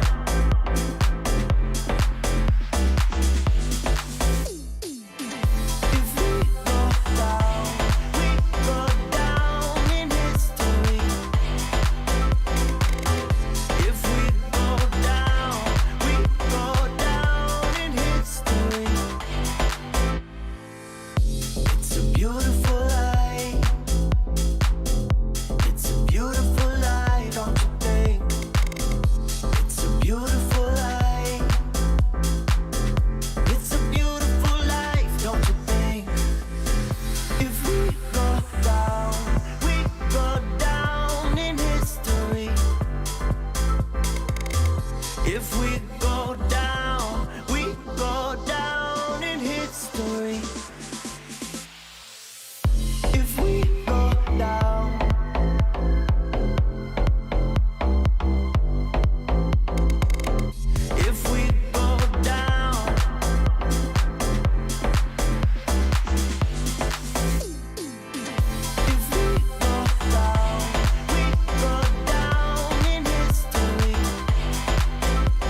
beautiful life.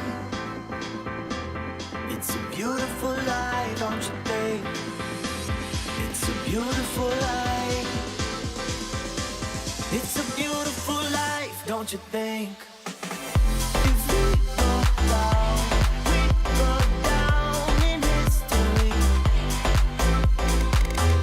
If we go down, we go down in history.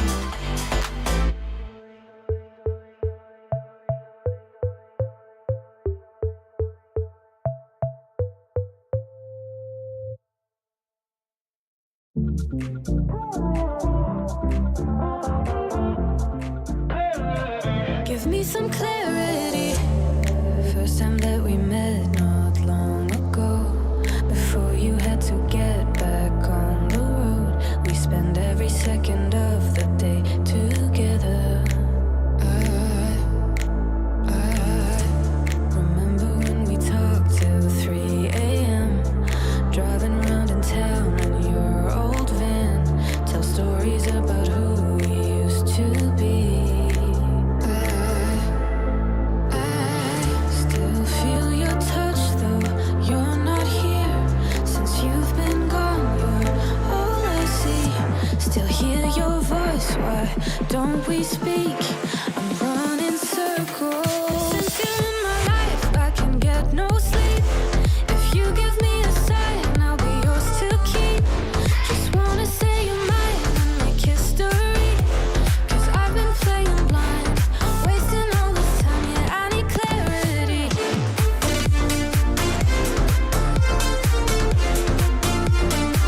Give me some clarity.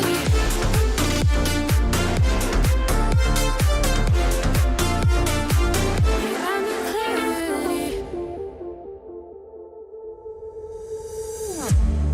Waiting for your call all night and day. Where did we go wrong? Don't wanna wait until you're just a distant memory. I still feel your touch though you're not here. Since you've been gone, you're all I see.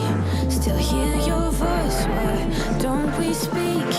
I'm running circles. Since you're in my life, I can get no sleep. If you give me a sign, I'll be yours to keep. Just wanna say you're mine and make history. Cause I've been playing blind, wasting all this time, yeah, I need clarity.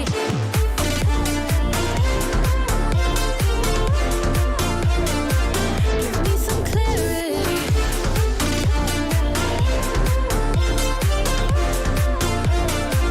Yeah, I need clarity.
Let's love for the night, night. Slow dance, dance till the sun comes up. Let's touch under lights, lights. Slow dance, dance till we're high on love, high on love. Till we're high on love, high on love. Till we're high on love, high on love. Till we're high on love, high on love. Till we're high on love.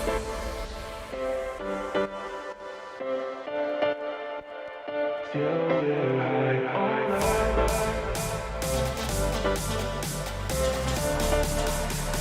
Till we're high on love,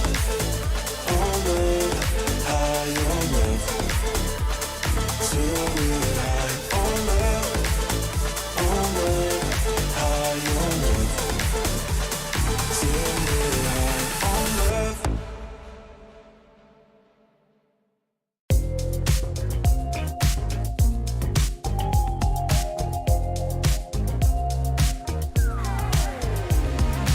Ooh, I can't stop this feeling. It's setting all my doubts on fire.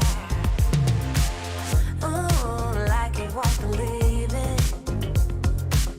Won't let a moment pass me by.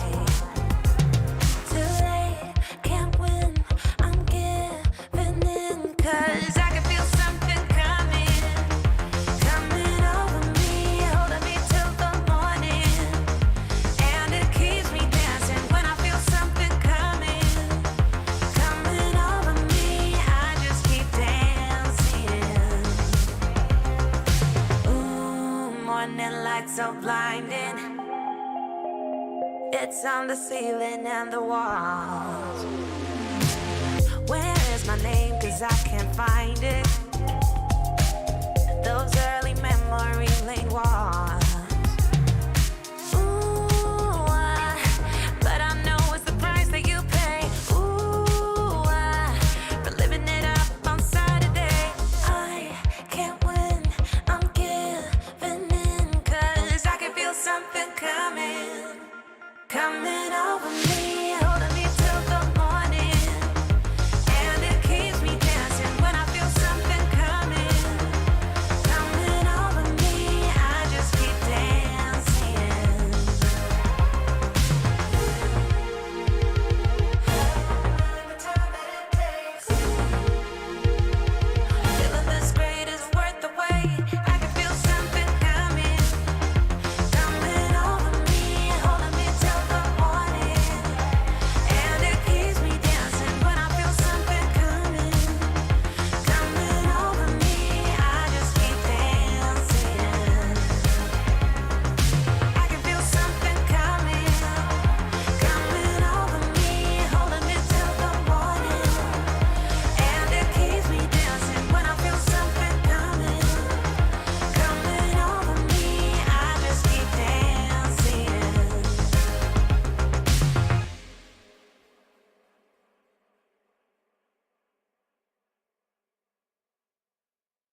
'Cause I'm never sober when I'm with you.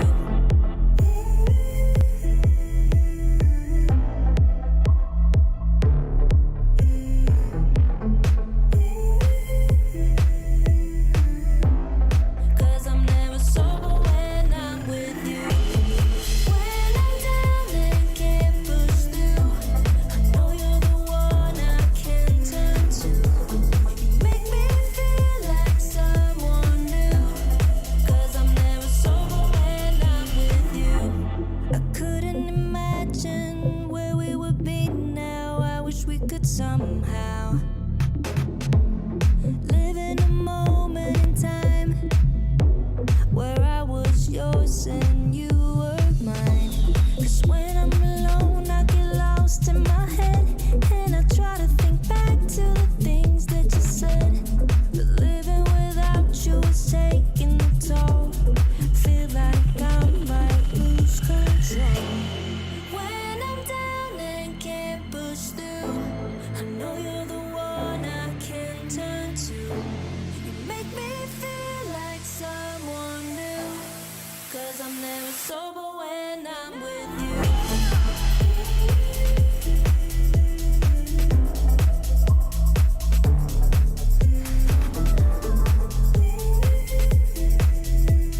could only believe in me, yeah. Don't you think like that? I will love you endlessly.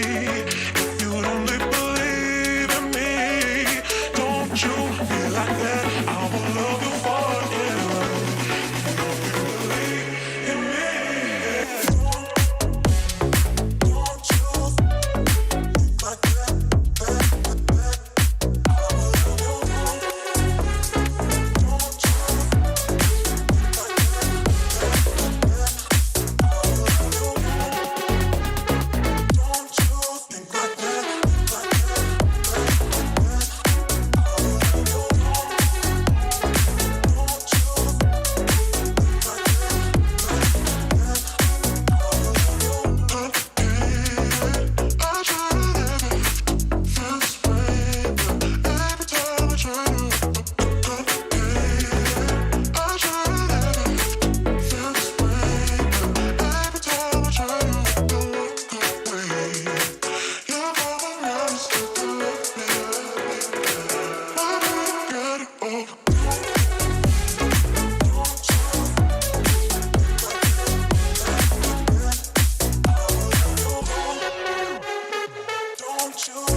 this chemistry.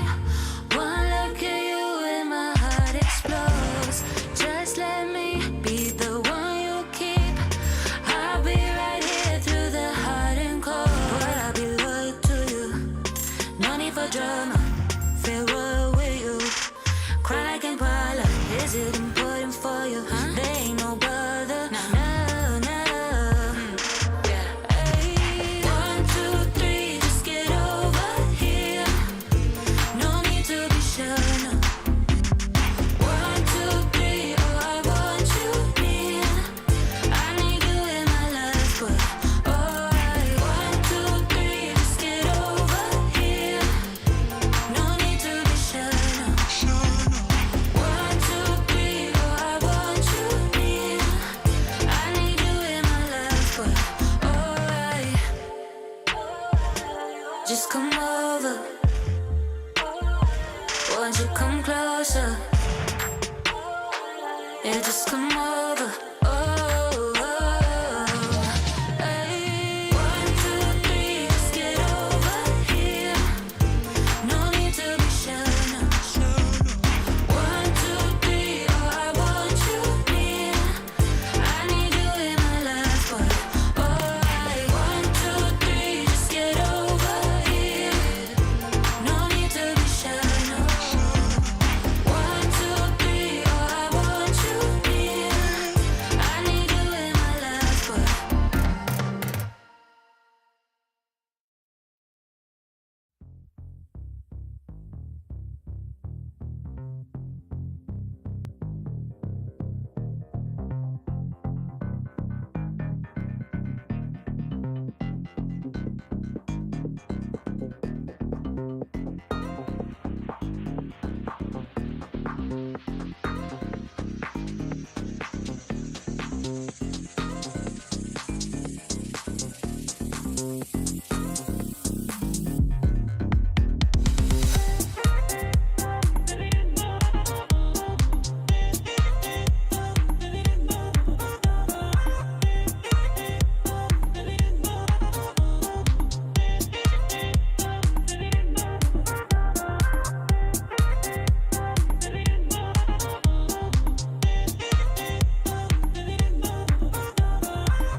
clouds, I'm reading a silhouette of meaning into my lungs, inhaling. Breathe in, breathe out, breathe in, breathe out, breathe in, breathe out, out, out, out. Breathe in, breathe out, breathe in, breathe out, breathe in, breathe out, out, out, out, out, out. Well, welcome back in, everyone, to the Esports World Cup Asia Close Qualifiers. We're here with the upper bracket final. It's going to be the Mongols, who had an incredible recovery against Rare Atom, taking on Tyloo, who...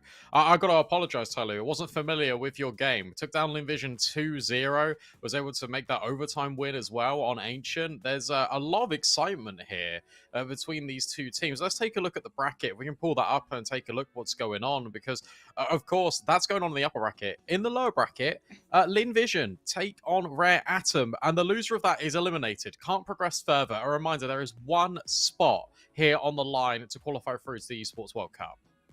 Absolutely, and that's going to be no easy match for both of those teams. Rare Atom, really good showing, and Linvision, of course, second best team in the region, but falling to Tyloo, who we're going to get to see today, the Mongols versus Tyloo, whoever they are up against, of course, in the lower bracket final. They will have no easy task either. It has been an all-out firefight, and will continue to do so and be so for the rest of the bracket as well. But an upset on our hands, almost a second upset, and who knows what is going to be going down over on that lower bracket. Yeah, it's gonna be tough. And if Rare Atom play the way they did against the Mongols, then Linvision are gonna be in for a tricky best of three. And coming into this one, the Mongols, they've still got work to do, to be honest. Tyloo taking down Linvision 2-0 is a statement. The Mongols looked like they were a little bit shaky. It really took them right until the tail end of Inferno, I think, to properly everyone arrive on that server. And now when we take a look at things, you take a look at this Tyloo roster, right? It's obviously kind of a hash, like a rework of what they were going for. At Chengdu, they brought 6 players. I'm pretty sure they're just playing with 5 now. Lyrics is back to the bench. ZDR keeps his place in that lineup. And I'm excited to kind of see how Jam Young keeps getting on, because it feels like Jam Young is the best player on this team by a mile when it comes to performances. But Kaze has really been stepping up recently, which has been something that's been a little bit hit and miss over the past couple of months. But it's really good to see him kind of find that form again. And where 910 was looking a little bit shaky, and that's often the kind of conversation piece that comes with the Mongols, is 910 going to be that consistent factor? If Kaze is, then there's a real game on our hands here. Absolutely. But talking about 910 earlier on in the day, the series that we had the pleasure of casting just gone as well. 910 stepped up in a huge way, and I'm willing to put actually the series being a victory down to a couple of really crucial rounds that 910 just carried in.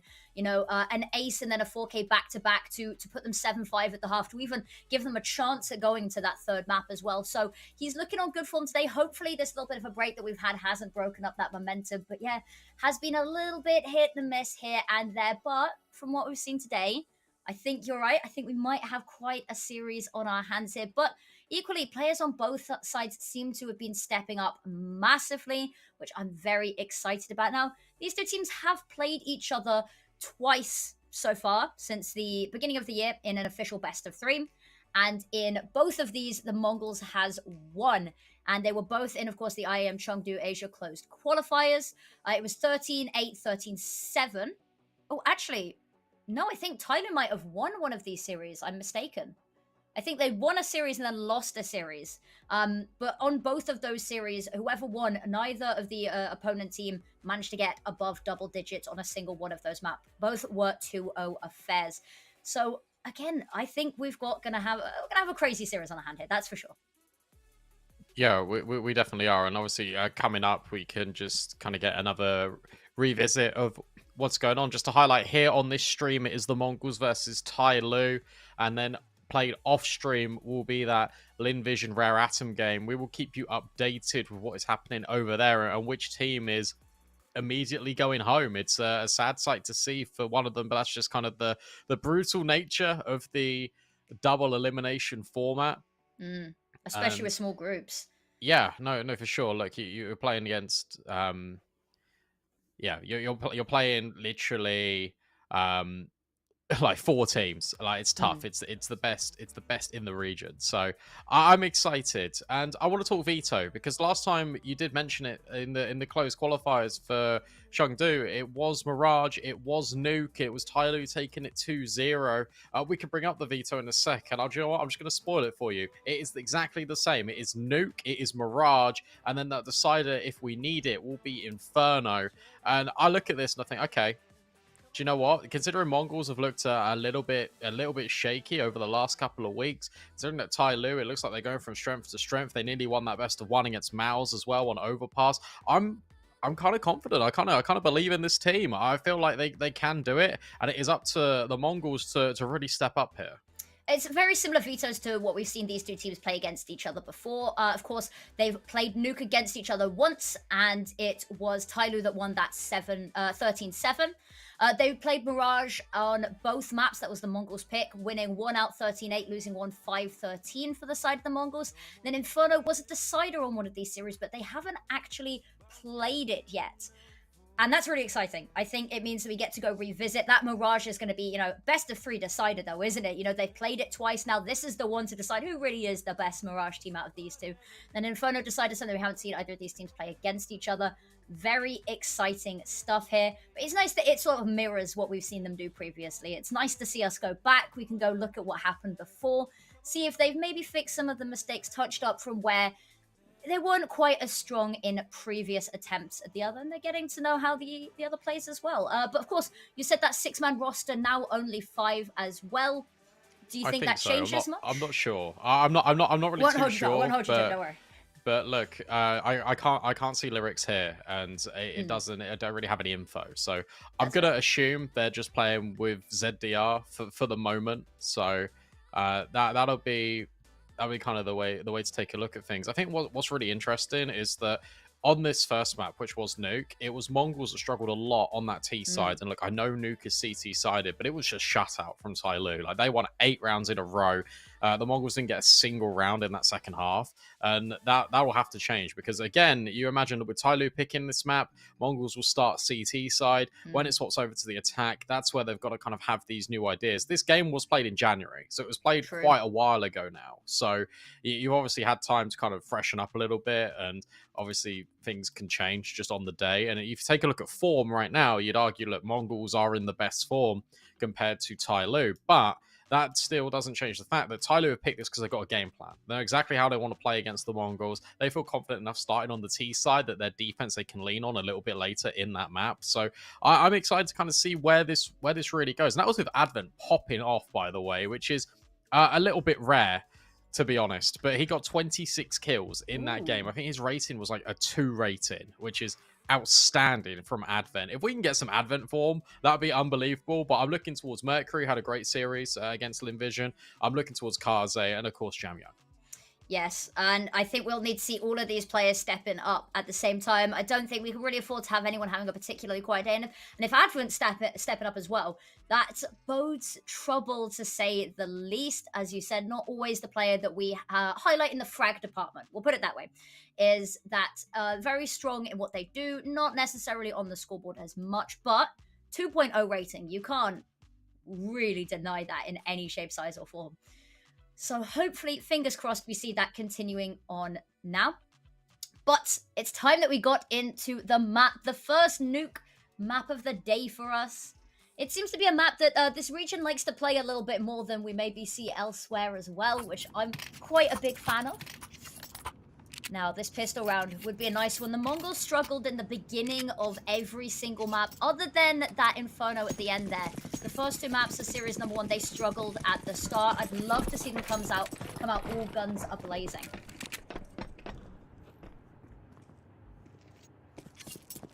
Yeah, let's see. Outside control already being taken here from Tyloo. Avent's got the util, but he's going to wait because they've just taken all the space immediately. Blitz having the first contact. He can now call over Senzu as well. And, well, he strikes immediately. Mazzinho also finds one over towards the ramp side. And suddenly that subjects Tyloo straight in towards Secret. The issue is that Avent's got the bomb. And, well, if he dies, which he's about to, it's now in no man's land. That's a difficult one. There's a reason, leave no man behind, especially if he is your bomb carrier. because that is now nigh on unretrievable. There's not much that Jam Young and Mercury can do here, I don't think. Now, Techno could be in a position just to put this to bed immediately. There we go. And Mercury now left outside, spotted out, taken down. That is a solid pistol round. 4 left alive there for the Mongols. It's what you want. It's what you want to see if you're a Mongols fan, because you just want them to feel a lot more comfortable. Nuke CT side can kind of give you that comfort as well. Starting off strong and losing 1 player in the pistol, it's got to feel pretty good. No bomb plant and no real damage being done in that round for Tyloo means that they're just going to be subjected to a single deagle, a single flashbang, just trying to get the bomb down as a bare minimum. Talking of that, do we have many Mongols fans in the chat? Because we of course don't get to do, we haven't done predictions yet, so we don't know what people are favoring here, but Mongols are the best in the region for a reason. A 9-10, we talked about them sometimes having iffy series, but 2 kills to start this off. We worried maybe the momentum not going to carry through after the break, but it does indeed seem to have. Look at that blitz, fighting battles on all elevations. Advent trying to find something from the top of the roof, but what he's going to find is a bullet to the head. But that bomb has managed to go down in the meantime, but look at that, Techno. Beautifully done, beautifully sold, and Senzu there to help out as well. There you go, that's objective complete if you're Tyloo. All you wanted is the bomb plant, you get it through the hands of ZDR. So you're actually completely fine with that. Obviously, Mongols keeping everyone alive. Blitz and Senzu just on dualies, just to facilitate AWPs and just money being earned as well in this team. So very good stuff. Talking of from the Mongols. Got our first AWPs out on both sides as well. Getting them out early, and I will be curious to see. I'm assuming a 9-10 will be heading outside with that one. But Kaze, who knows? Lovely Molotovs there to keep it back. They've been trying to take that early run, so I'm not going to be allowed this time around.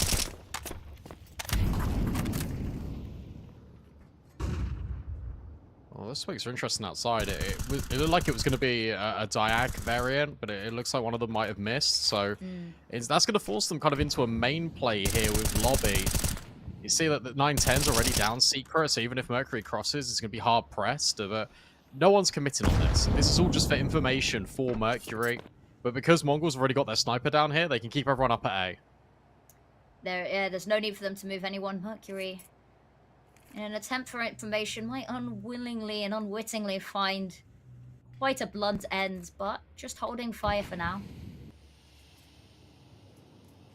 And a minute gone off that clock. It's been very, very quiet. So much control that the Mongols have got, just the fact that 9-10's down here. Yep. Mercury was swinging in a few seconds, and that will probably just incentivize Tyloo to go in towards A, but you're going into this setup. Where's Blitz got off to? Is he top hut or has he pushed into it? Just trying to take a little peek now. Okay, top rafters. This is still a very powerful position. Techno can drop the molly, and then you're not going to be looking up high for Blitz. Not the slightest, but that's not how we saw that one going. Beautiful swing from Mercury, and 9-10 falls. And now suddenly, everything in a little bit more disarray. As Techno 4K struggles to see through the flashbangs and the flames, runs forward. Monsters, they're trying to get down vent, gets the first, but they're not going to clear out Senzu. He hears them all drop. They're going to try find something. No smoke fails. Finally, ZDR going to find something, but the timer, your worst enemy. Senzu not getting cleared out there, just ruining their days.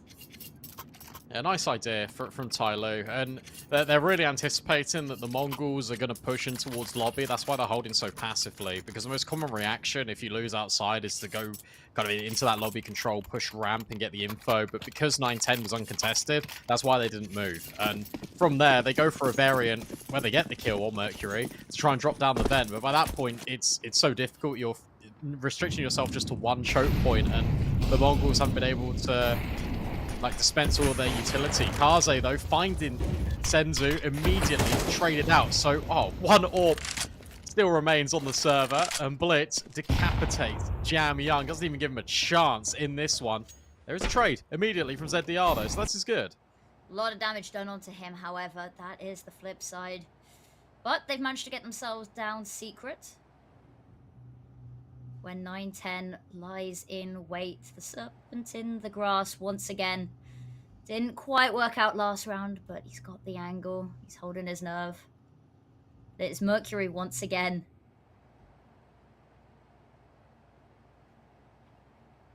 Actually, maybe not, but Blitz out here.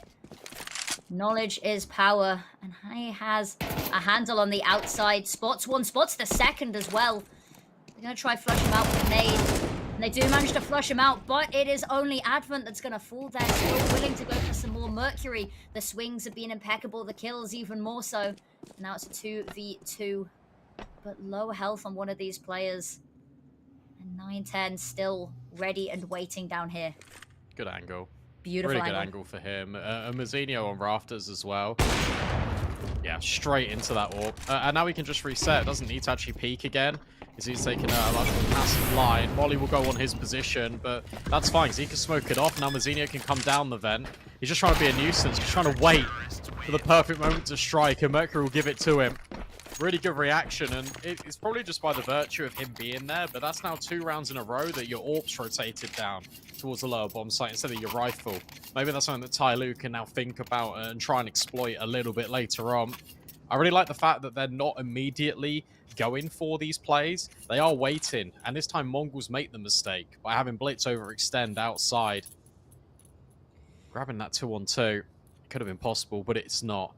Mongols keep the clean sheet. Tyloo call 30 seconds to have a breather. And a breather I think they need, because that's the first 4 rounds already slipped out of their hands. First gun rounds as well. Gonna be trying to figure out, as you said, they know where that AWP is rotating down to the lower sites very early, or even playing there at the start. How to counter that. Now, they're not even going to have a great buy here. So this will be maybe thoughts for the future. Food for thought. And as you said, maybe a little bit of a mental reset here as well. This is one of those limit test rounds. This is where you go to an area of the map that you don't really know how the setups are looking. So maybe ramp, for example, could be a nice idea. You could put the smokes down outside, just try and get the reactions. All you're doing is kind of feeding information to Advent. Try and see what he can kind of cook up in the next couple of rounds. Diagonal smokes being lined up again by Advent and Mercury. Just waiting patiently. Biding some time. Forward positions in towards lobby, really anticipating that the Mongols are going to fight for this control. And they might be a little bit disappointed here, willing just to sit back and let them have a bit of fun there. Blitz with the opening kill as they try to push through the smoke. Senzu up in the rafters, not quite able to confirm the kill, fully blinded. But look at that, getting some more. Blitz doing so much for the team. Techno 4K, nailing that coffin shut, and it's a flawless round. Albeit not much of a buy up against, but still a very clean way to close that one out. I would like to have seen maybe, as you said, a bit more limit testing on maybe over towards ramp, an area that they've been a little bit more quiet towards. Fun idea though. You try and put your single rifle through the smokes outside to try and catch timing at main, but there's just so much layering. You've got the player credit card, you've got the player up rafters, players tucked in close event. Like even if you get past one, it's hard pressed for you to kind of find everyone at the same time. But that was with one rifle, this is with all of them. And Kaze back out on the AWP again, but Blitz finds Jam Young immediately. Neutralizing Jam Young is such a key to success against Tyloo. And it's been working fantastically for the Mongols. He's been first dead in a number of these rounds. Time in. Never mind. Senzu picks up the pieces. Blitz deals with Advent outside. Everything feels like it's slotting into place now for the Mongols. It really does. And all of these opening kills mostly coming out from Blitz as well. 9-1, 5 rounds in, is doing a stellar job here. As they spot the player. Missed shot, however, tries to reset, but Blitz just on fire at the moment. Been getting the opening kills, been getting the closing kills as well.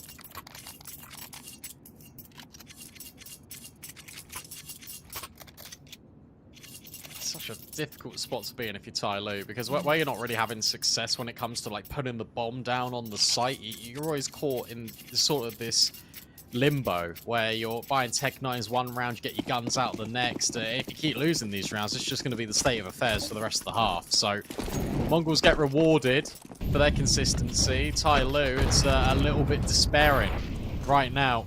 6 rounds achieved already for this Mongol side, and it looks like there's no signs of it slowing down. Blitz even taking liberties, crosses towards secret stairs at Silo, and is now in a really uncomfortable angle for Tyloo to try and clear. Massively so. And you've got 910 on the AWP out here as a little bit more cover. That H caught the smoke a little bit, and a kill off the back of it. And you said they weren't expecting Blitz. He gets one, he switches to the side arm after the third. And just keeps mowing them on down. ZDR last left alive, watching the kill feed light up with all of his fallen comrades, and now just left alone. As you said, Jamyoung, so good at shutting him down, hasn't managed to find anything yet. 12 ADR, not a kill in sight. Shot from 910, spam from the pistol, but that is going to be it. Techno going to be sorting this one out, squaring it away, and that's 7 rounds in a row, winning at the half already, and that's a massive position for the mental as well, because you don't want to lose every other round of the half, obviously, but even if you did, you still got that safety net of a couple of rounds here. And I think the Mongols, they're definitely waking up a little bit now. They are feeling it. That's all on 910 that round, because the fact he blows open the smoke, even if he doesn't find a kill, he still gives information to Blitz. Hey, they're literally right on top of you. So he can be more prepared. Doesn't get kind of blindsided by these players close secret. Even collects kill as well, the AWPers, so really good work. And yeah, it looks like 910 is just a player that immediately rotates down with the AWP, which is a little bit unorthodox, but it has been working. Jamyoung, Mazinho potentially going to kiss in the smoke, but not find anything at the moment, and the flashbang forward works perfectly. Senzu takes the contact, and Mazinho punishes Jamyoung. Hiding in the smoke, jumping out at the perfect time to save your teammates Bacon. It's absolutely beautiful.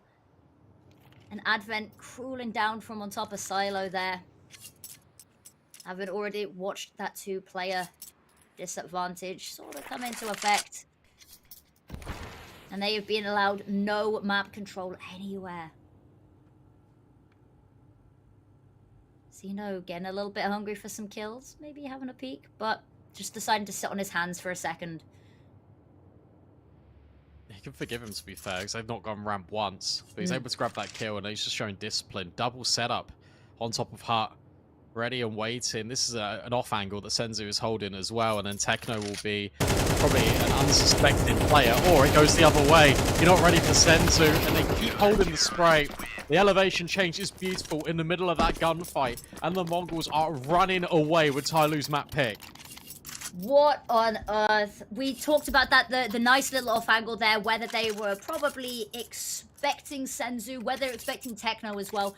Fires off the bullets quite early, and it's a messy spray, but gets it. And then both of them just holding down the trigger. Spray control, beautiful. Execution, beautiful. Tech 9s, yet again. Need a bomb plant, gents. It's been a while without one. You really are struggling off the back of it. Early Blitz goes back into secret once more. Hey, we're testing ramp. Finally, we're testing ramp, but 910 here. Such a perfect call. Missed first shot, but knows that they're coming. Manages to escape as well. Ready, waiting for some more. Missed on the edge there, but the Tech 9 spam does beautifully, and now it's pulling off time for Blitz to head on over, do some damage. Kaze gets one, but it's the nades that take him down, and ZDR, we've said it so many times, last left alive on their motion, and Blitz not gonna let that one slip away, and it is stunning. It is 4 left alive, albeit it against the Tech 9s, but 9 straight rounds in a row. I think they're going for the 30-0 here, B-Dog. I think they're going for the 30-0. Don't say that. Yeah, you don't call it out. You just let it happen, because now you've jinxed it. 9-10, you'd be like, I jinxed it. I want to see Tyloo. I want to see Tyloo get these last 3 rounds. I really want to see Tyloo get this. 9-10 going 10-1. You think, oh, that's pretty good. Blitz is 15-1. Holy moly. Jamyoung on the other side of things, however, they have been incredible at shutting it down. This is tough. Nate set for a bomb site. Jamyoung trying to set up Mercury for a peek outside.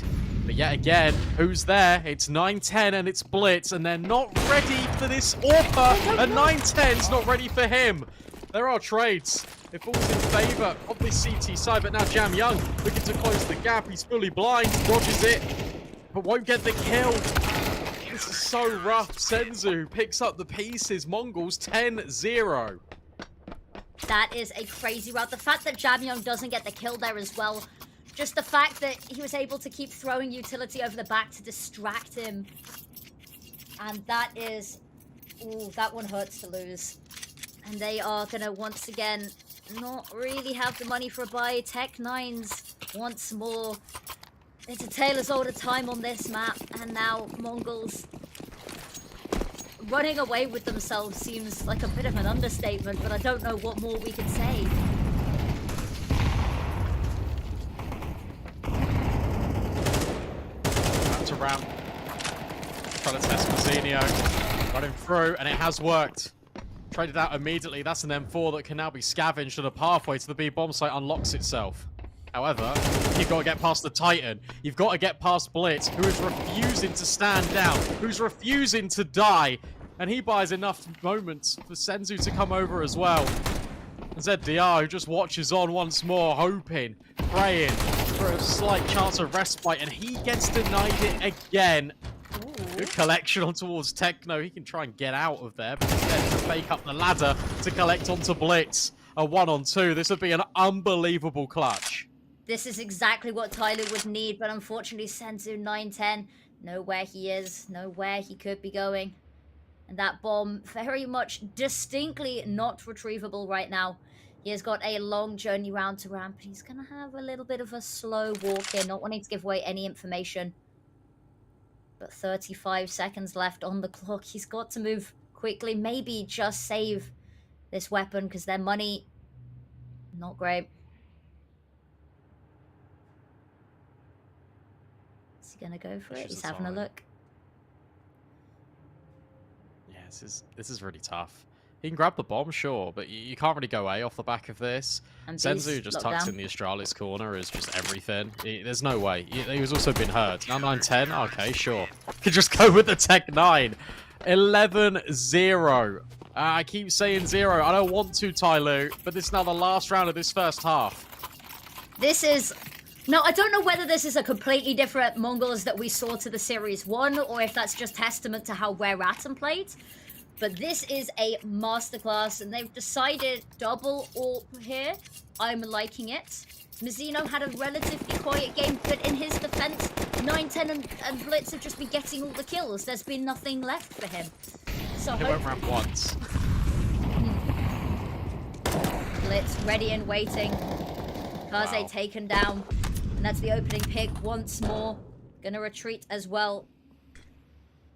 Techno. Maybe aggress lobby here. No, just gonna sit and wait close by. Blitz is just on rails right now. I mean, it said he was the highest rated performer coming into this event, but 20-2 is just remarkable. It feels like it has to end A for Tyloo, by the way. They've got limited map control. The smokes are fading outside. At least Mercury's hit a bit of a timing on towards 9-10, but he's now just subjected to a life behind the red box for the rest of the round. And Mazzinho is pushed. Going in towards ramp. Got Jam Young, and hey, that's the bomb. And look at that. 9-10, patience waited. We talked about Mercury being trapped, red box. And that is where he unfortunately will meet his end. And there we go, Advent left with the... What can you do here? You've got players running up secret, ready to greet. You've got players outside. The flashbang's perfect, and that is a 12-0 flawless half. We will see how this one ends very shortly.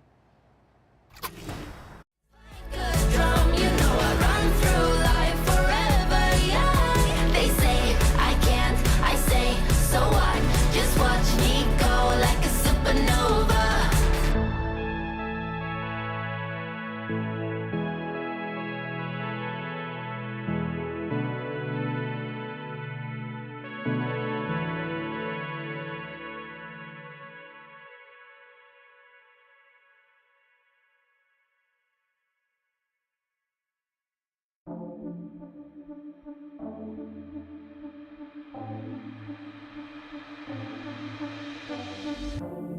Caught up in emotions, think I'm losing track. I need you to stay by my side. Feel like I'm in floating, comfortably detached. Will you stay if I lose my mind? And I want to let go.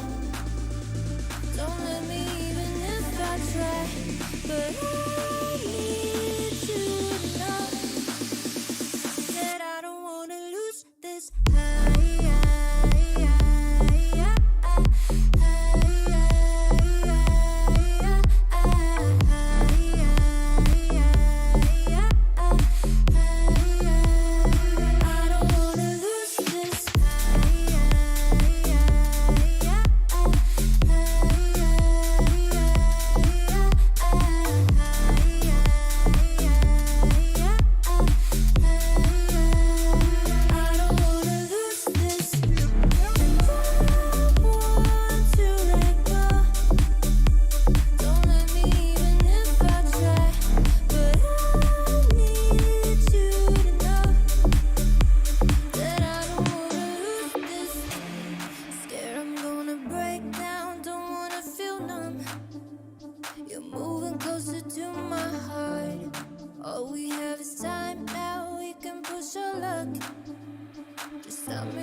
Well, look, they say Luke CT side, so well, we hope that plays in favour for Tyler. But Mongols need 1 round to win this map. It's definitely all or nothing here for Tyloo. And of course, this is their map pick as well. So Yep. this is, when we say these pistols are must win, usually we don't quite mean it in this context, but I like the Julies coming on out. And look, back in January as well, when these two teams last played each other on Nuke, it was Tyloo that won 8 rounds in a row to close the game on CT side. So, like, it is entirely possible. I believe in the comeback. I believe in the comeback. Let's see it then. Smoke dribbled down from main. Kaze up top is going to get a glimpse of Senzu and can't finish the job. Senzu should never be allowed that kill. Mercury, lovely position here. Gets the first, spamming away, but immediate trades coming on through. And in the meantime as well, watching his teammates fall apart. And more bodies just dropping. And it's ZDR, the last left alive. Has been the last left alive in so many of these rounds. Locked out at the site, that bomb is down, and there are so many guns pointing his way. And that kill outside will allow everyone to know his location. No kit, no utility, just this USP and a little bit of armor being pushed there. And this is how it ends here. Techno 4K taken down, clean headshot, going for a little bit more. One of these players is low, but look at that. It's Senzu, the final nail in the coffin, the final bullet in the dome. And that is a devastating loss, unfortunately, for Tyler. But the Mongols, if you are a Mongols fan, it is a good day to be alive. Yeah, look, they woke up, right? I mean, I didn't expect it to be that dominant whatsoever. I didn't expect to kind of go live and then in 22 minutes, the map 1 is just over. That is incredible from the Mongols. And for Tyloo, all you need to do is just go, look, it happens sometimes. You take a break, you shake it off, and you come back for the next map. And it's Mirage, right? Look, you can make that one a little bit more puggy. You can kind of just completely reset, pretend that this didn't happen. And that's kind of the mentality these pros can do at the highest level. I've got no doubt they'll reset and look better on Mirage. But Mongols, I mean, that was dominant. Blitz was unbelievable. Incredible stuff. The opening picks every single round, the way that 9-10 moved around, always seeming to be in the right place, you know, moving between the upper and lower bomb sites, play in secret. Just incredible stuff there. A masterclass on Nuke from them. And as you said, Mirage, I'd really like to see more coming out from Tyloo, because you never like seeing scorelines like this. I was really excited coming into this, but as you said, at a sort of professional level, all you can do is try reset. You know, picture this as a best of 2 instead. Now, you know, map 1 doesn't exist. Focus on the game ahead. And they've got fairly decent results on Mirage for the most part. So hopefully we see them coming into their own a little bit more. One and done for that. Bad dream. Forget about it. Move on. But I think we're going to be going to a little bit of a break because we need a moment to calm down after all that excitement. I'm sure you guys at home need a second to breathe as well. So we will see you very shortly for Mirage.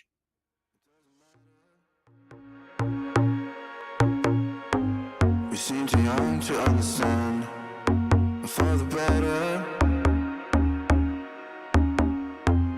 The weather changes when we dance, belong together. Catching sunsets, riding waves, we stay forever. Where the rhythm never ends, where the rhythm never ends, where the rhythm never ends, where the rhythm never ends, where the rhythm never ends. Where the rhythm never ends. Where the rhythm never ends. Where the rhythm never ends.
It doesn't matter.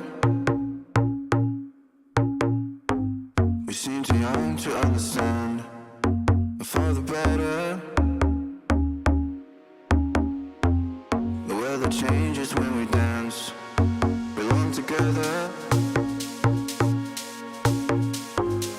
Catching sunsets, riding waves, we stay forever. Where the rhythm never ends, where the rhythm never ends, where the rhythm never ends, where the rhythm never ends, where the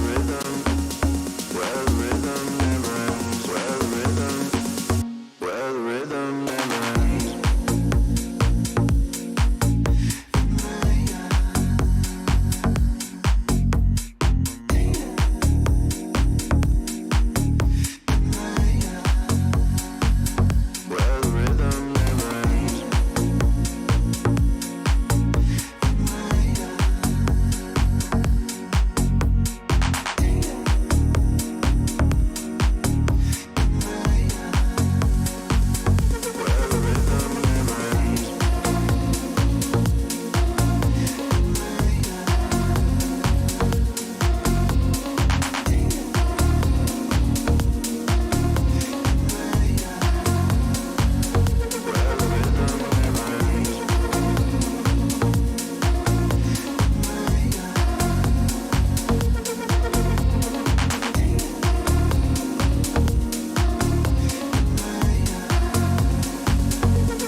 together. I can feel the fire. One night together, baby, take me higher. You've taken all my love. I just wanna feel your touch, yeah. Oh, it's one night together, baby, take me higher. Oh, it's one night together. I can feel the fire.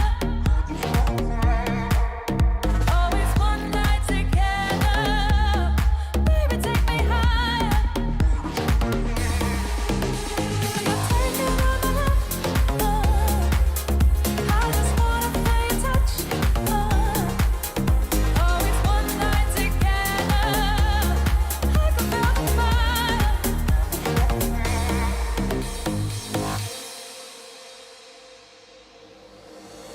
One night together, I can feel the fire.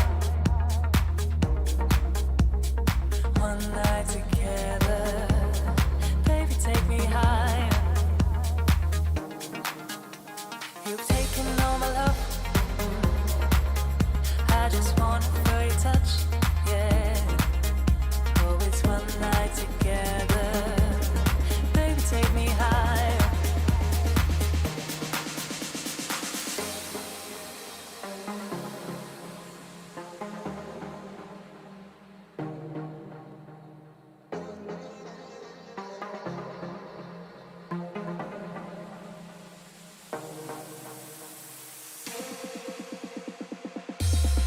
Oh, it's one night together. I can feel the fire. Oh, it's one night together. Baby, take me higher. You're taking all my love. I just wanna feel your touch. Oh, it's one night together. I can feel the fire.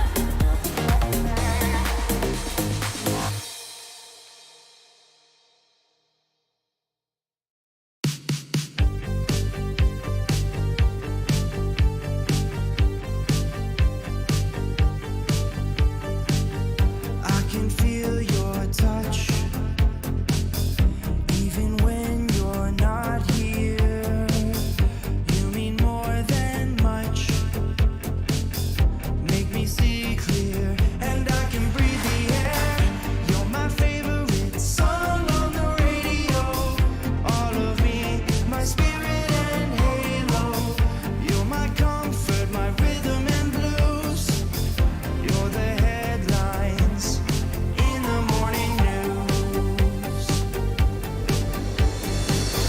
I carry you wherever I go. You're in my heart till I'm weak and old.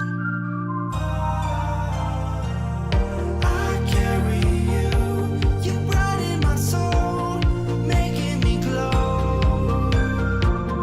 I carry you wherever I go. I can see your face in a crowd of millions. No one can take your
Welcome back, wonderful people. Now, map number 1 may have been a little bit of a quick affair, but we move swiftly on to map number 2, and that is Mirage. Now, what do you want to see changing between these two maps coming out? If you could pinpoint something that you think maybe would be really nice to see coming out here from Tyloo, that maybe we didn't quite see, that would have given them a little bit of firepower that we really needed. Well, opening kills for a start, and I feel like, look, you just got to put the bomb down as well on T side. That's where it kind of gets a little bit tricky. Fortunately for them, look, this is the Mongols map pick. They start on CT, so hopefully for them, they're able to kind of build up a little bit of confidence. It's really difficult to reset, but look, these guys are playing at the highest level day in, day out, that they should be able to. So I'm excited. I want a complete sort of reboot out of Tyloo, and they need to give it. Otherwise, look, they're not done in this close qualifier. They'll drop down to the lower bracket. But with that being said, they don't want to go out quite in the fashion that they handled it on Nuke. No, that is for sure. And I would love to see an explosive pistol round coming out for them here. Would be exactly what they needed to kick themselves into gear. Start this map off on a good foot. It's looking like a pretty solid, pretty standard defense here. Got 1 mid, 2A, 2B. As for the Mongols, having a little bit of a look everywhere. That bomb over towards that B site, just a little bit. But actually, nobody going to be showing face just yet. Kaze actually going to take a couple of points of damage. Mercury as well. And look at this, over on the A side. Little bit of face shown. And unfortunately, 2 players taken down for the Mongols. 3 now as well. We said Tyloo needed an explosive start. And finally, we're seeing them get the kills that they need. Advent with 1 of their own, and just Mazzino left. 1v4. Mercury ready and waiting. Peeks out, and Tyloo take the pistol round. They take the first round. This is a good start.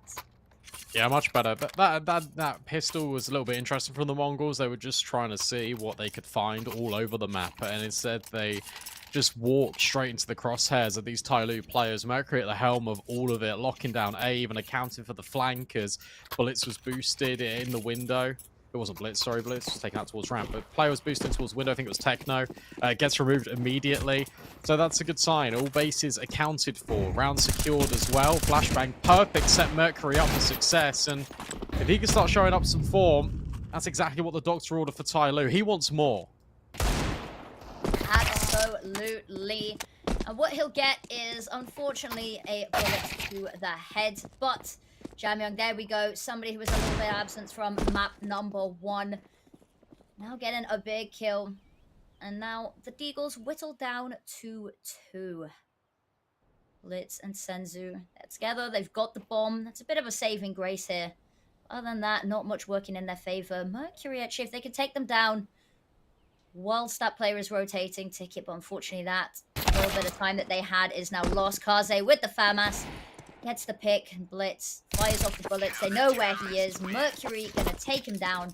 Second round conversion, very clean there as well. Only losing 1 player in the proceeds. Yeah, well handled again. Just making sure that you're close together to enable these trades. Mongols, they try and carve open a little bit of opportunity over towards A, but the bomb is so far removed from the situation. It's all the way back in spawn, so that by that point you've completely lost your timing, and you can't even cross towards CT because that's being covered.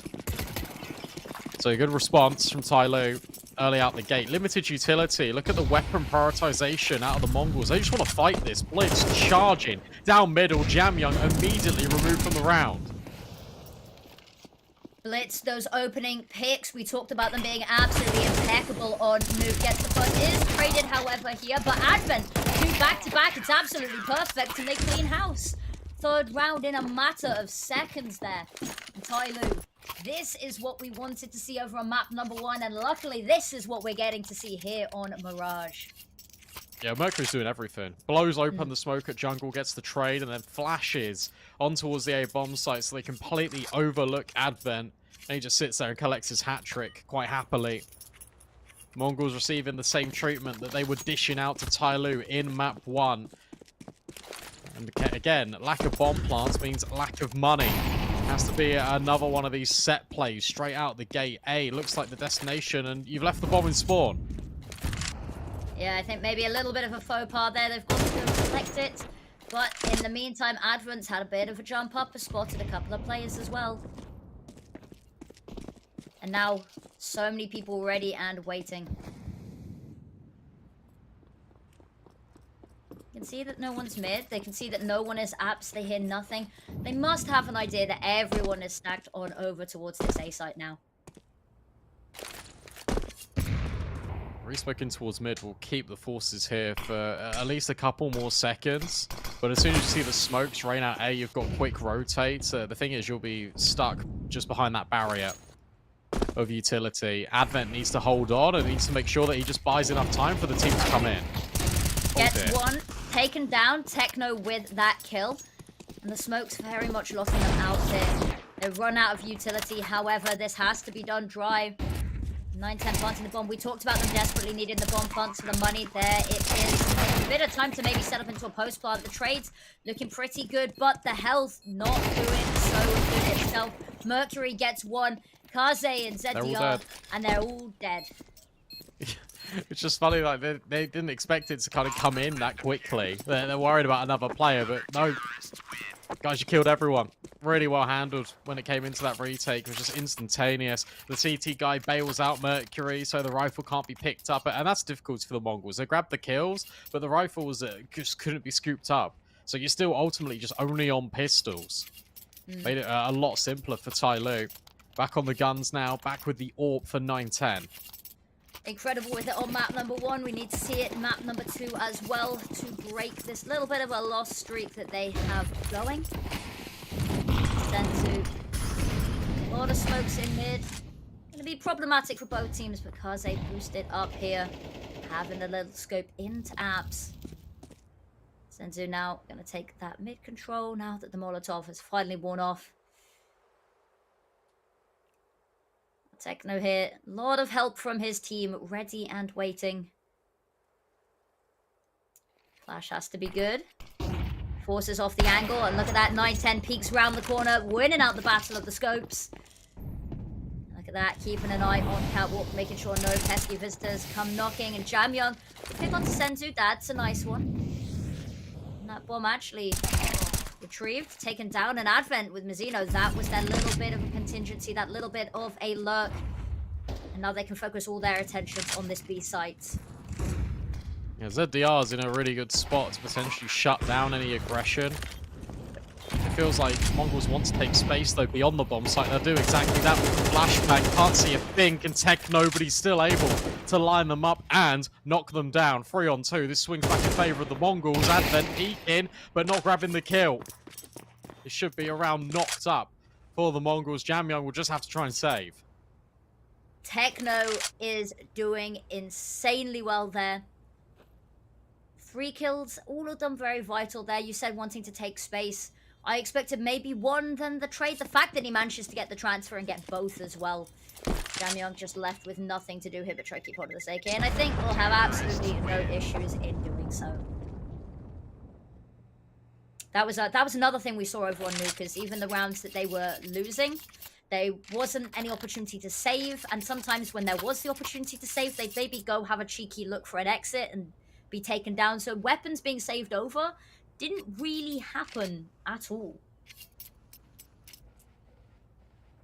Yeah, so it's important just to kind of keep your economy afloat. They got so much money because of the rounds that they've won in succession, so that's completely fine. Mongols now looking to take mid yet again. They got a lot of influence from the extremity, and they might be rewarded again. Mizzino misses the chance. Advent will strike, and these 3 players are heavily pressed into this A bomb site, which leaves a lot of gaps in middle. The gaps in middle will allow for exploitation, but Mercury insanely quick on that trigger.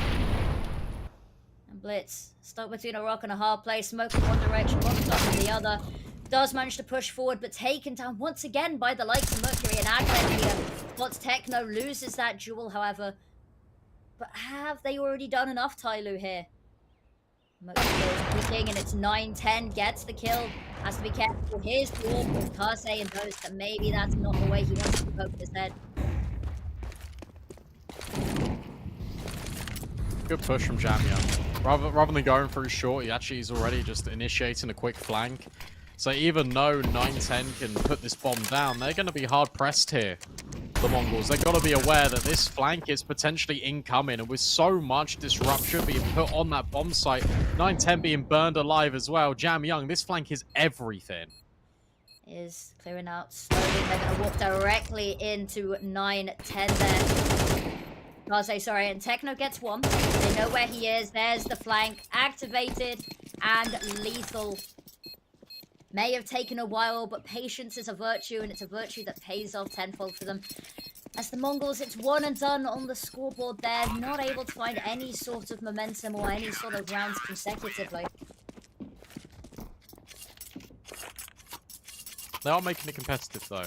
There's been a number of bomb plants here. They can continue to just keep investing. They continue to pile the pressure on. And they're knocking at the door. And currently, Tyloo, they are bouncing them back. But it's just up to the now mental resilience of Tyloo. And just kind of making sure that they are still able to keep the Mongols at bay. Already shaping up to be a very promising half a counter-strike for them. And hoping for any more. Like, as many as they can grab is a bonus here. 910 looking over the top of the smoke.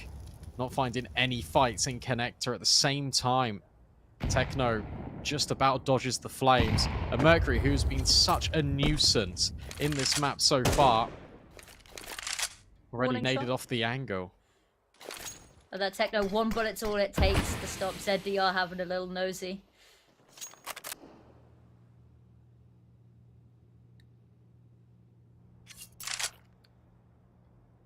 Be a little bit quiet for a second. Smoke's coming on out there, which means Jam Young not going to be a whole lot of use there. Let's having a peek, hoping desperately someone shows face from connector. That bomb over in apps. ZDR, the sole defender right now, a lot on his shoulders to do here. Nade. So tricky. Yeah, Jam Young with a nice opening pick, though, makes the job a little less arduous. Mercury, we talked about them being incredible, not quite able to finish off the kill. ZDR gets one before traded, and there he goes. There is the liability taken down. 3v3. And Blitz in connector. That's a problem. That's a thorn in their backside. And now, Jam Young. Oh, beautiful peek, beautiful kill. Two back-to-back, and now just Blitz. And they know that he is so far removed from the situation. There is nothing that he can do to stop this defuse coming on in now. Just has to hope that he can keep this weapon. Grabs the door. Oh, missed shots. It's a mercy and is allowed to keep that weapon into the next round. Yeah, well done from Tyloo, because it felt like they were always aware that that was going to be a short split, especially with the amount of pressure being applied in towards middle. ZVR calls for the rotate, he gets it in Mercury, and from there they can just buy enough time to make sure that the Mongols' element of surprise is, well, completely opposite. Really well handled. Flashbang. Oh no! Senzu takes down Blitz. That is the worst case scenario. We said opening kills. This is not what we meant.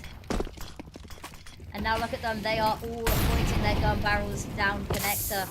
Molotovs as well. Spreads a little bit of 910. Toes just gonna be singed there. And Techno eating nade after nade. There's guns in all directions. There's nades in all directions. Techno's gonna fall.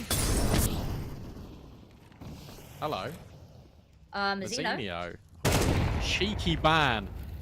He's grabbed the kill one towards Advent, and now he can just lock them out of the murder hole. Kaze is still here, which will probably be unaccounted for. Misses the mark. Could have lined them up, and do you know what? Still could have 2 kills. A 2-on-3. They've got direct contacts. The Kaze is stuck at the back of the bomb site. Spam being applied, and now Senzu can remain up towards the top, provide an overwatch towards CT. Needs to get the bomb over, which is tricky, but at least the smoke will help give Mazzino a little bit more space. Here it's going to disrespect the smoke and catch Mazzino completely off guard. Now it's just Senzu. Has to plant the bomb and pull out that weapon. One on either side, and look at that beautiful jump up there from Mercury. What a shot. Just hit him in midair. That happens all the time in my Face It games, but you can't do that, Mercury. That's grim. shot of the day. That is the shot of the day. Oh, What a complete role reversal this is, by the way. I know, this is night and day from what we saw over on Nuke as well. It's curse of playing on your opponent's map pick, I guess. I guess so. Mongols have been finding such good opportunities in the rounds itself, but Tai Lu have just been strangling them out of it completely. When you feel like there's a gap being opened, the Mongols don't get as much from the position as you really expect them to. And that's full credit to Tai Lu. Kaze now peeking on this angle from short. Can't see anything. Mercury, though, of course, it's him. Right place, right time, and he doesn't overwhelm. 9-10, but Senzu, who thought he'd slip the net immediately, gets punished. And Jam Young is now looking to do exactly the same thing, but 9-10 keeps on going. Keeps the round alive, and with Techno locking in that kill, the 2-on-2 is really up for grabs. It is indeed. They have to be careful. That orb is locked and trained, and it's managed to be forced back, but I think they've predicted this. Slipping under underpass, though, not jumping up window. Will not quite find that full benefit. And oh, ships in the night. ZDR's got the perfect timing as well there. Gets the kill, and now Techno left in the 1v2. Knows that ZDR's hanging around somewhere near here. Has to be ready for the fight because it's a lot closer than he thinks it is. Spots him out, not quite able to confirm it. Runs round the corner, spraying and praying. And now just Kaze left to deal with, waiting. Peeks into him, gets the kill as well. It's the 1v2 clutch, and there is the second round on the board here for the Mongols. It's coming in a little late. They're a little slow to the gun, and it's once again individuals stepping up, but it's what they need. That's so unfortunate for ZDR. He played it perfectly, and he knew that if the player's got his knife out running towards spawn, well, they've got space either on A or on B. And where mid was being pressured so much and the conflict was coming in towards under connector, you assume that it's going to be a B player. Timing just eludes. Suddenly, the Mongols will grab both, and they'll get second. That finally neutralizes the money. Gives them an opportunity, but anti-flash goes Mazzinho, and he's looking straight at the wall. Mercury, again, takes full advantage of it. That is an unfortunate one, and that is a weapon that they've managed to scavenge as well. And in the hands of Mercury, who has been an absolute monster. That spells trouble. Blitz spots out one. Not able to find the kill, and Senzu, they're basically kissing in the smoke, and Senzu to get the shot. And Blitz sees a lot of people, hears a lot of bullets, and that's some footsteps that he can have. Combed over to his teammates. Ooh, and 9-10 just missing out there. Advent, I think, heard the footsteps, not going to follow in foot though. They might not know about Jam Young. And Jam Young's now just buried himself into this bomb site. The time's not run low to the point where I don't think it's going to matter, but he can still create some mischief. ZDR just needs to try and stay alive. And unfortunately, that is looking more and more worrying by the second, and it's actually Senzu going to win that one out. Techno caught surprised by Jamyong and the USPS, but handles with efficiency. And that is a third round, trying to find something of the half here. And they're starting to build something together here. 7-5, I think they probably take quite happily. Yeah. Oh, for sure. Especially given the landscape of how this was. This was so one-sided. So if the Mongols are able to kind of give themselves a foothold and into this map, and then swap onto CT's side where you won 12 straight rounds in a row on Nuke, you'd be feeling completely fine with it. But you got to get there in the first place. That's the thing. Or back out for Kaze. He's having a little peek over towards A. But Advent and Mercury, they're waiting patiently to kind of just converge on this mid site.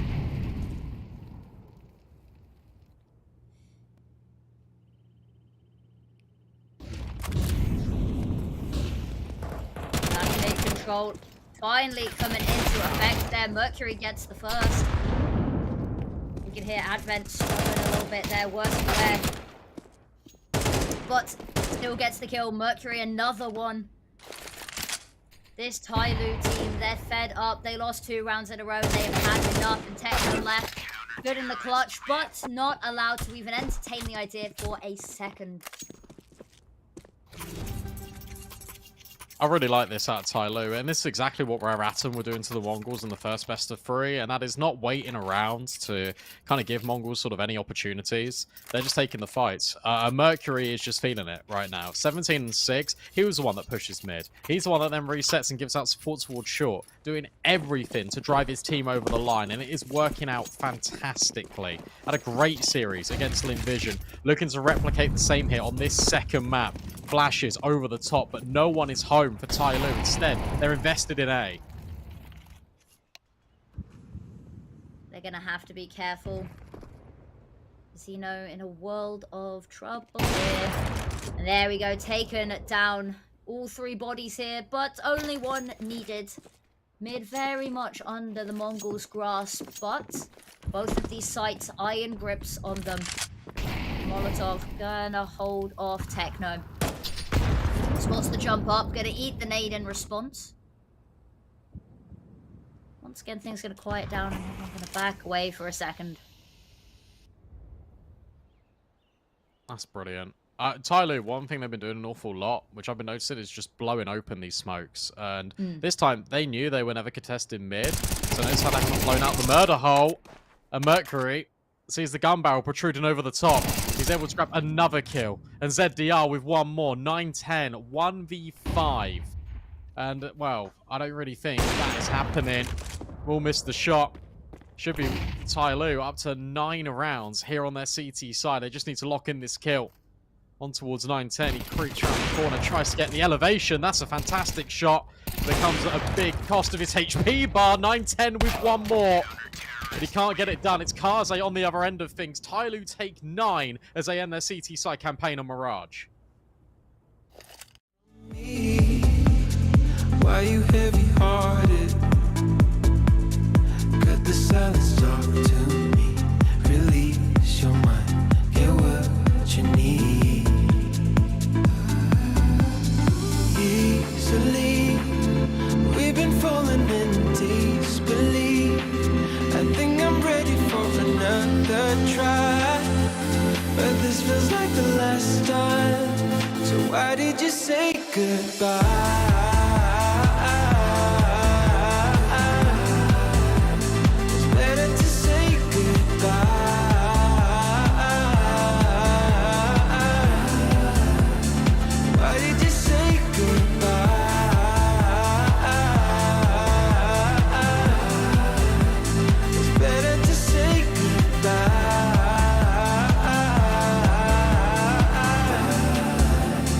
Why did you say goodbye?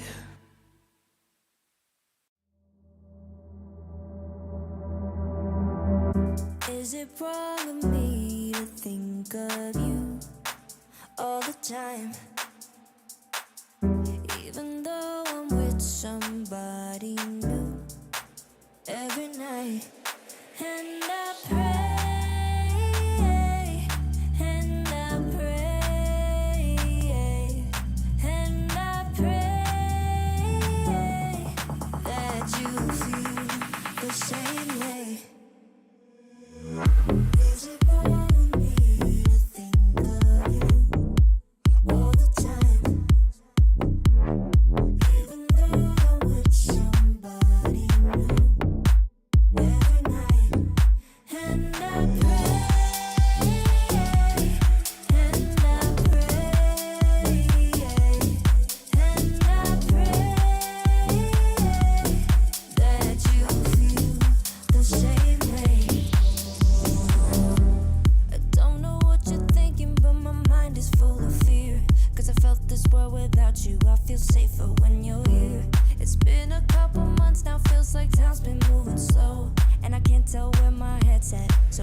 Hello and welcome back, everybody. We are between halves at the moment on map number 2 of the series. Definitely a much more in contention affair than what we saw over on Nuke. Now, what did you see that you're liking coming out here from Tyloo? Because we weren't able to highlight necessarily a whole great deal on map number 1. Let's sing their praises now. What are we really enjoying about this? They're not scared. They're just taking these fights, and they're just really getting up in the face of the Mongols, and that's been working out really well. It looked good for Atom when they did it, and it looks really good now. On the defense, though, Mongols have proved to be formidable. So let's see what they've got in their locker. One flashbang, but good space being taken in towards mid. Kaze gets dinked, but he's already dealt with Blitz. Ooh, they don't expect Techno. But the thing is, missed shots, and that's going to provide an opening. Mercury going to get away with their live daylight robbery there. Techno just having to move back. How? So much damage, though. The Mongols, they are limping already.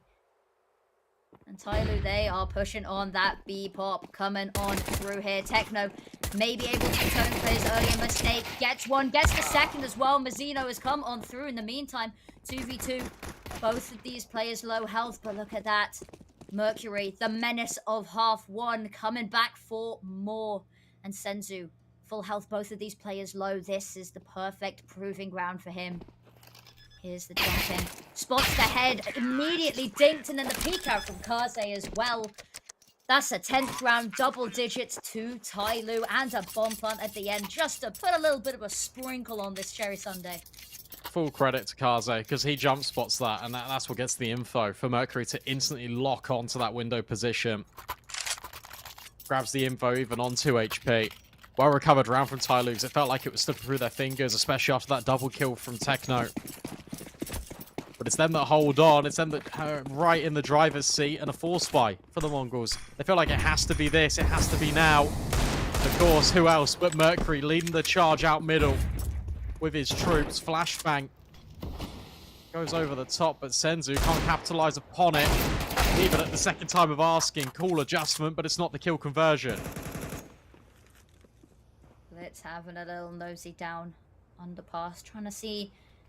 make sure that they're safe, but the real danger's lurking at the top of mid instead. Techno having... I'm going to poke round apps. Buried in. Nice little angle here as well. Blitz. Nice kill with the CZ. Good money as well. And that's the opener that they needed to equalize the numbers. Mercury still hanging on to this top mid position. Blitz luckily vacated that area as Jamyoung rears the corner. Joins his teammates back on site, but it's over towards B that they've got some troubles. If he gets one, it's still fine. If he gets nothing, that's where it starts to get a little bit complicated. There has to be a activation point for the Mongols to rotate over. But where they've got such a deep position in towards the B apartments, that's going to really prevent them. So Techno needs to hold on, and Tyloo needs to clear the angle. They've got the utility ready. They don't clear the angle. They don't check. They all just run past him as well. And then missed shots. Techno has been a menace for losing them, but the fact that they don't check him, the fact he doesn't get them, it's a chaotic round, and it's Mazzino and 9-10 trying to make up, trying to atone for Techno's sins here. What a fumble. And 9-10 gonna go down. Nice shot from Mazzino, but flashy deagle shots are not enough here. Everything they needed in the palm of Techno's hands. You said he needs to get one and get out. If he hadn't fired off any shots, if he just stuck in apartments there, but he whiffs it, and that's what is it? The easiest shot to the easiest to miss. I can't believe that. He had it. And he was scared because they started turning around. Third player on app started to kind of look out the window towards shore, and as a result, they probably would have caught him in the sight lines. There was also another player that was behind him. So even if he tried to go for the ultimate discipline play, it might have already been punished. An A-pop as well. They know that the money here for the Mongols is not great. So you pull a full execute out the hat. It's the perfect time to call this in if you're Tyloo. And it feels like it only a matter of time before they lock things forward. Blitz, though, with 2 quick kills on the MP9. Immediately traded out by Jamyoung. Blitz still remains tucked in towards Ramp, and he's not done yet.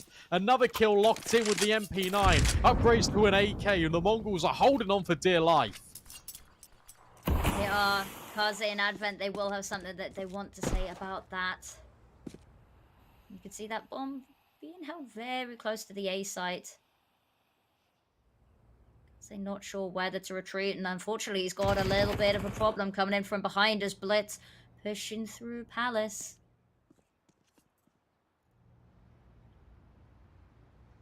Are they going to check? Are they going to check ramp, or is he just going to go straight onto mid?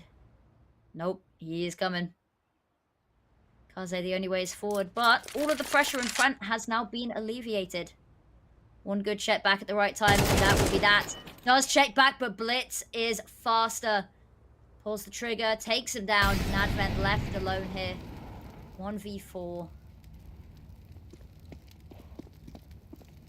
Here's the footsteps. Is being rounded, but these MP9s in close range, they can be deadly.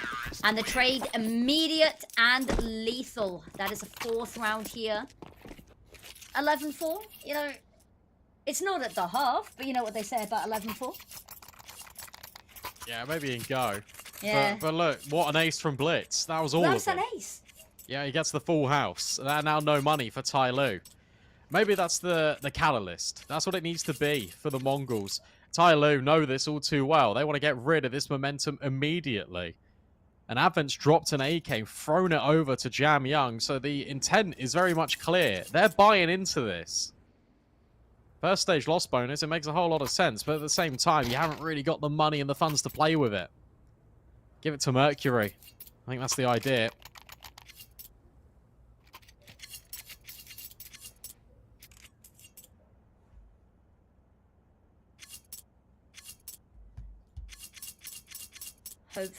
Hopefully Mongols able to deal with this one, keep this going, because once Tyler hit 12, an uphill battle and a half there if they want to see overtime.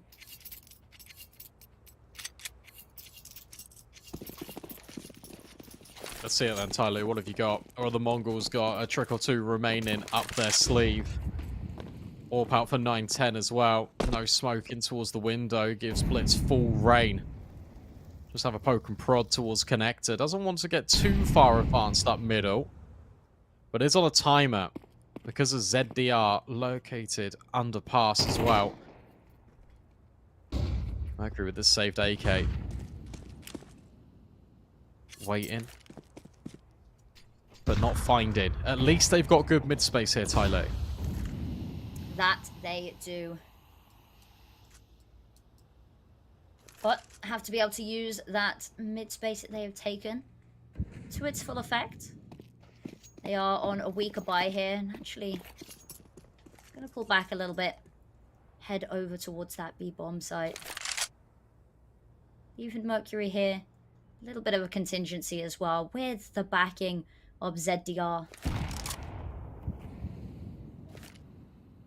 Once again, this B site has been pretty vulnerable at times for them. Smokes come on out. Lots of utility, and they're trying to clear out this connector. Has a little bit of a window to look through. Gets the first. The spray is amazing. Gets the second as well.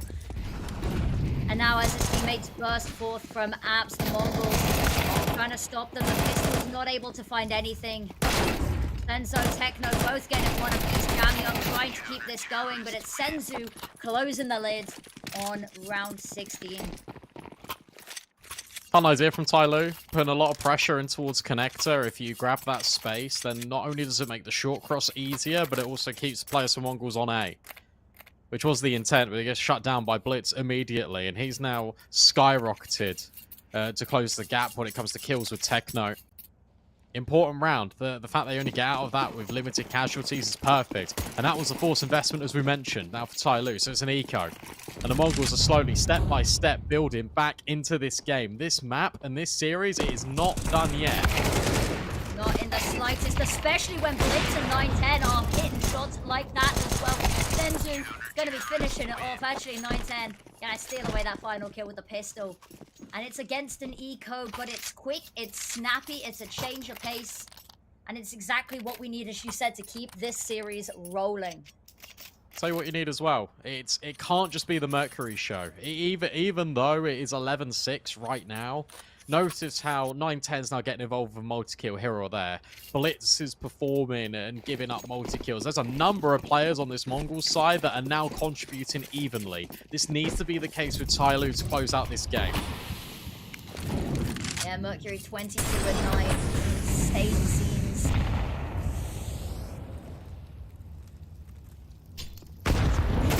The HE to clear the smoke as well, and he is clinical. 910 having a peek down underpass. Does have to try and get themselves out alive, so smoke drops do give themselves some room to breathe. Oh, that's been heard. One singular tick in that incendiary. And it's ruined their round. Yeah. I mean, they can't commit B now. They've drained 2 smokes, to be fair, out the Mongols with a missed one, a little flub in towards the B apartments. So Tyloo can reset and go A, but look, you've got 2 players in connector, you've got a quick short rotate, and you've already got 910. You can kind of come and just facilitate things in towards mid. This feels pretty good if you're the Mongols. It does, it does. ZDR may be able to find a little something here. He's going to have to win this fight out against Blitz. A lot of damage. And a nade to try finish off the job. It's actually not going to reach its intended target. As Blitz moves backwards, readying for the rest of the A hit. ZDR looking the wrong way as Senzu jumps up. Breaks his legs on the jump back down, but it doesn't matter because they've got the 2-player advantage. And they are on site. They're ahead of a lot of these smokes as well. Mazino hiding behind the boxes. Ready to jump out. The AWP of 910 is good for 1, but look at that! Everyone's stepping up now, and Jamyoung has managed to whittle it down to a 1v1. It's Techno, a little bit further away than the rest of his team. Here's the bomb go down. We'll see the footsteps. Spots Jamyoung. Giving away his own location, though. It's going to be a battle of the wits. Battle of the minds here. Taps the bomb. Gets the kill, and plenty of time for the defuse. That is 7 on the board. Oh my goodness me, Jamyoung. Trying to make that a contest. Whilst all the commotion is going on between these smokes, Tyloo are trying to cross at the bomb site. It's him that just steps out of Palace, and he can see over the top of everything. Sprays down 3 of them, makes that round a conversation from what was otherwise going to be a Mongols-dominated 18th. Instead, it comes right down to a one-on-one. It keeps that money honest at the very least for that CT side. Back down to Tech9s. They can't get caught in this cycle again, Tyloo. Otherwise, it might spell danger. B on the horizon. B on the cards as Mercury looks to be a little bit of a nuisance in towards mid. Now, it has to be careful because these Tech9s, the power to overwhelm is insane. But Techno is good for 1. Gonna fall back. Has the back up of Senzu as well. Gonna throw that smoke. Gonna try and get away as well. Gonna eat the nade in the process. Trying to part the smoke. Trying to find something, anything. But what he's gonna do is actually just gonna force them back. Such a cool molly, by the way. I don't know if you saw it. They lined it up with the lampshade, and it bounces to the point where it just goes at like a 90-degree angle and goes straight in the doorway. That's so sick. Some of the nades we've seen coming out from both of these teams today have been just ingenious.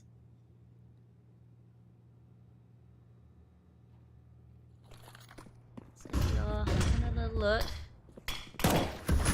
Smoke off their 4 window. Gives him a little bit of a safety net to push on forward and escape that tunnel. Look at Mazino. Mazino's just pushed Palace. So even if they go into this, yeah, the bomb's dropped. He's just won the round. Single-handedly, with 25 seconds, there's absolutely nothing they can do. They are so far removed from the bomb, so far removed from the situation. Way too many bodies to drop there. And Blitz with another. Inching this round closer and closer to the end. Mercury wants to try, have something to say about it. And Jamyoung, I would just be trying to save that AK if I were you. There's no time to be messing around with this. And then peek from all angles, taken down as well. We've got a conversation now. We really do. We do. What was a 9-3 half from Tyloo is suddenly 11 rounds plays 8. AWP will come out again for Kaze if he wants it. And I think that will actually kind of indicate the sort of round that Tyloo will go for. Because if he goes AK, it might be something a little bit faster. Instead goes for the AWP, it's going to be a little bit more default. I feel like they need to fight mid here. The Mongols have got so much space in towards mid, and as a result, the players on the extremities can then just start to work uncontested. Fighting towards mid is about to come in, but the utility goes both ways, and no one can see a damn thing. Exactly what you said you wanted them to do, and they are storming down the lane here. Senzu backing on up a bit. Zeno at the wrong time.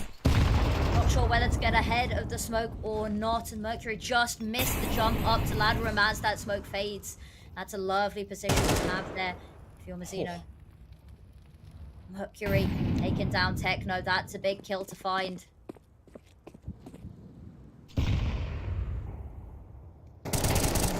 Lovely position, gets one, drops down as well. Mazzino in the meantime with another, not quite able to pull out that AWP in time, now has it, but Kaze happened to run away. Missed shot will be leading to his demise. And look at that, Senzu with some more. He is hungry for the kills, and Jam Young left alive. He might kind of have a foothold on his A side, but he doesn't have the bomb, he doesn't have his life anymore. And that is 9. This gap closing and closing and closing for the Mongols. What a sick round from Senzu as well. The fact he gets the initial kill in towards Connector, but he's not done that. And the fact that he can cut off that rotate just means that even though Mercury has hit a banger of an entry kill, the Mongols can just focus and say, okay, well, one player is in Connector, that is it. Senzu cuts off the mid lurk, he's not done, he throws a flashbang out the window, finds 4 in the round. And this is what I was saying, it can't just be Mercury. It cannot. Jam Young's been contributing a little bit, but that is it. Outside of that, no one has come and raised the floor of Tyloo. And suddenly, for the Mongols, the bar just keeps going up and up and up. It's Senzu the latest to add to the collection of players that have saved the Mongols in these rounds. And 910's even spotted another one in towards mid. There goes Senzu, but he misses the mark. And who else but Mercury finds the opener? He is just racking up the kills. Blitz, the trade, has been just a solid constant. The 910 player we sung praises about, said that we really needed to see step up, has had a bit of a quieter game. But Blitz with 1, managing to duck back as well. And Mazzino having their back might just have saved them in this round. They've managed to swing the tides once more. They have to be careful because Jam Young is creeping and crawling. Now he's just going to hide. Wait for the backup of Kaze. Two of them going to play together, play off of each other now. Need to make sure that they're not letting them isolate these fights. Even if this goes a little bit awry, you've got Techno in the back. Thank you, Exactly. Observer. Literally, they are trapped. And they need to fight their way out of the corner, but the boost has been spotted by Blitz. He can then flash to get Mazzino on the angle. And hey, guess what? Here's Techno. Locking it in. It's going to be 1 round between these two teams. Incredible. 10 rounds up now. This is night and day from Nuke. I love it. And actually, if you're Tyloo, you've got to be getting a little bit uncomfortable here as well. How do you let so many rounds slip through your fingers? Such an incredible half, but we need to see something new coming out because, as you said, Mercury has been doing it all. 25 and 13, an absolute life game going on.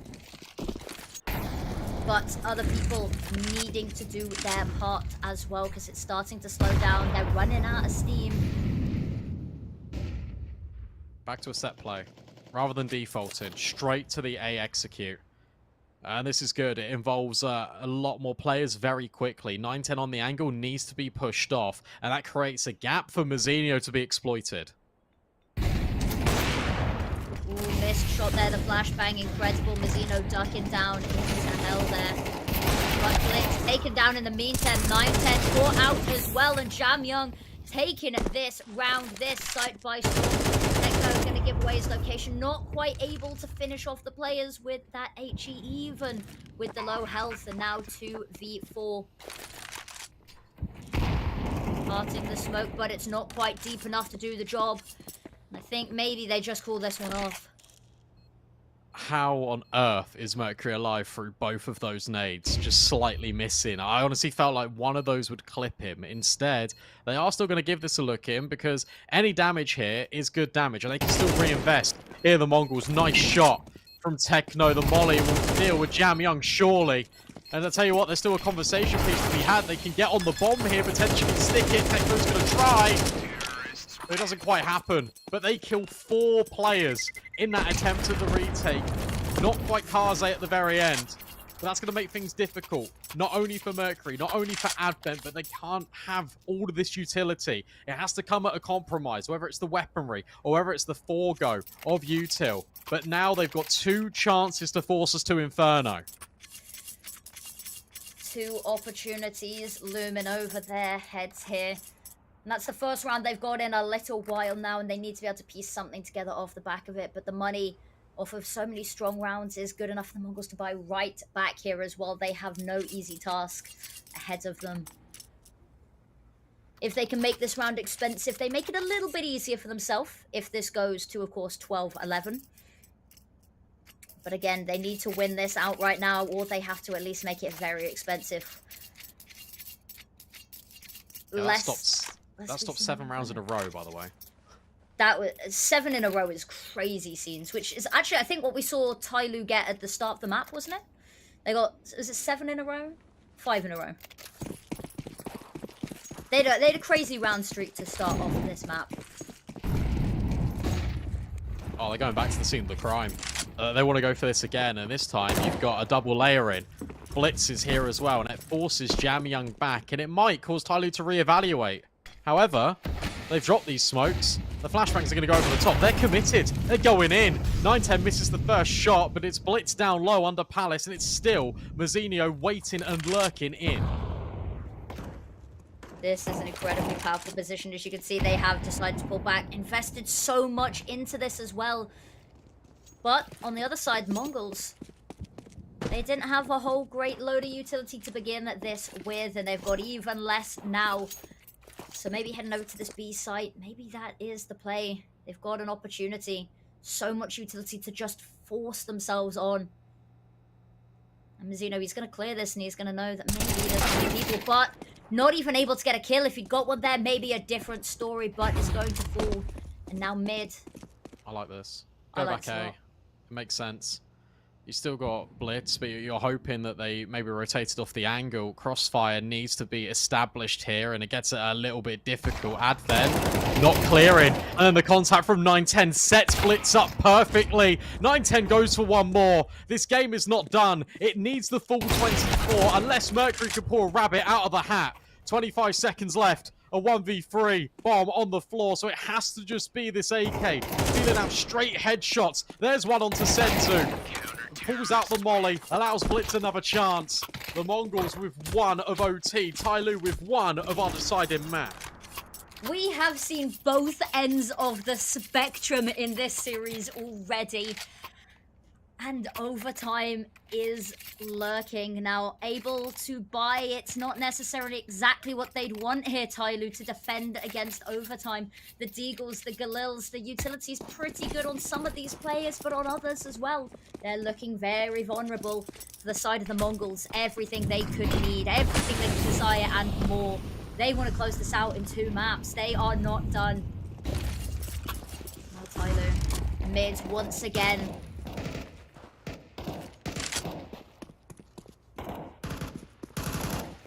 This hurts so much if this goes OT if you're Tyloo. From 9-3 up, winning the pistol as well on this T side. And once again, it's Mazzinho taking the space in towards Palace. Where do you go here if you're Tyloo? It looks like all signs point towards B.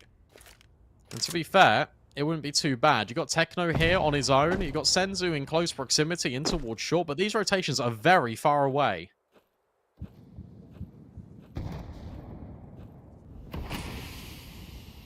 That they are. Techno, nade. Oh, it's a fumble and a miss.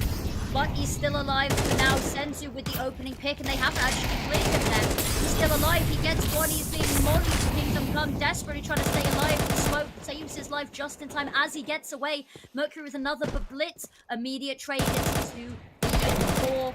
Kaze through the smoke, but 910 whittles it down. Just Kaze left here on the Galil.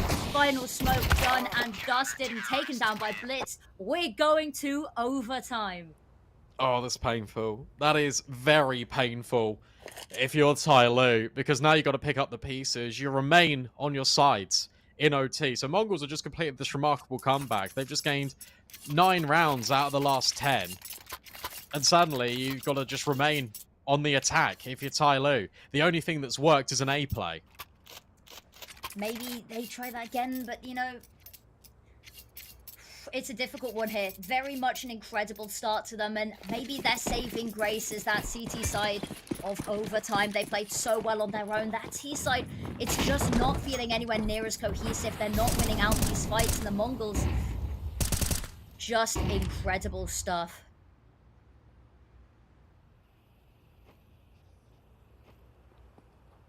Thing is, if you're Mercury, you don't want to be the guy that overextends and kind of gives away this player advantage, because you're the talisman of this team right now. You should be looking to be set up for success.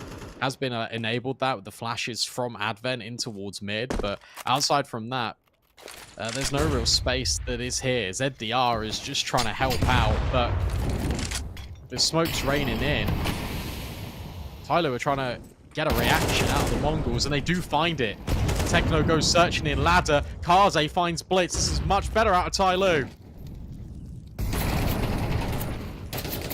Tai Lu, this is a big one. This is a nice one for the mental as well. And they do finally weasel out the players at the back of sight. And it's just 9-10. Removed from sight. Has a nice little angle, but so many people, so many bodies. And not the right way to jump. I'm going to be heard, and Mercury ready to capitalize. That is round 1 of overtime. To Tai Lu finally breaking that losing streak. And it's a start. It's the start they need. It's a solid round as well, because where you're drawing that opener from ladder, it enables Kaze just to peek out a little bit further, because the player from jungle is going to have to go back and deal with middle and try and support connector, because you don't really have that link anymore with a short player. So it allows Kaze just a little bit of space just to make sure, just to enable Tai Lu at least gets something in this OT. More flashes from Advent. Mercury starts to scale. But for 9-10, he is trained on this angle. Having a look. Knows there's one there. But not going to push the issue. Not at the risk of his life. Worried about underpass as they should be. ZDR lurking in wait here. And that smoke going to give away the location. Flashbang perfect, and that stops Mazzino getting the immediate kill there. ZDR trying to find something, anything. The nade is a follow-up as well. Not even going to hurt. In the smoke, and ZDR gets it. But Blitz holding on tight to this round with a 2K. Kaze in Palace. Nice angle to try work their magic from here as well. But missed shot. Blitz is safe, but only for a second. Jamyoung as well. They had him pinned in that angle, and they're going to make a move. And that bomb going down. Something we talked about them desperately needing to do. They get it. Zenzu going to fall. 9-10. What do you even do here? Trying to stay alive. Barrel of the AWP. Spotted. Jamyoung. 3 in the round. 3 to try keep this map in their favor. Try take them to Inferno. Entirely breathe a sigh of relief, but they're probably thinking, why couldn't we have done this in reg? Yeah, probably, yeah. Mercury the opener, Jamyoung the closer. Feels like he's getting in a lot of fights, Mercury, and then Jamyoung just steps in from Tetris, able to get rid of Blitz, who vacated. Connector got spotted by Kaze as well. MP9 out for Blitz as well, and, well, he's dead. Difficult one there. That's a lovely opening pick, and that's a lovely early advantage for them as well. And sudden weakness on the map. Look at this. 9-10 has the angle. Having to wait there for the peek out from Jamyoung. Stepping up in a big way. Mazzino with 1. With a second as well. Trying to find something in this first half of OT. ZDR desperate spam. Not going to find any results. Mazzino dropping. Another volley. Mercury spins around for some more. And that's it. That is 13. Finally, a round in overtime for them. And it's a good start. They're keeping it balanced, and they don't want to let it get too out of contention. They are trying to close it out into still, of course. This could go either way. What a round out of Mazzinho, by the way. The fact that he gets 2 kills in towards ramp, I really like the fact that Tyloo were applying pressure to him, but they blow open the smoke. And they don't double swing, because there's pressure also being applied from Mongols in towards CT. It's chaotic, and yet Mazzinho just makes the most of it. Gets 4 kills in the round, anchors down A, and he gives Mongols a fighting chance. That is what they need. But it's that CT side that was so good in that first half for Tyloo. They'll be feeling very emboldened with the fact that they got 2 rounds on the T side when OT kicked off. I'll Tyloo, yeah, the CT side they have struggled with notoriously. But this is the chance to turn the tables, rewrite the wrongs.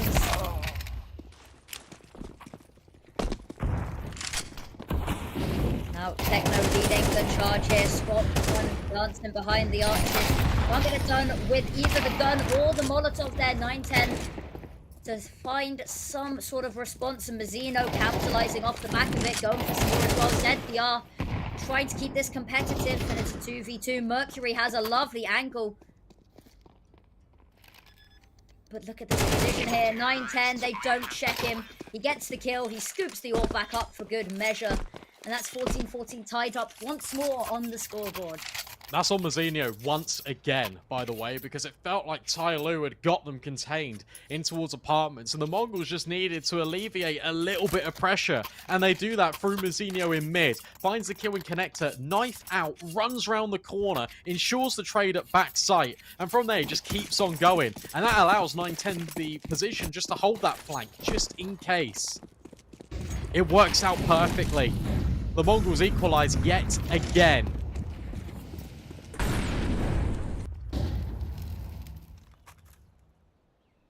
Jose up close and personal on ramp there, but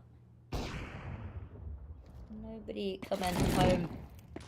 Zeno, lovely position. Nice Molotov there. Mercury making a bit of damage, but still cheeky opportunity here. Advent gonna fall back a little bit. The advanced position, not vibing with him. As his teammates actually heading on over towards that B site. A lot of mid control established for the Mongols as well. They've just not been contested at all there.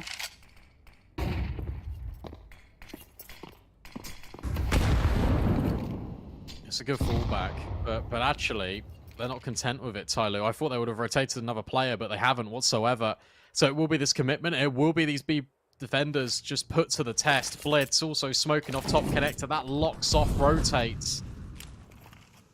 Jam Young has to deploy this incendiary at the perfect moment. And he will. That's really good, because that also allows ZDR potentially on the angle. It doesn't quite happen. He still goes up and over towards Van. He could lock down the round right here, right now, but he gets eviscerated by Senzu. Yet again, the short play works out wonders for the Mongols. And if you're Tyloo, you've got to go for this retake, or you've got to hold on to your AWP, and that is exactly what they're doing. They're going to play for double OT. Scary opportunity and scary gamble to take here as well. All or nothing for 2 rounds in a row. And of course, this is map number 2. The Mongols took map number 1, which was, of course, Tyloo's map pick. So double overtime is their only hope in staying up in this upper bracket. Of course, lower bracket still very much a run available to be made there. Now, who they face in the lower bracket still up for grabs, but Lin Vision versus Rare Atom, that game's going on right now, and Rare Atom actually took map number 1. Very shaky for Lin Vision right now. But if we focus on the present, we focus on the fact that this is series point, and Tyloo should have rotated. They're 3 players at A for so long, so deeply invested in towards ramp. And it felt like at the 1 minute 20 mark, they called it off, and then they went back into it. And therefore, they didn't know about middle. And the players from B, there was only so many angles they could really stand in. ZDR gets dealt with by Shaw, and the Mongols are using that weakness in that defense to knock away more of the armor. Look at this pace change. They're not ready for the amount of players up short. Mercury finds one. Jam Young now needs to step in with an incendiary of his own. They're holding on. They're holding firm. So much much damage, and Kaze with a kill as well. And look, Blitz falling, that is the sign that they need. 15-15, double overtime, here we go. Woo. What on earth are we seeing here, B-Dog? It was Tyloo going back to what worked for them, and that is blowing open smokes. That's what got them so many rounds, because they caught the Mongols off guard. The Mongols really wanted that pace change, but the blow in that smoke in towards the window was everything. Because it just alerts everyone to what Mongols are up to. 15-15, 3 rounds of B, 3 rounds of short. It might carry on, it might continue.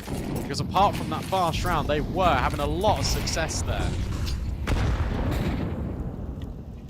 Mercury has to be careful. Hiding in the smoke. Smoke's blowing up. We talked about it. And it goes 1-for-1. What are we witnessing? What was that shot on Kaze? And now Jamyong has to hold B. Why is lonesome? There's nobody even close to being able to help there. And the number of people he has got ready and waiting to steal this bomb site away. This is a good smoke. This is really nice, because now we can go under the barrel potentially of 9-10. Oh, and work his way around the corner. They have no idea. He takes the first kill. Blitz would need to trade, but Jamyong just goes back into the smoke. And Mercury had enough time to run on over here, and what was looking like a strong round here for the Mongols, no longer so. 9-10 doesn't know where he's being shot from. Zeno taken down. 9-10 trying to do something. That bomb on the ledge, but Mercury not going to let it go anywhere near that site. That's the first round of OT number 2 to Tyloo. What a recovery that is. And that again is all because of Jamyong. He jiggles out behind the back of the bomb site. 9-10 spots him, but then he drops a smoke in the middle of the default and just walks under the barrel. It's so well played. So first blood and OT2 goes to Tyloo. And the Mongols, look, they need to grab at least one again. It was that CT side that looked pretty good. It was a T side that has been worrying for both of these teams. Senzu trying to spot out and deal with Mercury. Mercury has just been incredible. 35-19, albeit going into double OT, but an impressive scoreline nonetheless, dragging this Tyloo roster round through round here. Has to keep this up just a little bit more. But Senzu taking down Jamyong, another one of the big players in this game. Heading up ladder as well. ZDR having a look left, right, center, all over the show, trying to find anybody, trying to find that equalizer.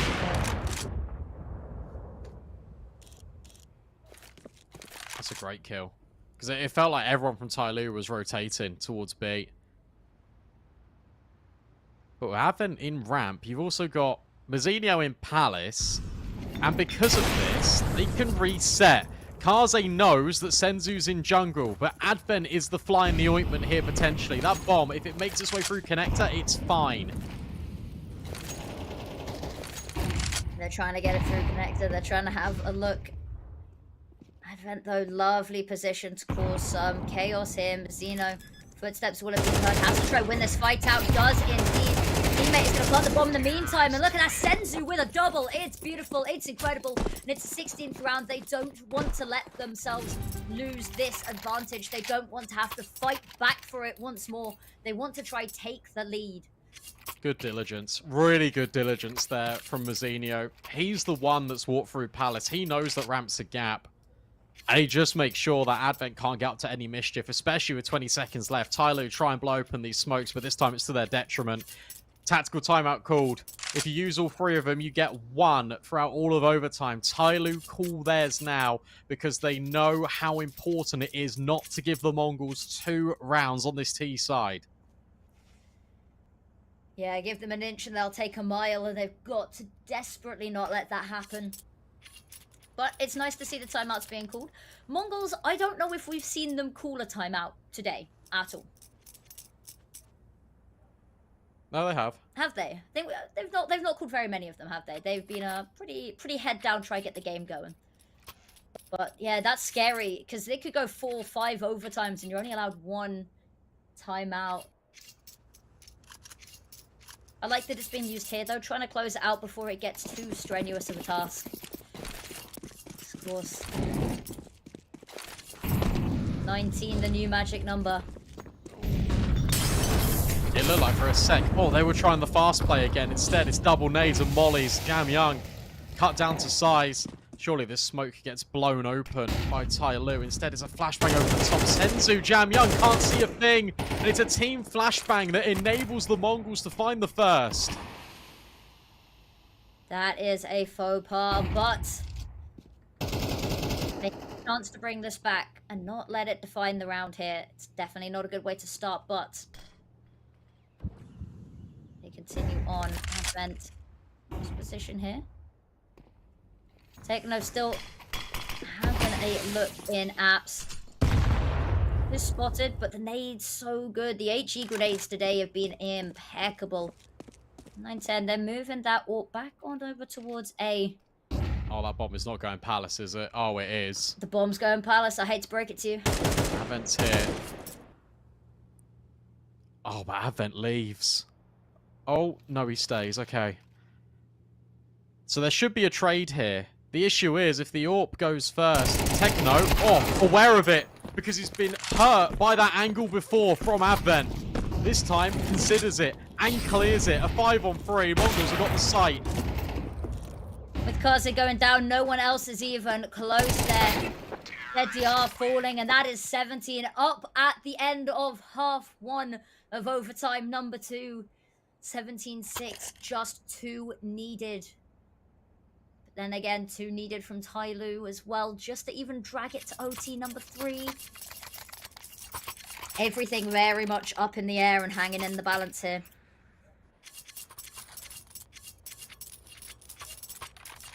The fact that this has been birthed from a 13-0 as well Is vastly different maps that we have seen here, night and day. And this is really nice from Tai Lu because, you know, nobody wants to see a 13-0. Nobody wants to see a team struggle like that. And now they've come onto this map, we said, mental reset, come into this completely a new player as if it were a best of 2, and a nuke never happened, and they have come to play here.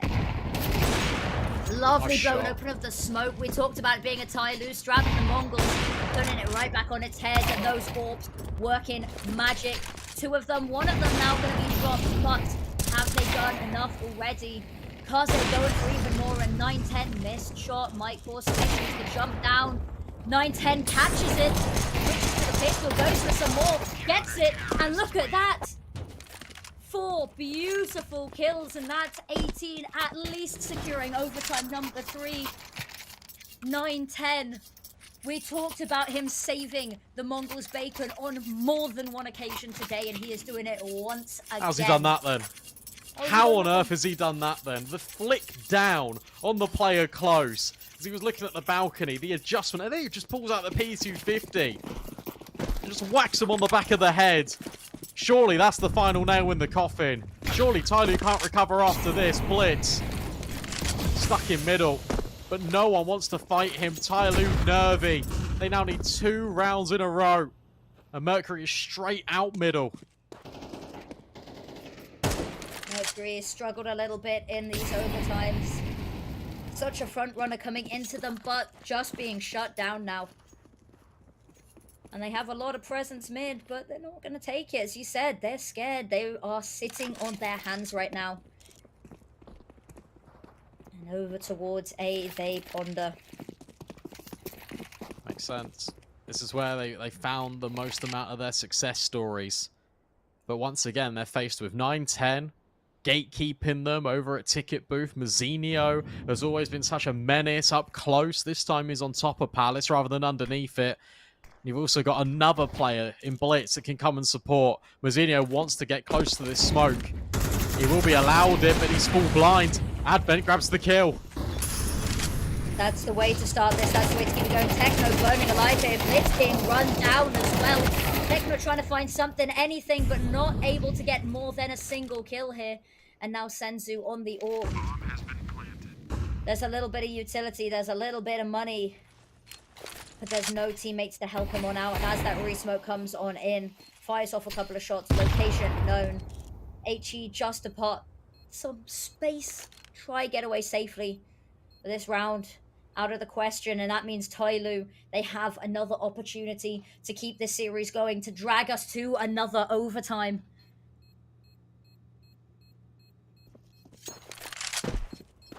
I think he's going to get out with the AWP as well. Yeah. Oh, yeah. Oh, why? Why? Save the AWP. It's not worth it, Senzu. Just hold on to that sniper. $600 in your pocket. You're about to be met with resistance from Jam Young. T goes over the top. Why did you shoot the Deagle? There should be enough money. Mazzinho's got 10k, but there is no need to do that. There's been just a couple of mistakes like this that we've seen that, you know, maybe if the Mongols hadn't made as many little moments of failure, we could have seen this done a little bit earlier, but it continues. One round between lower bracket and overtime. Number 3 stands in both of these teams' ways. But Kaze and Palace with this AWP. Hoping that maybe someone is bold enough, daring enough to peek him. But does not appear to be the case. Is going to have to push forward. Mazzinho is ready and waiting there to receive. Feels like I've seen this round about 6 times. Which is always the same. Kaze this time on the angle though, and he does find Blitz. Mazzinho. Oh, he's aware of him. Kaze's aware that Mazzinho's up close, and now 9-10 feels like he's got to step into the firing line, but that is only to his detriment. We're going again, unless Senzu and Techno can pull up the spectacular. Senzu gets neutralized. Techno now in a 1-on-4. Knows where one player is, and he grabs him. However, you got to deal with stairs, you got to deal with ramp, you got to deal with jungle. There's so many different things to account for. Great find. In fact, he might just stick the bomb. Can't do it. Jam Young locks it in. OT number 3. Here we go. 13-0 to overtime 3. What are we facing here? This is a crazy series, and I'm sure the Tyloo fans, the many of them that are here and watching, they've got to be happy with this still going as well, keeping it kicking. Maybe not sad that they haven't managed to close it out yet. Inferno very much waiting in the wings, eager to be seen. But now, even more rounds, and these teams have got to be getting tired as well now. This game has dragged on. Mercury with the Mac 10. Yeah, look, no head armor in OT sometimes. Yeah. You can see that's evidenced. Ned's going to run it down. Mercury wants to grab the space. Instead, he grabs a load of bullets to the face. Senzu steps in, trying to help out Techno, but Techno doesn't need any damn help. Finds 3 kills already, swaps to the USP. Dinks Jam Young for good measure. Techno doing absolutely everything. 4 kills is more than enough. 9-10 will settle it. The Mongols, they draw first blood this time. That is the way to kick it off. That is the way to do this. And Tyloo, rough round there to be faced with. It's because they went B, you know? They went B. They've been finding all of their success on A. They go B a couple of times, and then they go A a bunch of times, and then we go to overtime number 4. Yeah, the Mac 10, as you said, trying to find something, trying to be that front runner, but unfortunately going to be falling short there.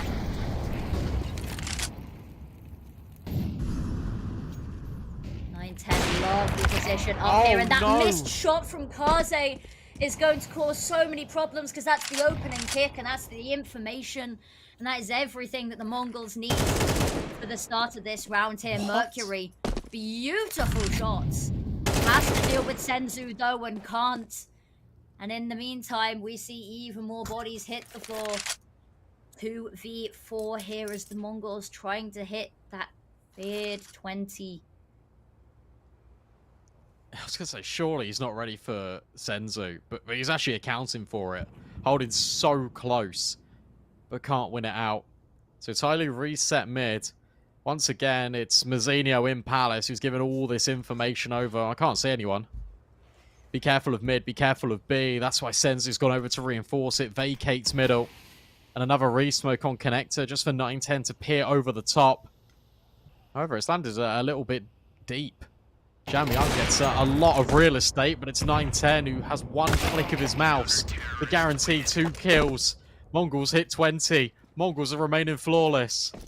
They are. This would be the way to end it. Now, 21 needed to secure minimum overtime number 4. 22 is the number they need to take this series 2-0. Tyloo, this would be a really nice one for them to win here. Dare I say, a crucial round for them to win here. One of ZDR and Advent have just got to grab some more kills here. Because it's just, it feels like a 3-on-5 at times. It's unfortunate, but that's what's happening. 9-10 on the angle, misses the mark, but Senzu steps in and sprays down 2 players. Like it's nothing. Mercury removed as well. And Mazzinho up close to the ramp smoke. Jam Young loves pushing this to try and grab something, but it's not happening today. Mongols might be flawless as we enter just the demon hours of this Mirage game. Jam Young might be able to find a kill here. Timing on Mazzinho, but there's a player waiting stairs, ready to trade. Maybe a little bit belated, but 4v3. Trying to make it at least doable for the rest of his team. Molotovs come flying on out. That is going to lock Blizz out of there. Force him to rotate through CT. Unfortunately, all of this time whittling away has managed to call the reinforcements over. They do still have Techno over on the B as insurance, just in case. Plant for short. You got to plant for short here. Yeah, this is the right decision because you've got your players already in towards connector. Feels like the Mongols either have to come in from ramp or they'll have to come in from CT. Flashes over the top. It's going to be from their spawn side. Players barreling through. There's the guaranteed trade. And, oh, Kaze hits the leg but doesn't lock it in. Jam Young with low HP onto 9-10, but that's the AWPer.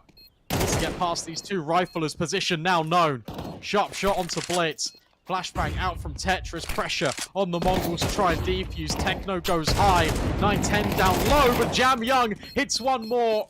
Techno locks it in. More than enough time to defuse. And the Mongols hit 3 in a row when it matters most. That is insane. That is an incredible round for them to win in the nick of time as well. Jam Young desperately trying to find something, anything to keep this going, has now almost tied up with Mercury, who's been having a relatively slow overtime, all things considered. Not the dominant force that we saw earlier in the game. You know, Jam Young, nowhere to be seen on Nuke. Struggled a little bit in the beginning parts of this map, but is the driving force keeping them going. As you said, Advent, ZDR, we need to be seeing more out of them individually. Mercury, I need them to get back online here because the Mongols, they are feeling it, and once they get on this momentum, they do not stop. Oh, fast play. Blitz extinguishing the volley. Throwing down pressure of their own, but they should be more focused about middle. Mercury's found the opener, and he gets out scot-free. Blitz, one and done before falling here in Advent. Hang on. Yeah, Mazzinho's just out B. So much space, and the kill there on Kaze as well. There's nobody even close. They can try take market, but look at this. Bomb running on over here. Jam Young, nearest player, and they're trying to maybe wrap a little bit here. Bomb has been planted. That bomb goes down. Jam Young is going to be hearing all of this. Mazzinho up close. It's a lovely angle. Gets the first. Mazzinho got the second. And that's it. Mazzinho to close out this map. Keeping us only in the third overtime there. But a 2-0 victory for the Mongols. What a crazy series. 13-0 map number 1. 3 overtimes map number 2. But they finally close it on out. Yeah, that's heartbreak if you're Tyloo. You're 9-3 up, you win the pistol, you're 10-3 up on that map, and you lose in triple OT. They were fighting right until the very end there. It really felt like we were heading to Inferno for the large majority of that Mirage, but it's not to be. But there's still chances for this Tyloo squad. They're not out of the running when it comes to qualifying through to the Esports World Cup just yet. They drop down to the lower bracket.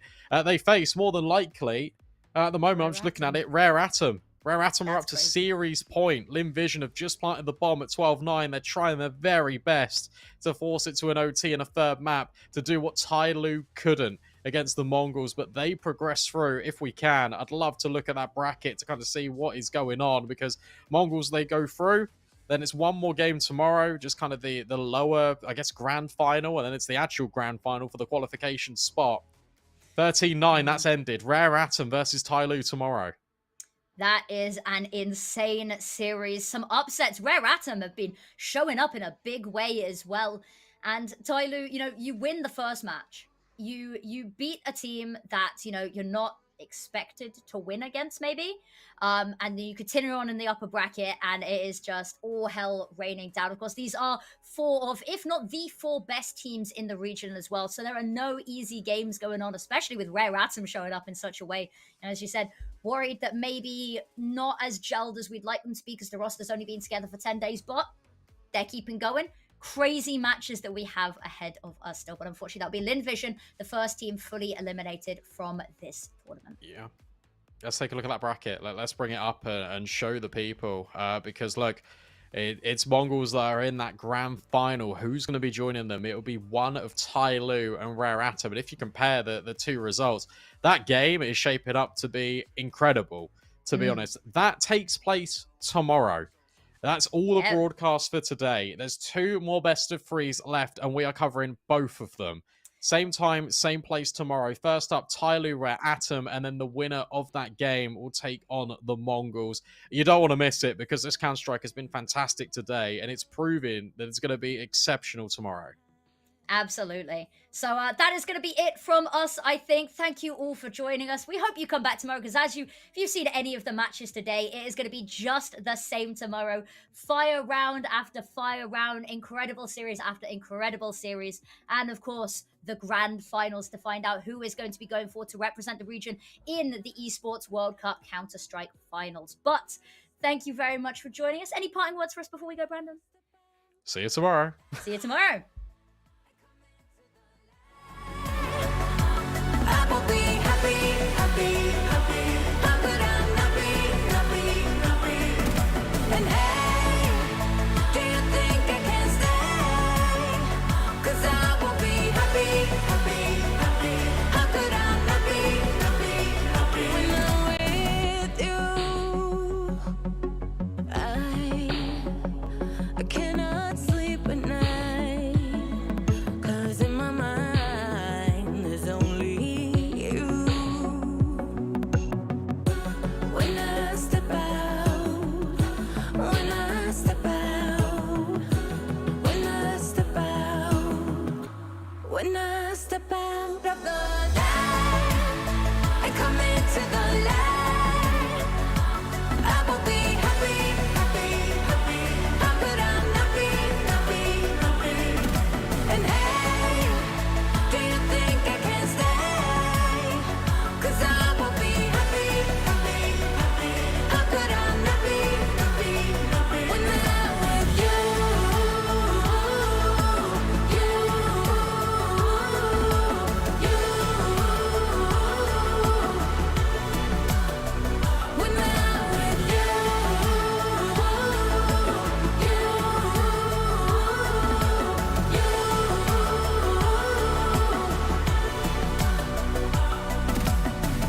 speak to me, your silence broken. Share with me your heart's desire.